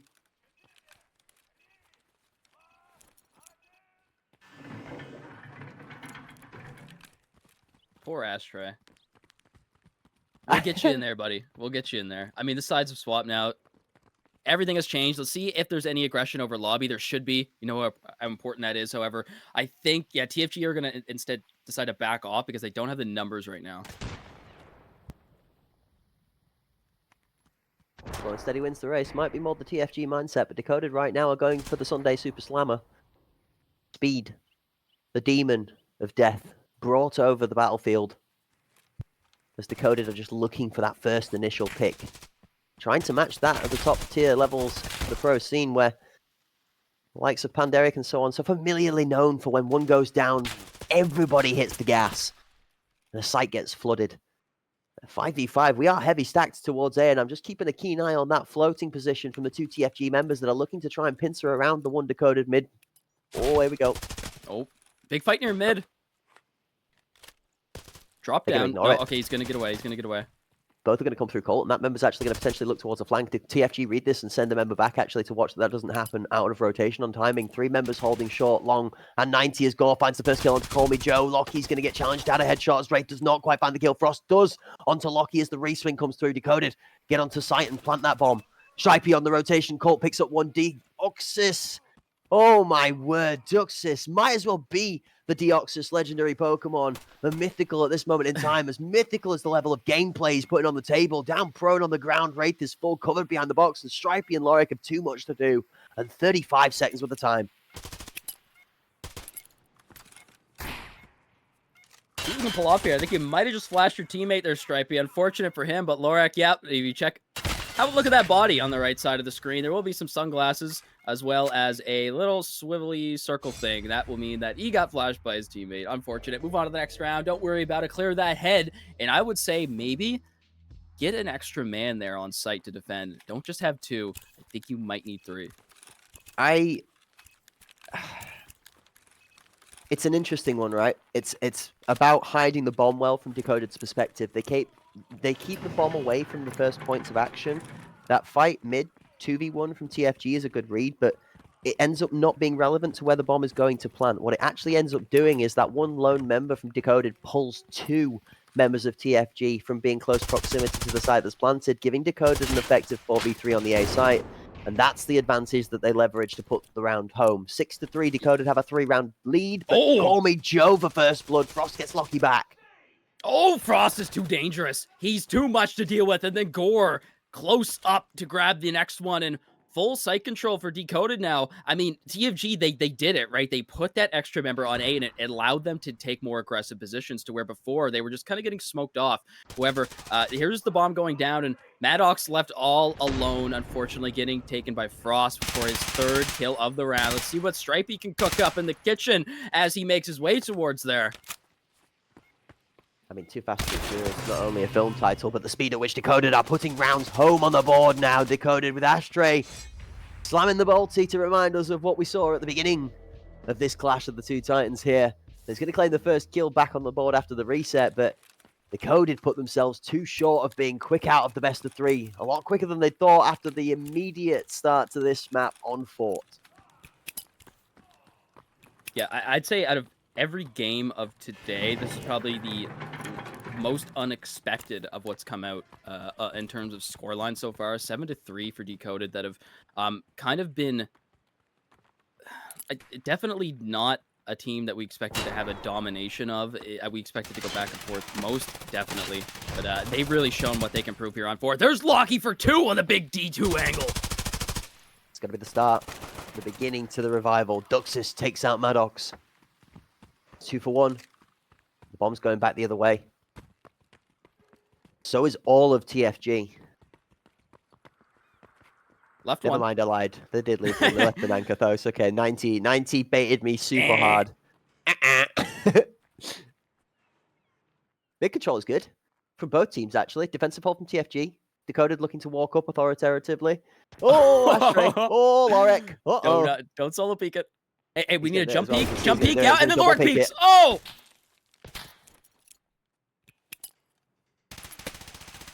So they trade pressure. Both teams execute perfectly. Colby Joe goes down to Duxus. That's a big opener. How is Duxus able to, just seconds before he was aware of the action, he gets forgot about for a moment, and TFG loses one of the two with his top strong mid hold. He had the high ground there, Anakin, so maybe He he saw did. him past the box, or maybe even shot him through it. Ah, Padawan learner, forever learning. Remember that 90 we spoke about that debated the heck out of me? Suddenly seems really important right now. Remember, this is also Lockie that got the first 2 kills at the beginning of this round before the rotation ran away from him. That's the third. There's the third. Lockie! Could you imagine history would have been made on Fort? He's done it again. Has he done enough? 1 versus 2, Ashtray Pot. Now, as you may have mentioned rather crucially at this moment in time, not the one of the 5 decoded members that is firing on all of the cylinders in this map. Maybe because he's not been called upon yet, but he'll have to be ready. 2 versus 1. The activation coming through, and there's no time. Oh! DFG close it out perfectly.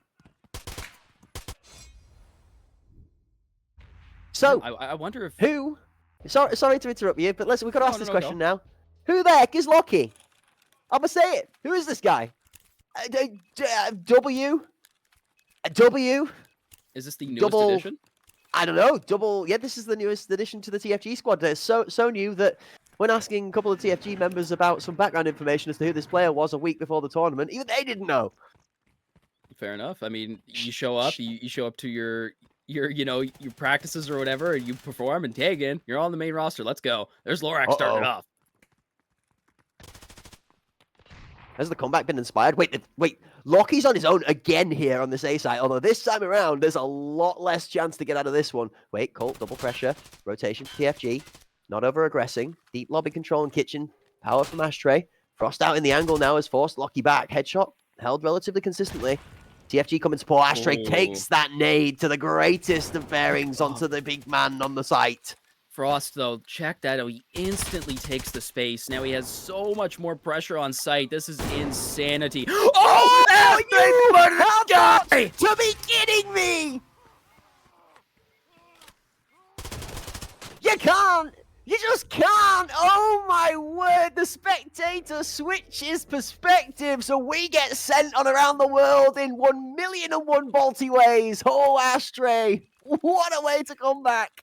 If I had to pick a clip to go on the instant replay, it would definitely be that one. We'll probably see that on the highlight reel at the end of the match. Out of the sky, birds will fall. And it's Ashtray Pot. He's gone clay pigeon shooting.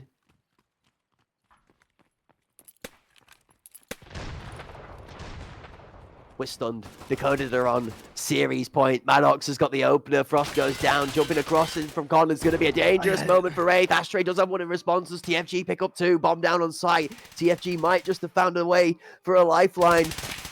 They're going to need 4 of them to find overtime, but Duxus has got other thoughts. The first in mid goes down as challenge comes up from DCD. Gore's got the responses. Duxus and Gore again pair up one after the other to pick off TFG members lone in isolated fights. I would have to say that even though Decoded is up right now, make that not that they were definitely overconfident this round. If it ends up going the way of TFG, it wouldn't surprise me at all. Decoded should have more members up right now. Only thing more consistent than me and you in overtime has seemed to be your caster curse today, so let's hope that you haven't just folded the thoughts and the familiarity of a potential extra round. This one coming through is going to be Gore holding 1-for-1. Lockie gets him on the tray, but Ashtray Pot is going to bury the bullet that makes the real difference on Fort. The final folding kill. 9-4, Decoded 2-0 TFG. I will still stand by what I said. That was a little bit close for comfort. I think Decoded got over-aggressive at the start. They got overconfident, and they lost members when they probably shouldn't have. And it came down to Ashtray Pot having to save the day on the 1v1 with the TRG. Always making those shots count. Shooting, like you said, clay pigeons out of the sky. But when a target's somewhat stationary, it makes it a lot easier for this man to make those shots connect, and that results in Decoded on a 9-4 win on Fort, shutting out the best of 3 with a 2-0 victory up against TFG here. And up next, man, it is all EPA. It is all up to EPA. Can they hold this position that they're in, or will they fall to the members of the Sicario Spartans, who came up on top in that first best of 3 that we saw today? That's it. There is a lot on the line for this next match. EPA had a very tough game yesterday for their last one to close it out, honestly. Panderic? Yeah.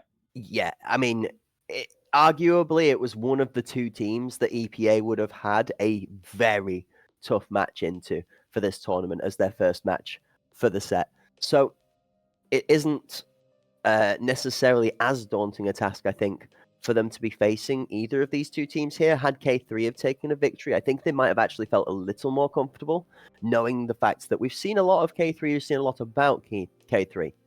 The Spartans are a newer roster, and there's a lot less information readily available about them. We know EPA Walker specifically likes to use a lot of that information gathering that's available to build a plan as to how to take a team apart. So I think that will help the Spartans a little bit have that level of surprise in the match that we're going to feature next to try and take down EPA. But when I say try and take down EPA, where I did have favor that the Spartans could come home with a victory in the first best of 3 of today, this is a different story. This is a different animal, and it's a whole other textbook worth of plays, where the Spartans playing K3 will have had to deal with aggression and very, very mobile flanks and a quick aggressive flank out of the likes of Malakan. The Sicario Spartans squad, I mean, although they have similar players of play styles, the likes of, the Hiding Sheep that'll do his cool, kooky plays, or something that's a little bit out of the ordinary. Mr. Krabs is a good TRG player, and so on. I think this matchup is very, very close on a player versus player basis, but not team versus team basis. Yeah. I'd really like to see if Blitzer Girl wants to come in today and potentially put Kaner back on the bench, see if she can get that flu game out, and maybe that's the blessing that all of a sudden will make her go even better than she already is. And I know that Hot Sauce in the chat, one of his favorite players, is Blitzer Girl, of course. He didn't get to see her yesterday, and I know he's heartbroken because of that. But I know that he's also a big fan of that Ace. A big TRG player there. But as we move on from that, we're going to get into some of these highlights that have proven for Decoded to come out on top of TFG within these last 2 games. However, focusing on Fort right now, crazy grenade plays, one that I didn't even see before. And there's Lockie making some really excellent plays here. He knows the appropriate times to be in prone positions. He knows when to push and how to use a teammate to his advantage. I think this is definitely a Lockie map. Fort looks good at this moment in time. I mean, 5-0 at this point in time on the scoreboard. We saw later on some great work as a 4-piece made him owner of that A site after a great anchor, which we got as distracted with as it seemed like the opposing team did. But it was down to Gore and Duxis, honestly. The teamwork out of these 2 players back and forth again and again and again in the later halves of the rounds was what made DCD the difference to close out the gap. Frost had some good entry frags, a lot of pressure put down in the early parts of the rounds. We're going to roll on into one of those replays there where he gets one. This re-swing into Joe is good for 2. He does get traded out, but good for 2 is better than the one that you get back in return. So Frost is going to be happy with that every day of the week. Great levels with the gameplay out of both of these teams. But it wasn't enough from TFG on the day.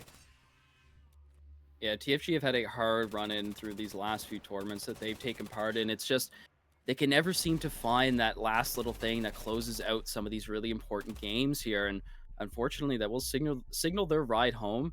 But that will also signal a huge victory for Dakota that have been in a similar position where now they get to go up against a team that, they've played against yesterday. They'll be going up against that other bracket. Sorry, it is the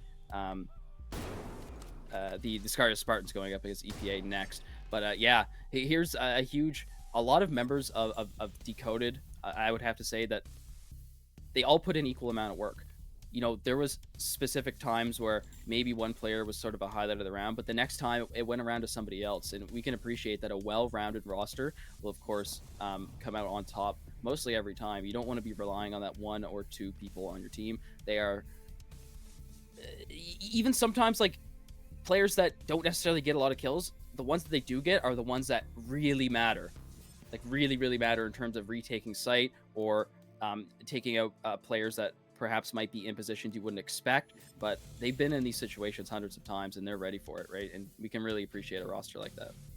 Yeah, absolutely, ladies and gentlemen. So, without too much further ado, we have got another final series on the Super Slamming Sunday for you to close out the first weekend of the Hunt Premier Pinnacle EU Elimination Tournament. We have had it confirmed that it will be the Dork Doinker himself, Kana, stepping onto the table for the EPA squad instead of Blitzergirl today for the second day in a row. So, looking forward to see what the King K himself has got to bring to kick in the bucket or kicking a couple of kills out, because he was doing a great job of throwing the grenades when we saw him previously. Some good kills in the game yesterday. Is Kana going to be able to elevate EPA to a victory here versus the Spartans, or are the Spartans going to provide us our second upset of the day and continue on their successful spree? Find out after this short intermission, where we will see you in 5.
Hello, ladies and gentlemen. Welcome back. We are Hunt Premier Pinnacle. My name is Correct Wisdom. This is Kirk on the Lurk. We're on the Twitch channel live. Hunt Premier partnered up with Battlestate Games, where we do things classy. We do things clashing. We do things to blow the ceiling off, and everybody sat in the stands with a cap that was firmly lodged on their head to begin with, because it's gone again. That's right. Even Kirk's bow tie has been blasted out of its braces because of the exceptional entertainment you've had. And thank you very much for staying here and joining us through all of our so far. It has been a extremely long day for 2 games worth of entertainment. And ladies and gentlemen, we're not even close to done. That's right, we've another best of 3 in store for you right now. And it's going to be none other than EPA returning to the screens to take on our victorious team from the first best of 3 today, the Sicario Spartans. Kirk, who have you got on the docket for this matchup for our final best of 3 of the day? And what's your reason behind favoring these in this one? I think it simply comes down to the pure experience of the EPA roster.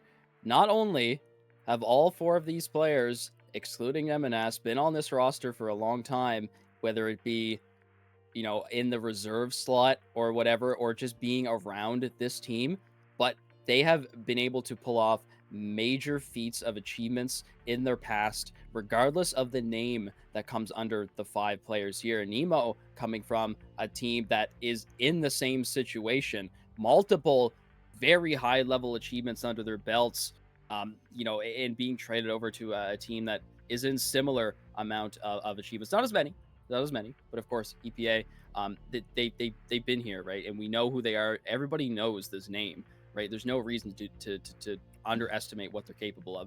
The Sicario Spartans, however, the absolute complete opposite. Brand new team. Some of these players, though, on the roster, of course, have a little bit of experience. We know that TOFG was the team that some of these players called home in the past. However, they qualified for HPL in the very, very last moments, right? They came late, and I hate to say it, but I mean, they were the 6th out of that HPL 3. So I think it's really no doubt here that EPA should be able to take this win here. However, Sicario Spartans have shown that they're ready to fight to the very, very end. Doesn't matter how many rounds that they're down, they will come up and they will show up to prove that they are the best that they have ever been. But time will tell. I like the logo, personally. I've been on a bit of a logo hype for a while now when it comes to some of these new teams. Everybody's getting a bit creative, trying to put a good brand on the face of the logo and the team that they're representing. Spartans, again, some great artistic work gone into the graph there. That helmet, representative of the forceful charge that they put on to get through the first best of 3 in a 2-1 reverse sweep. But EPA are not going to give them that chance. This is going to need to be a start where they show that they are already warm from a best of 3 series right out of the gate, and maybe even catch EPA sleeping for a couple of rounds if they're going to have any chance of being able to put home a 2-0 or a 2-1 victory here. There is a heavy potential that Spartans could potentially even take map 1 with EPA to swing this back for a second map victory and a third map victory and do a reverse sweep of their own, handing Spartans a little bit of their own medicine quite comfortably if EPA are caught with something that surprises them a little bit on the first map. We've known EPA to adapt, overcome, and improvise to be able to outperform their opponents on a multitude of occasions through the top tier of EU performances so far. And it's on the Spartans to be another one of those humongous challenges that EPA has to overcome to again reassert our understanding as to why they're one of the top teams in the EU scene. This is what I'm interested in right here. And Skybridge, again, my jaw is on the floor. Like, I really did not expect this, especially out of EPA. They've had a long history on Bowl. However, I know as of somewhat more recently under the 8 Sins team that they have had a more preference towards Bay 5. And I mean, Sicario Spartans picking that up, I assume just out of straight, confidence. That's just the map that they know the best. It's the one that they want to play based off of that 4th ban. But I mean, that EPA Skybridge pick, like, what the, like, I don't even know what to tell you about that one, man. Like, this is going to be a total wild card match, to be honest. But I feel like they must be cooking up something in the background that we're not too familiar with. However, we did see them play here yesterday, where Blitzer Girl was subbed out for Kaner, and they did come out on top, of course. But Would you like some insider information? Would you like a little bit of spice to add into that soup Can we're we do cooking that? up? Yeah, sure. Yeah. So here we go. Yeah. EPA, I had a little conversation in the background with a couple of people about a couple of thoughts about a couple of map picks, and it seems to be that although EPA were previously a very bowl-favored map team, things have changed. That train has left the station, or maybe more importantly, it's pulled into the station here on Skybridge, as EPA do like Skybridge as a map now. So I am not surprised after that conversation with them that they think that this is probably their strongest map overall, and that's why we're going there first. This would put the nail in the coffin that I was attesting to in the pre-game looking at the rosters, which is I think Spartans have to get on the board first here if they have a chance in the best of 3, but EPA are playing into that mentality heavily as well. They don't want to give that any thought at all. They want to put themselves on the board in Skybridge and go to whichever map the Spartans have chosen to take them to, which is Bay 5 for the second, and to be able to close it out there. So, I think that EPA should 2-0 this, to be honest. I think they should, because if Skybridge is really that map that they are the most comfortable on, if it really is that, and then they're forced to go play Bay 5, I feel like they're so comfortable on Bay 5 that regardless of how much the Sicario Spartans have practiced here, EPA just has pure experience on this map, and based off of that, I think time is of the essence, where again, it's that amount of time that they've had with experience on Bay 5 that it will just kind of come out on top. It might be a little bit more difficult if this is the preferred map. Obviously, it is of the Spartans, but I think it should be a 2-0. It really should. EPA has so much experience on both of these maps that it 2-0, absolutely. Confident 2-0 all the way. Interesting. I don't know if it'll be like a 9-0 both games, right? Like, I really don't think it'll be that, but I mean... Okay. They should put up some rounds on Bay 5. Give me a figure. Talk to me. Are we looking 9-2, 9-3? Are we talking maybe a 9-5, 9-6? Maybe even a couple of rounds in favor of the Spartans off the gate that catch them off guard, and then a resurgence from EPA? Is that what we're looking at here? We're feeling a bit of a counter trend. Maybe a couple of rounds of surprise, maybe one dotted here or there where the Spartans do manage to catch a member off guard or find a good numbers advantage out of chaos. Okay, I'm feeling what you're putting out there. I'm not sure I'm cooking to the same sort of rhythm, but I definitely do think that we're finding ourselves at the same finish line, regardless of the route that we're taking. I do agree with you that EPA definitely look to be dancing on the favourable side of the rhythm at this moment in time. They probably find themselves in a very comfortable position, but as I said, the Spartans are the unknown factor. So without further ado, let's go check into the unknown. Sicario Spartans, Propus, Hiding Sheep, Brand, Mr. Krabs, and Hugo Copter, as Hiding Sheep drops one of those grenades onto the face of Fox. Walker with the shotgun back onto Krabs. Propus has the life of Walker in response, as we are down to a 4v3 already. And instantly we can see a 7.62 MDR, which is, again, another one of those guns that will make my jaw drop. Not super favored, but we're going to see what Pablo can cook with here. Kane, you're going to be Pablo taking the position like the most that... consistent. You think so? Well, on this weapon, yesterday it was a big thing. We're going to talk about Kana. Go for it.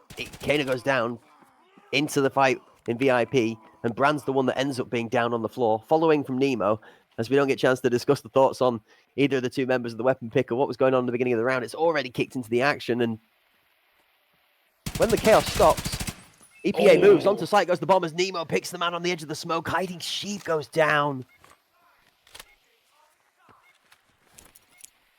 3v1 Hugo. Backside there, going to make an aggressive play through the smoke. He doesn't really have a lot of options to deal with right now as Nemo grabs the third one of the round. And huge kills for Nemo there that really helped his teammate get that bomb down as he was holding that smoke and ended up getting a huge pick to solidify that round win there with a nice bomb plant. Just apologies for cutting there. I just wanted to revisit that conversation. So you mentioned about the MDR, the 995 MDR, was something we wanted to point out from EPA's gameplay yesterday. I believe it is 995, is it not? We're not on the 762 version, right? I think it's 762, but the picture definitely looked like it had a 5.56 mag in it.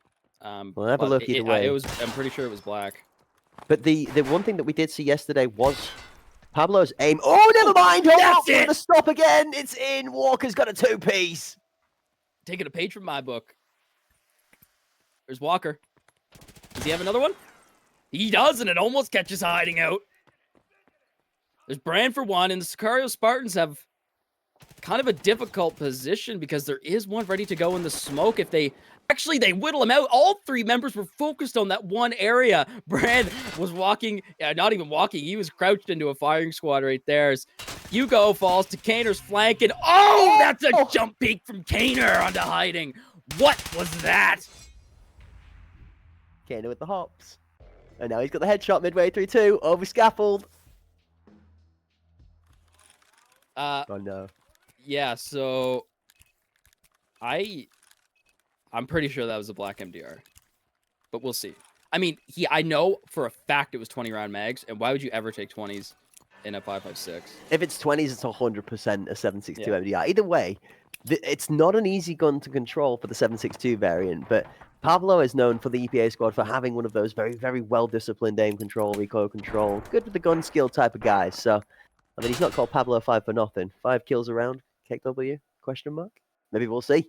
APA, 2-0 in the lead now, look to push towards this A site with a lone member rotating towards B just to hold off a flank. See, they get real aggressive here. This is what really changes the Skybridge map up. I think EPA, they're getting aggressive early, which is something we haven't seen today on Skybridge.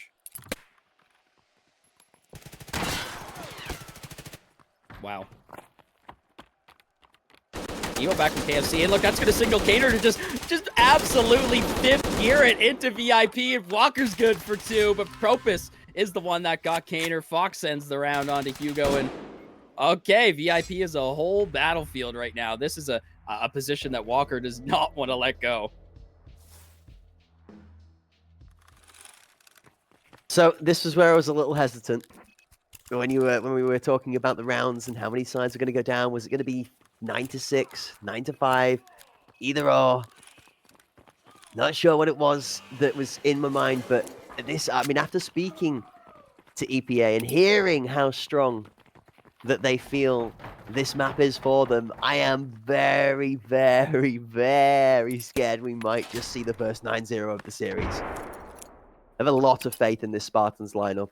They're very exceptional players, but EPA is a whole other animal when it's cooking on all cylinders, and by Jove, are they bringing the heat to the table today. Yeah, I'll definitely comment on that after this round ends, because at a very moment's notice, we will start seeing action taken as Nemo starts it off with the first blood.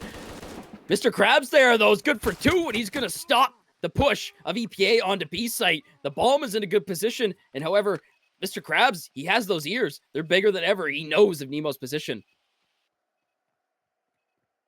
Takes a couple of headshots. Going to be ringing a little bit from the sound of that. Here we go. A little bit of a disco dance on the other side as Walker finds himself a familiar adversary with a different name over the top of it, as him and Codex were playing a little dance of life on the A site yesterday in a similar scenario on Skybridge. Kaner for 1. Hugo Copter is going to be the huge man to get the pick onto Kaner to shut him down, though, as a 1-for-1 is what comes through and settles Spartans a man advantage. Still 3-2 with exactly as we had from initial onset. Mr. Krabs is still holding site with that bomb control completely in his favor. Nemo gets put down. He gets put in his place by hiding. He was in that position for moments, very, very long time, and then all for it to fall very shortly as a very fast headshot comes out, and Sicario grabs their first round of the game here in the 4th.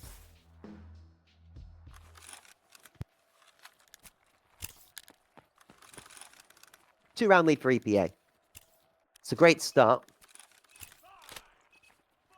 Spartans put themselves on the board with a 3 left standing position, which that's confident. It's convincing. The 9-0 is completely off the table as well, and that was my one concern with this one. Just purely with how well the EPA will have cooked up as many strats as they can. Of course, they will have watched the Spartans on Skybridge earlier, and there's Walker with a very Walker-like grenade as that early sandwich to gap push gets taken out by counter util. Yeah, I'll be using that one. I already got that locked in my head. Fox on site. Grabs Bran. However, I say on site, but they haven't actually made that push yet. They got 3 members to deal with in the back. Nemo is good for another one. There's that MDR right there. That's, yeah. So M80. Definitely. You're right. Yep. Pre-fire for Kaner doesn't work out, but Fox is ready to trade him back out, and Hugo is good on a Fox. Just trades after trades, and Mr. Hugo, I'm sir. I don't really know what to tell you here. 'Cause you got 3 different places you got to look and clear at the same time. I don't know what to tell you, man. It's a bit of a tough one to fight your way out of. He's going to swing left, swing right, try and force a little bit of audio information onto the member on site. But I mean, it's Pablo. He's not going to move a muscle. You know full well Walker holding down in VIP is going to tell him, oh, well, Nemo's going to move a muscle. He's going to put Hugo Copter down as Pablo tries for the jump peak.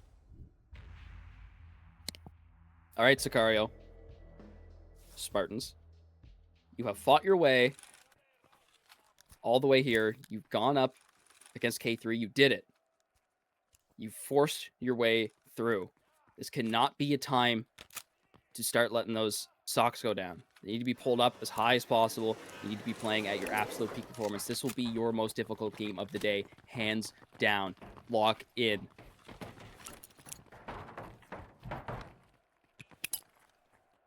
Are you locked in, Kirk? I'm locked in on Walker's nades because I need to start I don't know, man. I got to start using those. I feel like that'll really, really change the tide of some of these rounds that I play in solo queue. I installed the second seatbelt on my chair called Walker's Nades just recently. Okay, fair enough. Locked in. Double buckled. Read on the newspaper. Check that out.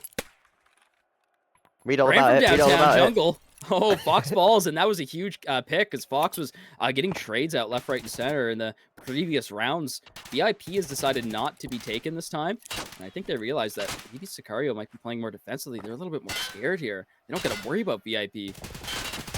This is the perfect time for smokes, though, as we can see one start to plume in the left side lane. 3 members on the B site from the Spartans, as all of EPA are holding over here. Walker's second nade goes out to a similar spot towards headshot. Left-hand side of that. Over where you peek to VIP from Graffiti, from Philboy. It's not currently holding anybody on the Spartans' side in defense. Bomb is down and fully planted as EPA realize that they have been given the space. But now the Spartans have 4 members to try and retake this with. Oh, Walker gets the EPA, info. well, watch that lone flanker right now. None of the EPA forwards are going to move because Jungle's about to come up and cause all hell on earth. Hi, Jungle. Kana on the backside. Doesn't manage to find a pick, and now 2 members are looking his way. The squad splits. EPA, Brand for 1. Nemo returns back, grabs down. Pablo takes out hiding. Chostu is going quickly as Propis for 1, but Nemo trades him out quickly as well, and Walker's got the back of it. Hugo for 1, Hugo for the second, but the shotgun rings out true, and Walker defends his sight. I can't tell if that was... I don't think there was really a big strat there that they had in mind for Sicario. I think they hesitated a lot. There was very, very few moments left when they decided to actually do something about it. They were getting pressure being put on by Kaner. There was a member that specifically was sent to deal with him. However, I feel like it was too close. The timer was too ticked down. Even if you made the play of your life, you wouldn't have made that in time. We gotta lock in on the strategies a lot quicker, I think. Make a decision. It does just end up being a bit of a boxing match on the site, doesn't it? It just ends up being everybody sort of throwing everything all in at once and seeing who comes out on top. It's very, very dice roll coin flip-esque. Could go either way. Do you think it needs to be more aggressive from the attacking side or the defending side, though? Because I think the Spartans... they gave themselves a lot of opportunities to retake that. They didn't give a lot of lives for what space they gave. Hiding Sheep's going to drop one with Util. Propis has got a kill onto Kana. This is more for what the Spartans will be looking for. Yeah, excellent nade placement, and Walker was not able to capitalize on any of those V40s so far. However, you can see that he's got something. That's a flashbang. Does not connect. Information gathered as 2 members of the Sicario roster will be on that flank. Bomb goes down with all 3 members. Very, very close by. Here's the huge flank. Absolute attrition through the hole. What can go on? Walker's good, and then Brando, the TK Propus for a double! This could be it! This is what the Sicario Esports need!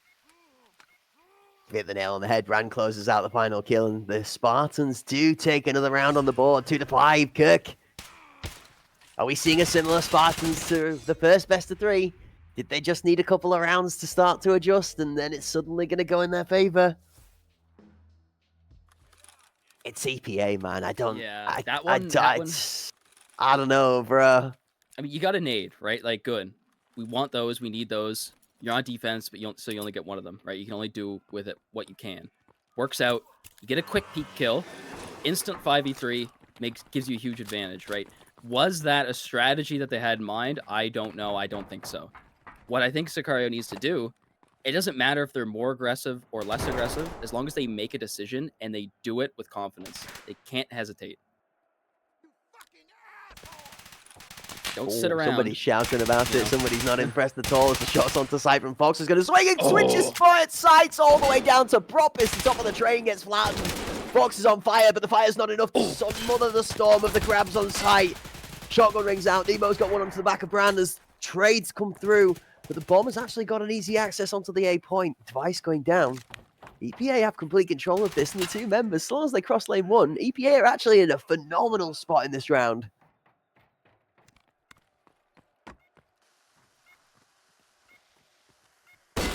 There's still one member. Oh my, okay, that could definitely turn the tides of this round. Hugo for a big one on the Walker. However, still 3 dangerous members to deal with.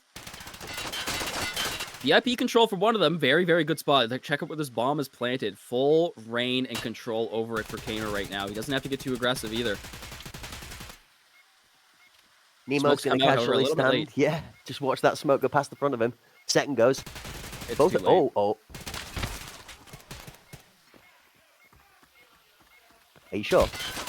Pressure on sight. Pablo's looking, running around. No. Hyden's got it covered, and it's completely annulled. No, it's not. Kaner's there in time to save the day. All right. Well, I was thinking there's no chance.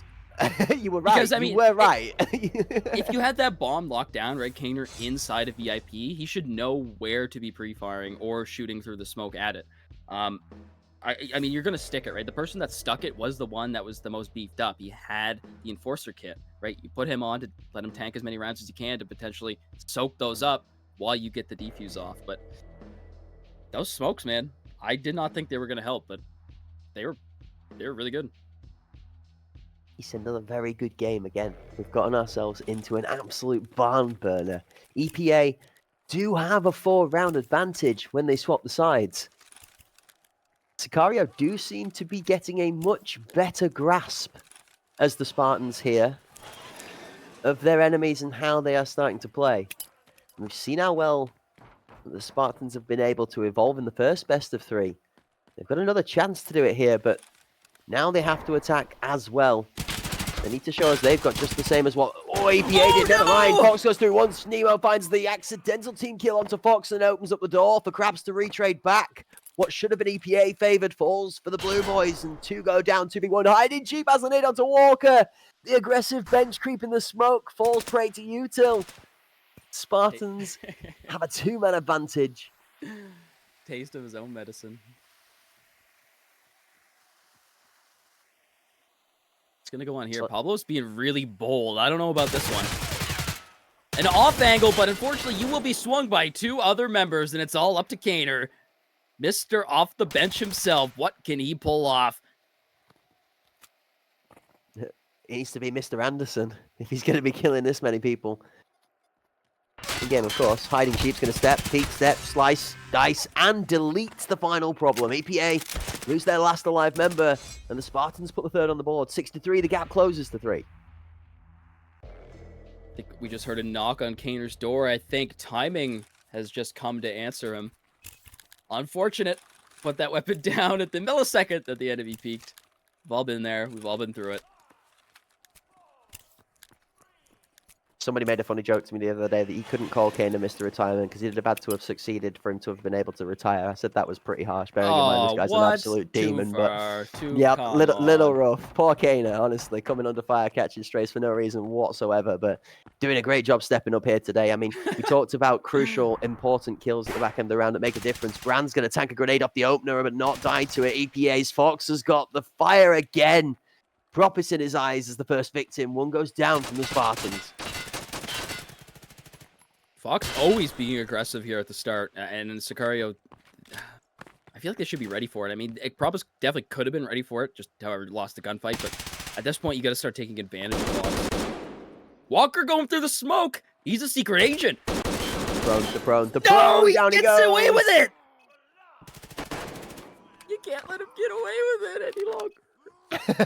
Your despair is EPA's Walker's delight. Down he goes. Nobody's calling him an angel after he's fetching all those toes. Fox is finishing the final kill. EPA moved to 7-3. And Skybridge does look like it is well under control from an EPA mindset.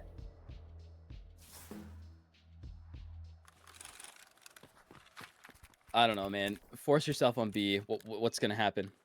That's the only thing I can think of right here. Unless you can take advantage of Fox's very aggressive start, maybe try to signal a nade onto that. But it's either that or you go B. So, just take a quick look at the score lines.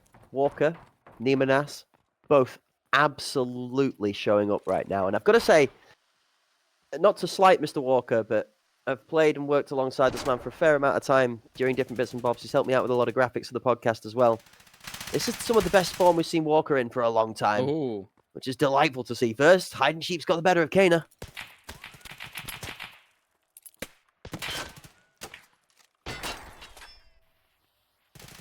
Yeah, so things have changed this round, obviously. 3 members of EPA went B. It changed things up. There was no over-aggression on A this time, so Sicario were able to slowly push their way in and take down members one by one. It is all up to a single EPA member to defend this A site right now. If they want to push on, they have the biggest advantage they will have this round. They need to go now. Use that smoke. Wow. This 3 members of the Spartans are just holding the space. That flash goes off, and Propper's just trying to jump across for information. They're just trying to find and confirm that member is on E-Box. So much pressure relieved off flank now. So much. A really good call. That now allows the Spartans to move all 4 members forward onto site. As Kirk, EPA will be thinking and hoping and wishing they'd read the flank as well as you had to be able to match it in time, but it doesn't work in their favor this time. Nemo's got good moves. Ducks under the shots and Proppers. The jump over the top from Walker almost looks to deal the damage it needs to open up the access, but Nemo does find Hiding Sheep on the deep angle through Sandwich. Nemo creeping around. Walker's going to match. This could be a big swing onto side. Krabs is going to play the aggressive angle. Nemo's ready for it. First goes. Brand's got the response on the left-hand side as Walker does go down from E-Box. Now both sides covered. Walker, he's no so longer allowed slimy. to fight. Nemo does manage to duck dive away from Brand. Proppers and Brand in a 2v1. There's no way he's going to be able to do this with 4 bullets in the magazine. And even though Brand team kills Proppers in the meantime, he also manages to take out Nemo. 4 bullets left in the chamber, Kirk. That would have been, that'd have been one heck of an ass. 2 per player? Nah, man. They would have been smiling over at Sicario after that one and been like, hey, yeah, look what you gave us. I bet you still wish you had him now. 4-7. Ours. Gap closed. Down to 3. Is this the beginning of the resuscitation, Kirk? Well, I mean, the next question is, do the Spartans go B? We always ask this question at the beginning of Skybridge, right? Is it A every time? Yeah, and now it's gone back to how it normally is with 3 on A. And Fox getting up there. No!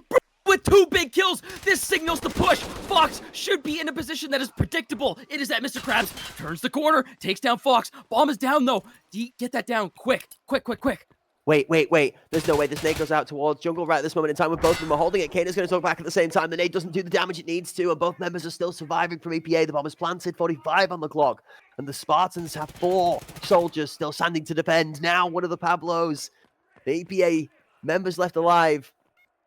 He's now no longer Pablo 5, he's Pablo 4. With an extra L. Puts him to the floor. Speaking of floors, Kana about to make this one a little bit messy, finds one on side, but doesn't manage to make his way out of the other 3. Spartans claim themselves another round on the board. 5-7, gap closed to 2. So 5 rounds for Sicario on Skybridge. That is not what I expected. I thought it would be 2, right? Maybe 3 if you're lucky. But no, they have challenged them on EPA's map pick and are showing up to come back more favored on the attack. And I mean, I don't know, man. These early picks are what signal these fast pushes onto site. I think they could be quicker, but regardless, yeah, okay. So, maybe a little bit upset at last round. There's Fox getting aggressive as normal. Mr. Krabs falls. It's a disrespect nade. it's one you should always pay attention to is, do they match that aggressive push? Sometimes you're going to die to it, you play to go through it. Fox with the jump shot onto Hugo Copter's going to delete the propeller and see that one come tumbling down to an explosion. There's no way Walker's going to find one inside of that hiding sheet. Does manage to get the trade back onto Nemo, but Fox is going to find hiding, and EPA move to map point. You know, during the first best of 3 today, and in that moment right there, it put a thought in my head. How important, obviously not very important, but where are these 40-round mags for 5.56 and 300 blackout? Are they important? I think they could be. I think they're a hidden gem. If you can decide to bring that TV-110 or that Alpha Rig or whatever you may need to grab that 1x3 slot, I think they can really force a big play up where, you know, you still have 10 bullets remaining to get kills. Was that a buff MCX comment? Is that what I just heard? Oh, wait, do they not have 40s? No, I don't think they do, but I think you're cooking, right? Is it? I'm pretty sure 40s are unavailable for an MCX on Scout. Oh, it's okay. Okay, maybe, yeah. Yeah, I forget that. I mean, it's on Assault too, right? But you don't really get the ammo that you do. Correct. Kane is going to find one off a site with a ridiculous shot onto hiding sheet. That's a really good first pickup for EPA. Slow and steady wins the race, though. Spartans trying to play a bit of smoke and mirrors back into EPA, give him a dose of the romance. And Bran with some insane crosshair placement. Again, the interval between matches for Spartans has not seen Bran cool off, hitting some ridiculous shots again.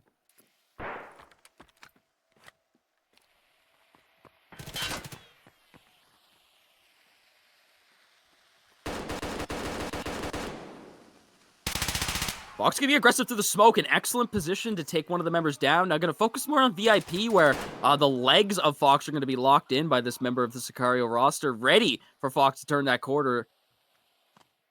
But Fox doesn't want to. There's Mr. Krabs. Wait a minute. Look at that crosshair placement. But wait a minute. Look at... Okay. Is Krabs going to take... Krabs, does he even know that Fox is here? Surely. I mean, he is on attack. Fox knows. Oh no, as down Krabs goes. I wonder if that's the audio advantage from the Vulcan, or the disadvantage from the Vulcan that kind of threw off maybe the audio for him there. Bran making his way onto site, grabbing one, almost flags a teammate there. Very, very close. 6 seconds left. Going to be forced to stick this plant out as Fox gets yet another kill in VIP. Walker turns the corner to end Sicario's dream of defeating them on Skybridge, but 5 rounds, very impressive. Good start. It's a really good start.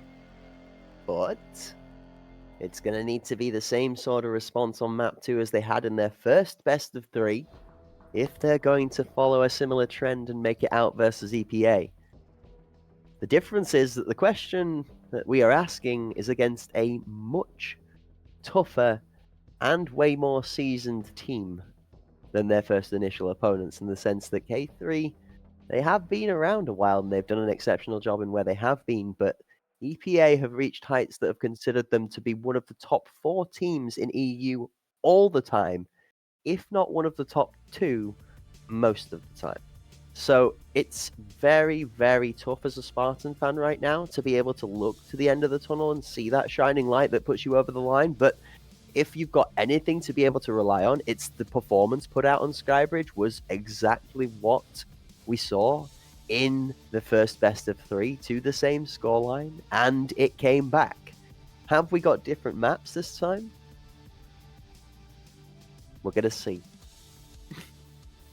I think you can really give appreciation to the Spartans, right? Because usually when teams come in brand new, sometimes they're going to get stomped. They're going to get 9-0'd. They're going to get 9-1. But the fact that every single game so far, they have proven themselves to be able to put up rounds is just a tell for the future that they just need a little bit more time to cook things up. They need a little bit more practice. And all of a sudden that will come down to this random team that comes out of nowhere, putting on a massive challenge against top tier teams like Sicario, EPA, Panderic, right? Like this is probably the best performance that we've seen out of a brand new team in the EU region, in my opinion, in a long time, right?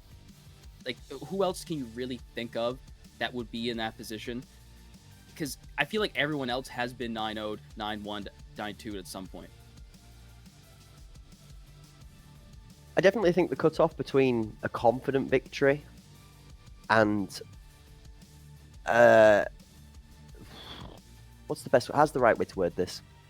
A good victory, but a well fought for victory is that 9-3 scoreline to a 9-5 scoreline, right? If you get anything sort of 9-4 and below, you don't necessarily feel like you held up your end of the bargain, right? You weren't necessarily able to contest, but 9-5 and anything above a 9-5 for me really is a good performance. Like it might not be your strongest map, but you still managed to hold your own enough to catch that team off guard or outplay them with some of your strategies that you put to the table. And we saw in multiple rounds from the Spartans that utility use actually unlocked them a lot of their success, but it wasn't as consistently well played into as we had from EPA, or more importantly, they weren't as able to consistently execute the numbers advantage with the guns as well as they were with utility from the Spartan side. So you think utility is just kind of the big play here that Sicario's taking advantage of? At this moment in time, I mean, we're going to Bay 5 where the utility becomes a little more stifled. As we get to look through some of the highlights here, it's going to show throughout what we get to see that there you go. You know, a Walker grenade for 2 outside of VIP that is equally matched where Brand gets his 2-piece and they enter onto site. Kana's jump shot here. I mean, let's talk about that for a second. How many jump shots did we see this game that were disgusting? Walker on the shotgun as well with a crushing performance from the captain, by the way. Yeah, and the jump shots, right, even if they don't connect, there's still not risky jump shots to where you will, most of the time, lose your life because of it. EPA has been very well known for their hidden tech sometimes, right, and they can jump shot in places that they know is the most optimal play for that jump shot. It is the thing to do in the situation, and I feel like every time that situation brings itself, they take advantage of it. Like, there's never a time where they'll hesitate on that. That shotgun ringing out on the site is something that is going to be feared by a lot of teams if we the ran out meta of ammo. changes. Yep, full bullets down. We had a moment when Nemo had 4 left in the magazine trying to contest the 2v1 as well on site that didn't go in his favor. The shotgun again, look at this. I mean, this is the play right here. You think after getting 2 on the floor and Fox swinging through that this one's going to go in their favor, but this is the bullets we were talking about. Brand does end up taking out a teammate, but close. then takes out Nemo. It was extremely close. Oh. That was one of the off kills that were like on the other side of the map that usually you would never see, but because our observers are the highest level in Tarkov Arena, of course, we'll always catch that most amazing action. Absolutely, and with that being said, we still have a potential 2 more maps. We still have a minimum 1 more map to decide the rest of this bout. We are going to Bay 5. Match number 3 of the day. We'll see map number 2 contested between EPA and the Sicario Spartans, where we'll be rejoining you for all of that action in a very small moment's time. But I believe, Kirk, it's time to do some leg stretching, some snack fetching, some rehydration, and to just safety check those all-important seatbelts, because boy oh boy have they been stress tested today with the action that's blown the roof off, right? Click. Yeah. Yeah, this has been an action-packed day. Blow yourself out of your seat action day. And with that being said, Bay 5 coming up next, where the CPA roster has had a recent history under the name 8 Sins. I feel like Sicario Spartans might be unexpected to come out maybe in a couple rounds, but I don't know. EPA is just they're cooking. The experience, it's too good, but we'll make sure that we show you all that action after this quick 5-minute break, so we'll see you very soon.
Hello, ladies and gentlemen, and welcome back to the Hunt Premier Pinnacle EU Elimination Tournament. This is Super Slamming Sunday. My name is Correct Wisdom, and I am here joined in the booth to be able to bring all the amazing action to you alongside Kirk on the lurk for our second day of 4 to conclude our Pinnacle EU Elimination Tournament. So far, we have had non-stop action. And by non-stop, I mean literally, we've not had time to stop between some of the games because there's been so much of it because we just physically wouldn't have enough time to fit it all in the broadcast elsewise. So, without any further ado, let's talk about our next match that we've got in store for you today. It could be our final map. It could be a prelude to our final map, but what it is going to be is Bay 5 and EPA taking on Sicario Spartans.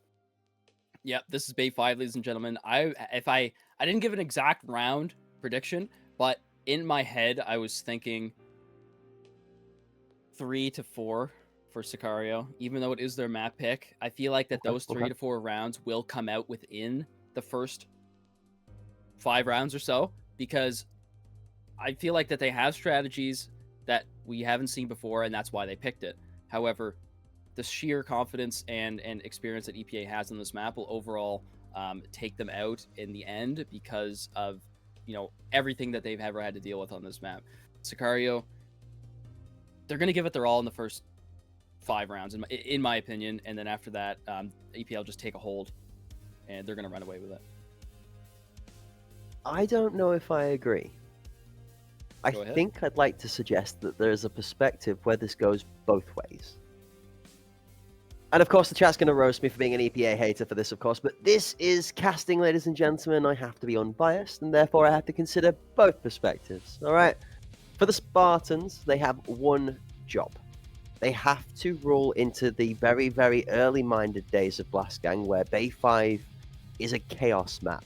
It's a less constructed approach-based map and more of CQB, close quarters fights, quick, close time reaction, decision-making processes that some of the more experienced teams can be caught off-tempo a little bit, behind the pace, if the Spartans have got a good attacking half in mind. For me, we know EPA is going to be able to deliver on the attacking side. The question is, are they going to be able to keep themselves consistent all the way through with what the Spartans have to bring for Bay 5? So without further ado, let's go, Kirk. Spartans of the Sicario Source, EPA, fighting it out to save themselves or potentially succeed in knocking down the adversaries. Walker there with it the is. first. Oh my word. Did we expect any less? Not from Mr. Walker himself. He's always cooking up those frags. Fox for the second on Mr. Krabs, and all of a sudden this attempt at pressure towards Connector is not in the favor of Sicario. They do get one, however. Is that the one you want to get? Fox, you can see, was ever so quick on hopping out and trying to get a trade-off. This is a dangerous member. Speak the name, and it comes into existence. Fox with a big kill onto hiding to relieve mid-pressure for boy. EPA. And look at Fox. What hole has Fox come out of? Plays himself extremely well into Beacon. Finds the pick across top mid as Hiding Sheep tries to come round and put pressure. And after picking up that player at the top mid position to parkour, he moves out. Lurks. Like, what? No. Fox, he's feeling himself, man. Fox is looking. He's playing slowly, but a decisive pace. He picks 1, 2, 3, and 4 for the round. Off of the inspiration that Walker gifted. Hand of Grenade coming to the table. EPA take a very clean first round on Bay 5. All right. Sicario reads that. They change it up. However, it looks pretty similar. Bomb is going up second floor with one member to defend. They have forklift access immediately. They have the advantage here. Will be a couple shots being ring off as Nemenos is in that right shoulder corner there, but Smoke. Ooh. Smoke an advantage of both ways, I think, more towards Nemo because he has actual cover to his left, but they're not going to decide to challenge that right now, which is probably a good idea. Holding tight inside the door frame is Nemo. He has support from Beacon. Wait, Nade's actually really good here. Yeah, this could be really dangerous. The flash, good turn away from Nemo, completely unaffected by the util. Entry going to be much harder now from the Spartans. Parkour players playing crazy safe too. Look at the member of EPA behind Fox and Boxers that's just tucking in as close out of sight for the member in hell from the Spartans. Again, they're just looking to try and find this one isolated kill to move in on. Krabs steps up, Fox finds one, but Krabs trades well. Brand's got the response onto Pablo. Oh, he just slumps over. Fox is cooking it up with the second kill this round and trying to heal up that thorax, but he's going to get caught out by Hugo and push his way out of sight with a bomb on his back. And now B access is fully in favor of Sicario. They need to get that down quick, but we need an extra member in there to help him out. Kana plays it slow. Good Looks to smokes. keep information. Really good smokes is right. But Kana has Walker coming in on the matched rotation together. This is where that teammate synergy will come in, where Walker and Kana will work together off each other's back and just try and clear the way to take space now. Grouping up together. Kana, Walker calls him to his aid. They go to Con. Walker claims another weapon. And I put on the VSS. And oh boy, now this is a scary enforcer. One goes down. Kana steps in. The battle buddies look to work off each other's shoulder. EPA trying to really upset this round that the Spartans have in their favor. They've only 18 left on the clock. Kana's going to have to go. He starts cooking. He starts looking. Walker's looking for a dancing, hopping, jumping, hiding sheep, but he's found. Copter goes down. Have they got enough time to take out the bomb? They do. EPA, Kana, and Walker together in individual 1v1s managed to make it happen. I don't know if that flank or that rotate through Harbor was the best call there. Obviously, there was a single member left. Unable to defend himself against a 2v1. That he was a little bit late, right? It's definitely an unexpected play. However, the fact that he had to full force his way there gave up so much audio that Kaner was just ready. Can see they're happy with that one. The both of them wanting to make sure that 3v2 goes in their favor, and such exceptionally disciplined play out of both squads. But like you say, that Harbor rotation maybe a little bit late to keep the tempo with the matching speed that EPA brought to the retake. Round number 3. It's 2 on the board.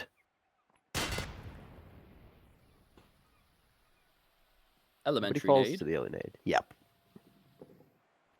You got that one written down in your textbook, Kirk? Oh, I mean, I would hope so. Yes. I would hope so. That's as basic as they come, but it works sometimes. How about this one? Definitely not. Bye, Fox. Oh, he's out of it. Doesn't land in the correct place for the bounce into Con. Deep Parkour member would have been dead to it, but not finding the pick they were looking for. Interesting that the nade has called 2 members from EPA on the defending side, including that deep spawn member, to look towards Parkour to try and challenge if they were pushing through. But immediately that member retreats back to spawn to keep the positioning. Nothing's actually happened, and EPA recognize this very quickly and adjust back so that they don't over-rotate. There are 3 members over to this B site. The bomb and friend towards Forklift now looking to run back, but instead of full rotate out, it is Parkour reads it ahead of time. Wait, Look at Walker's this. done This this is crazy. He's done this exact same thing before. Look at this. I mean, there's no bomb here, right? So Walker doesn't necessarily know that right now, but gonna keep some trigger discipline on. He doesn't need to kill him. He's just not gonna. He's not gonna kill him at all. No, Wait. no! Where did he come from? We looked at the minimap last time. They were up second floor crates near B, and now all of a sudden the bomb is just ready to go on site. Whoever Fox has something to say about that. Double kill coming in, has the position locked down of Hugo. Hold up. Wait a minute. For a second, something didn't smell right. 2 members come flying through the office door and take out a couple of quick kills, but with time left on the clock, Sicario Spartans and the bomb down on site but not planted. EPA are going to claim themselves another round on the board. Well, even Walker's sneaky little play didn't work out. I mean, Fox was there to clean up the mess. 8 kills so far. 3 rounds. Fox was holding down outside boxes near connector there, and now switched it up and is back to A. No, sorry, it was Kaner and Walker there on A site, but Fox made a very fast rotate to save the team.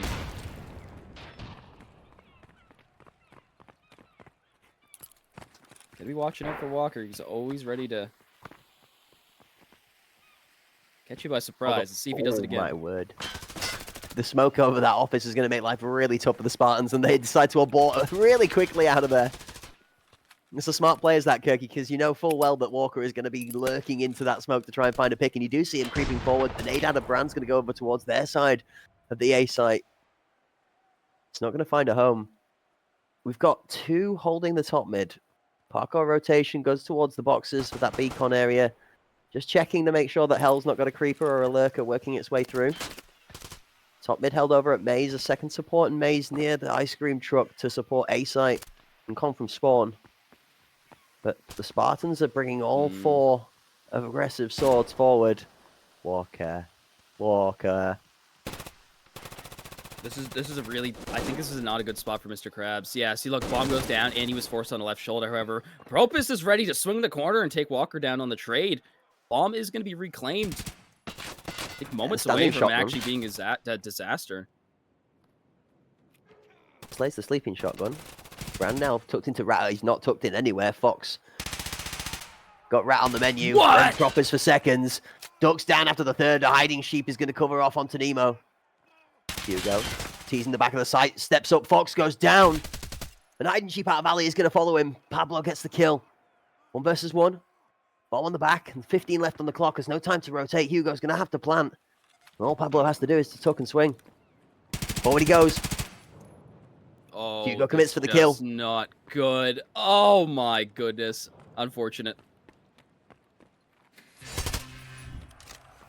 Well played from Pablo. Good discipline. Yeah. Doesn't take the fight. Doesn't give him a chance to take the fight.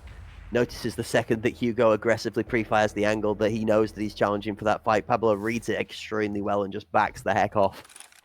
All right, correct. I think both of our predictions were wrong, huh?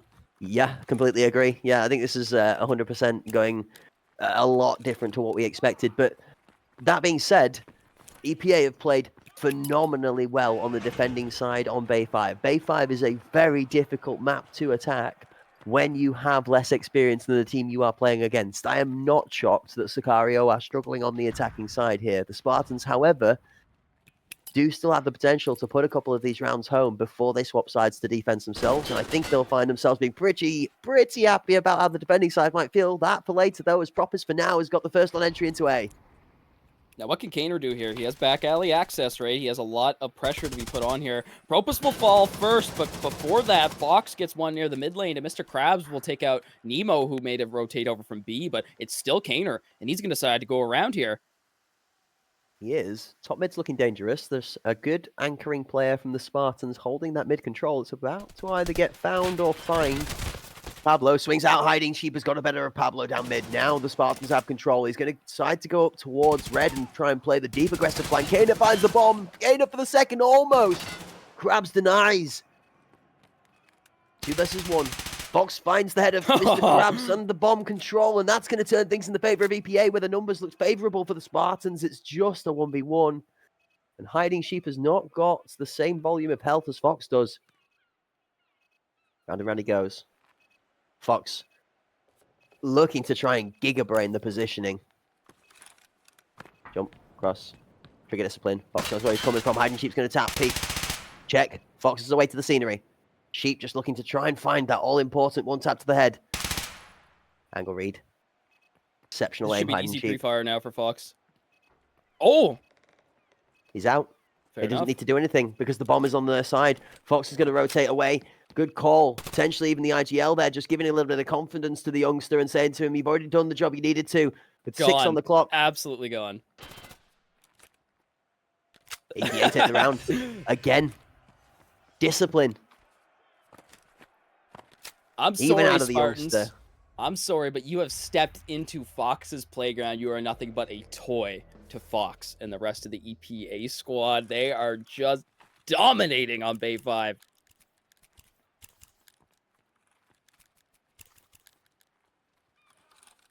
I am a little shocked. Just look at the scoreline again, by the way. Yeah. And I mean, we don't like to see one-man armies, but if it works. Oh boy.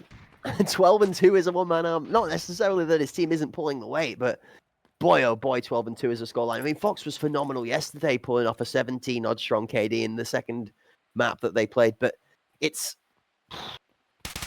testament to a guy in form. Fox for 1. Krabs gets the reswing, though, and 1-for-1 trade onto Con actually is a rare moment. Fox is not good for more than 1. Brand gets the second follow-up, and Pablo's the one to go down. Here's Nemo, though. 1 also for 1 as Hiding Sheep fights his way back.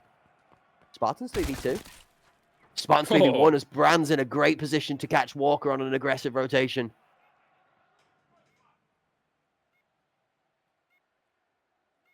As bodies fall near the B site, finally we could see EPA in a position that they have never been in so far this game. They are down multiple members. It's all up to Kaner. What is he going to do? Absolutely nothing, because Hugo has his body from the backside of the map all the way over by A site. Wow, Sicario finally get their first round here, but not without giving up a lot for it. There is only a few rounds left before a side swap. Paces change. Maybe that's what they need. Do we go in 7-1, 6-2, 5-3? Is that the motivation to turn the Spartans around from the 1-5 scoreline they're at now to put a couple more consecutively on the board and close the gap to 2? You've got to think from a Spartans perspective, that's your ideal scenario going into the half now, is you've unlocked a way to beat this EPA lineup inside of A5 as Hiding Sheep finds a grenade onto Pablo. Fox has the header proppers in his sights, though, a 1-for-1 trade. And a lot of health lost on Fox. Looks slightly better for the Spartans. Yeah, forced to back up here. And I mean, a rotate could come in here. They're going to have to, fight through the Walker and Kaner squad over there by A site. But that's a tough ask to go for, as Fox is still putting pressure on all these kills, but not enough health. There's Nemo up by Forklift, whittling down the members. Krabs up for 1, 3v3, make that 3v2 as Mr. Krabs going to get a quick double kill right here. Bomb goes down and teammates are ready to support. Excellent work. There's going to be a 1v1 scenario out the backside, and Kaner comes in on top. Hugo, you need a teammate. You're right, and 2v2 now it leaves the Spartans in a tough spot where one of the players that's left trying to find the site is unaware. Brand's legs in the back are not going to fall to the shotgun. Walker's going to try and change his sights onto the second member. Doesn't find success on either side as both escape. Shots out at Kaner as he puts in for the pressure. The two members come together. Kaner gets on sight with half his health left. Speaking of health, that's both of the members. Kaner can just defuse. Walker just needs to hold this member of Brand on the door frame. 3 seconds down. Fully done. EPA win the round as Kaner, under the pressure from his captain, closes out the 6th for EPA. Pretty even at the start of the round, but slowly near the end, the EPA squad just came out on top with multiple members being up. Too much to ask for. Sicario getting a little bit aggressive out through spawn. Unfortunately, Kaner, fortunately for Kaner, he only had 1 to deal with, right? I mean, you don't just kind of get aggressive there, especially when you know that there's 2 of them up. Kaner very well could have had his buddy to his left or his right. Slight misplay, in my opinion, but not having that information is really difficult. With Propus on the shotgun, and then Bran with a PAB 9 is going to obliterate Kaner out of the back of the alley. And they're going in for the pressure just in case it's double stacked. Yeah, it's full completion control off of the entrance. I hover for a second as 2 quick come out. Pablo and Bran trade 1 apiece again. Fox in the alley. Crucial point. Is Pablo going to get pressure? Because Fox creates it. Yes, he is. Fox for 2 in the alley.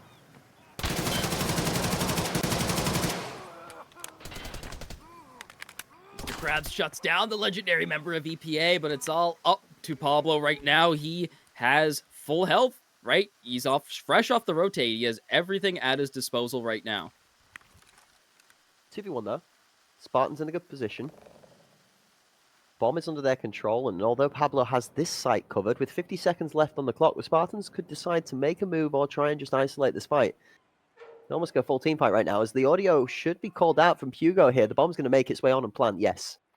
Now, EPA call out for Pablo to give the site to try and make the play start to move, and then Pablo has information to work off. He knows Hugo's going to be on this right-hand side here. He's not going to be able to win the challenge, and the Spartans will put 2 on the board before the changing of the half. All right, fair enough. I mean, 2 rounds. Oh, buddy. You said attacking's hard, so if it really comes down to that, Sicario now has every opportunity. This is where they need to start getting rounds up. Well, this is where we tell the truth of the tie, right? Yeah. We said that Spartans were going to have a tough time attacking. We know EPA is going to be prepared for this. Mm-hmm. Oh, absolutely. This is where we really, really, really, really need to see the Spartans be able to weather the storm. The first and the second round here are going to be highly indicative of whether we have a match on our hands or whether EPA are going to be able to close this one out consistently. I think, Kirk, the match you were tested to in the first, the 9-2, 9-3, I think this is where that potential is on the table. Just kind of the opposite, not getting those rounds at the start, getting them more later on. That definitely sounds right. And I think EPA will have more. Yeah, so instantly right away. I mean, of course, for Mr. Krabs getting that big kill on a Walker, but Fox instantly going to take back alley access. I think that was a problem that Sicario didn't take advantage of enough times. They just tried to force their way onto sites, and they didn't attempt back alley at all. That was a huge detriment. Fox for 2, and then that's Kaner near the mid lane for another. Fox, Kaner, and Pablo all enter at the same time, and hiding doesn't know where to look. There's nowhere to run. There's nowhere to hide. Hugo Copter the last to go down as Fox will kill the last member of the Spartans standing, and that's going to move EPA to their 7. This is where it looks a bit dangerous. 1 round short of map and series point. EPA push themselves comfortably into a 5-round lead.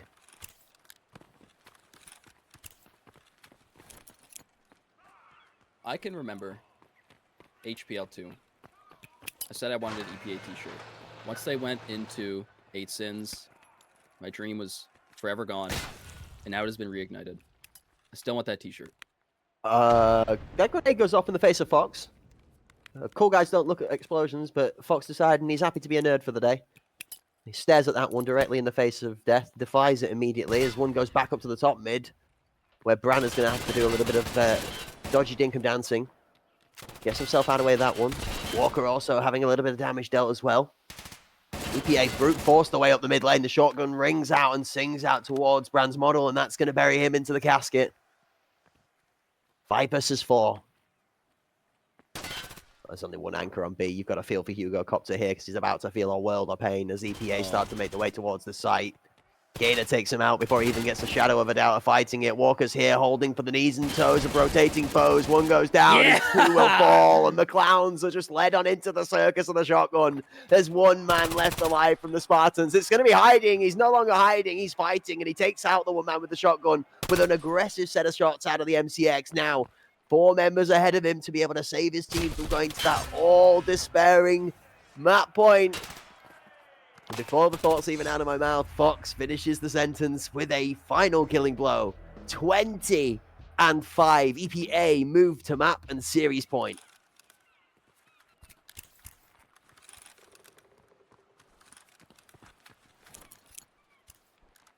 Kind of let the silence speak for itself as EPA are just... They're a team that... The plays that they make sometimes, I feel like you just want to sit in silence and appreciate what they're able to do. Oh, brother. EPA are done waiting. This is the problem that's going to come out, though, is a slight bit of over-aggression is going to leave Hugo open for an early pick, and EPA find themselves caught a little bit with their guns in their pockets. Only for a moment, though. Fox is going to restabilize. Kaner's got 1. The shotgun from Walker rings out, and suddenly the Spartans start to fall. Brand's got 1 for the response. The shotgun's in his hands this time in Beacon. Kaner goes down. 2 versus 3. EPA have bomb and full B-site control, but there is a lurking member that's threatening this plant. Could all come down to this, ladies and gentlemen. Propus and Brian, what can they pull off together? They need to link up. However, Fox is single-handedly denying that link up right now. Fox swings the corner. This could be it. Brand. Huge kill onto Fox. This is the most dangerous member of the squad still alive right now, but Walker is still up, and he's ready for something sneaky. Nemo holding back the opposition through this connector door. Walker in a pretty standard state right now. Jump peek. Doesn't connect. 10 shots left. He's going to have to step forward soon. He knows where both people are. Nemo's going to swing in. That's going to close out the round. The Spartans are unable to knock EPA off of their pillar. 9-2. And 22-6 from the MVP. Fox, 6 MVP rounds, Kirk. 6 of them. 12 plus 12 on top of on Kaner there is Fox. Closest member. Yeah. Closest member, 12 kills up. Unbelievable. Fox, you can obviously tell as soon as the camera goes to him, you see how fast he is. Just ADS, perfect precision, perfect movement in the right place at the right time. Sometimes, though, on the receiving end of some V40s, but, that short fuse time, he can only run away so fast. they'll still get you. But Fox, what an insane performance! Like you said, 6 MVPs, and Kaner close by with 10 kills. But man, EPA Bay 5. I was kind of expecting some of the members on the lower list of kills to be up there a bit more, but I mean, if Fox wants to do all the work, I guess they'll sit back and relax. Sometimes it do be like that. We saw Kaner on the socials yesterday after the performance on Skybridge being like, why nobody can be? Why is there nobody on my site? Like, I've opened up a set of a cake stand. I've opened up a lemonade stall. I've brought you all cookies so you can come on in and enjoy. And he's just left there for. Sometimes that is how the gameplay goes. Sometimes you just happen to be the person that people are challenging all the time. And sometimes, not all the time, normally if you're getting your stuff pushed in, it's getting pushed in and you're not having a good time. But sometimes you come out on top against all odds on the day. And if you are a player at the level of skill that Fox is, I mean, 22 and 6 speaks for itself, man. Like, these are the kind of numbers that we spoke about Sicario for when the likes of Kakao was putting these numbers home Season 1, Season 2 in the EU scene when we were first deciding who was the real dominant forces in there. So, you know, EPA looks good. Comments in the chat that Undead's house is safe. You know, there's everybody's celebrating. Nobody's going homeless today. And I think EPA are going to be very, very happy with the result. You've got to tip your hats to the Spartans, though, today. That's first showing on screen. It's an exceptional performance in the first best of 3. And they really did sound proud in the second. It just goes to show a little bit of work and effort into this team. And I think they could really start to cook up a storm here. Yeah, and this is where EPA shows their dominance, playing even better on the map that they didn't pick. And just showing Sicario that, hey, if you want to be in this tournament with the big dogs, you got to play like the big dogs, and we're not gonna let you off the leash very easily. We're gonna take you for a ride. And they did just that. Bay 5 in a huge dominant victory for EPA that shuts out the 3-game total of that series. Again, got to give it to Sicario. I mean, that was definitely the hardest game they've had to play so far. Only getting a small amount of rounds. And you know, it was so far the lowest amount of rounds they've got, but still, they've still shown up today, right? We don't want to say goodbye just yet because, you know, they're still a brand new form team that we will see in the future in multiple different tournaments. We are ready for them, and they are welcome anytime. Yeah, absolutely. Looking forward to potentially seeing the Spartans again. But what we are going to get to see is them performing again in the highlights. And here is your last match of the day highlights, brought to you by the Hunt Premier Pinnacle tournament, with which you have been a part of for the last 2 days. We're going to get to look at some great shots out of Pablo Kaner, doing the work, stepping up off the bench again today. Mr. Retirement, as we called him, now out of retirement and coming up on the main screen to show up and show out. Some great shots here. Was unlucky not to get the second as Mr. Krabs closes them out. Good shots from Mr. Krab and good discipline throughout the entirety of today's performances. Seen Mr. Krabs as the MVP from one of their earlier matches, and again defiant in the performances here today. Many a time we're going to jump on board with Mr. Krabs and hiding sheep alike inside of this Bay 5 map, where great shots are put down range. Even Hugo Copter here getting involved in the action, but it did feel at times that Hugo was left a little bit out on an island. We see him caught on sites alone after the initial point of contact goes down, and he's the only member left to anchor. Do you feel, could we have seen a little bit of space given, as we saw from many of the teams today, to allow for teams to catch up with and then fight back in 2v1s and battle buddy up? Shots here from Walker at the end. Well, I mean, toes for days. That might be the story of the day for a lot of these shotgun players. And you know what? Walker really wasn't a player that I ever expected to pick up a shotgun and be confident with it. When I have a look at just what he's capable of and his achievements in the past, I'd probably put any other gun on him before a shotgun. I mean, we've seen him with the Vector, right? I was thinking SMG is more his style. I mean, we've seen him with MCXs and whatnot, right? So, yeah, you have something to say about that. Go ahead. Yeah. I'm going to give you... Here's a good one for you, all right? Speaking of achievements, okay, you remember Mr. Walker's been working on grinding away at those achievements because he wants to complete 66 out of 66 of the arena achievements. Well, a fair amount of those achievements are called X-Master, X-Expert, Shotgun, LMG, Assault Rifle, Assault Carbine, Pistol. He's done a lot of them.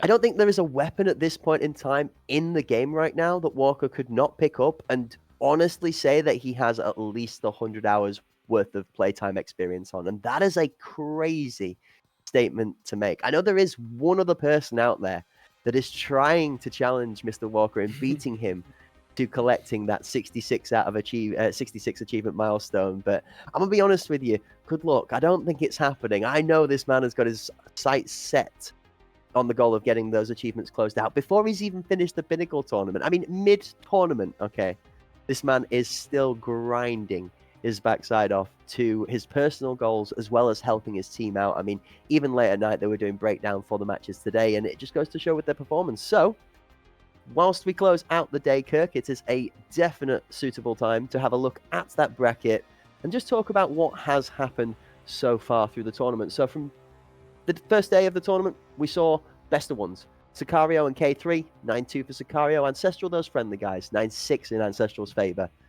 They met up victorious, Sicario and Ancestral, in the first of our later series, and it was 2-0 to the Sicario squad, moving them on into next weekend comfortably victorious. The second half of that bracket, Pandemic Apex saw the Spartans 9-3 successful and EPA to Decoded 9-4 successful respectively, where Pandemic Apex and EPA met in another barn burner of a match towards the end of the day, and 2-0 Apex sees them also comfortably looking at Sicario as one of the first matches for next weekend. Then today's action rolled over. K3 and Sicario Spartans are first of the day, 2-1 in a reverse sweep to the Spartans, where they have then just fallen on screen now to EPA 2-0 in a confident victory from one of the old guard. EPA a mainstay in the scene for a reason, showing us why, comfortably moving into next weekend with the Sicario Spartans and K3 departing due to losses in their part of the bracket. Those friendly guys in Decoded faced up against each other in their first bout of the day, 2-0 to Decoded with a comfortable matchup, and the first match of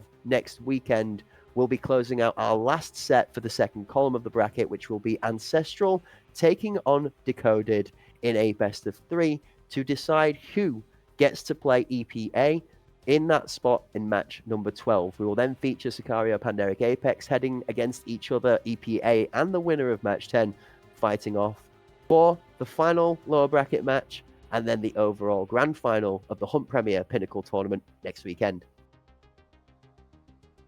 Yes, ladies and gentlemen, that is right. Next weekend, we'll signal the final 2 days of the Hunt Premier Pinnacle tournament. Make sure that you are here at the same time that you were here today and yesterday. That will be 10 a.m. EST and also 3 p.m. BST, British Summer Time. So if you're from the EU, you might have to do a little bit of a switching up, getting some time conversions on the go. Maybe you're from east of EU, but yeah, with that being said, I think the biggest match next week will be the very first one, the one that I am personally really excited to see, because I have been on the books for Ancestral for a while now, a little bit. I really appreciate how they've come up and started to perform a lot better in regards to the last HPL, and even showing up here to yesterday where they did it really good, and they're looking amazing, and I think that this is their time to shine. I sometimes I speak to Selfish in the DMs. He helps me with some things sometimes, and I really appreciate his effort. And I told him that, hey man, the next HPL is yours, but this isn't HPL. This is the Pinnacle League. So maybe this could be what I was referring to, and I don't even know yet, because there's still so many more games left to play, and that's what I want to be looking out for. Ancestral coming out on top. So, ladies and gentlemen, with that being said, a couple of thank yous, as always. We've got to pay our dues to the people that put in all the hard work to be able to make this amazing production that is a beautifully well-oiled engine combined of cogs, wires, and components alike. Okay, and to be able to say that, we've got to tip our hat to those working in the background from the Hunt Premier crew. The members, Schmitty, Boosh, Preppy and Kevster, working on those observation roles today. Don, Cynthia, Lemon, Turbo, all on that crew role, as well as Klish on the highlights. Another shout out as well to Connor, working on the keys in the production. Always a tip of the hat to the big man, Mr. Philbo, the big dog, giving us the chance and the opportunity to sit on the casting desk. From myself, Cracked Wisdom, Kirk on the lurk. It's always an absolute pleasure to be a part of the performance, and we're very grateful for our seats on the bench here. To those players on the pitch, the support staff, the organizations, the teams, and the supporting networks surrounding them, and the community that gets involved into going onto these match days and making the show spectacular. Thank you for your participation. And as always, ladies and gentlemen, we might crown a champion, we might crown a leader, a seeding #1 spot, but at the top of the table in everybody's hearts at home is those of you in chat that make this experience the absolute epic moment that it is. All right, we make memories here together, and it wouldn't be anything without you guys in chat, so thank you as always for turning up. We have been your epic casters. You guys have been the kings and queens of the court as always. It's Hunt Premier Pinnacle, and we'll be back with you next weekend, same time, same place, for 2 more amazing days of action. Don't forget to book it in your calendars because you don't want to miss it. We'll see you again soon.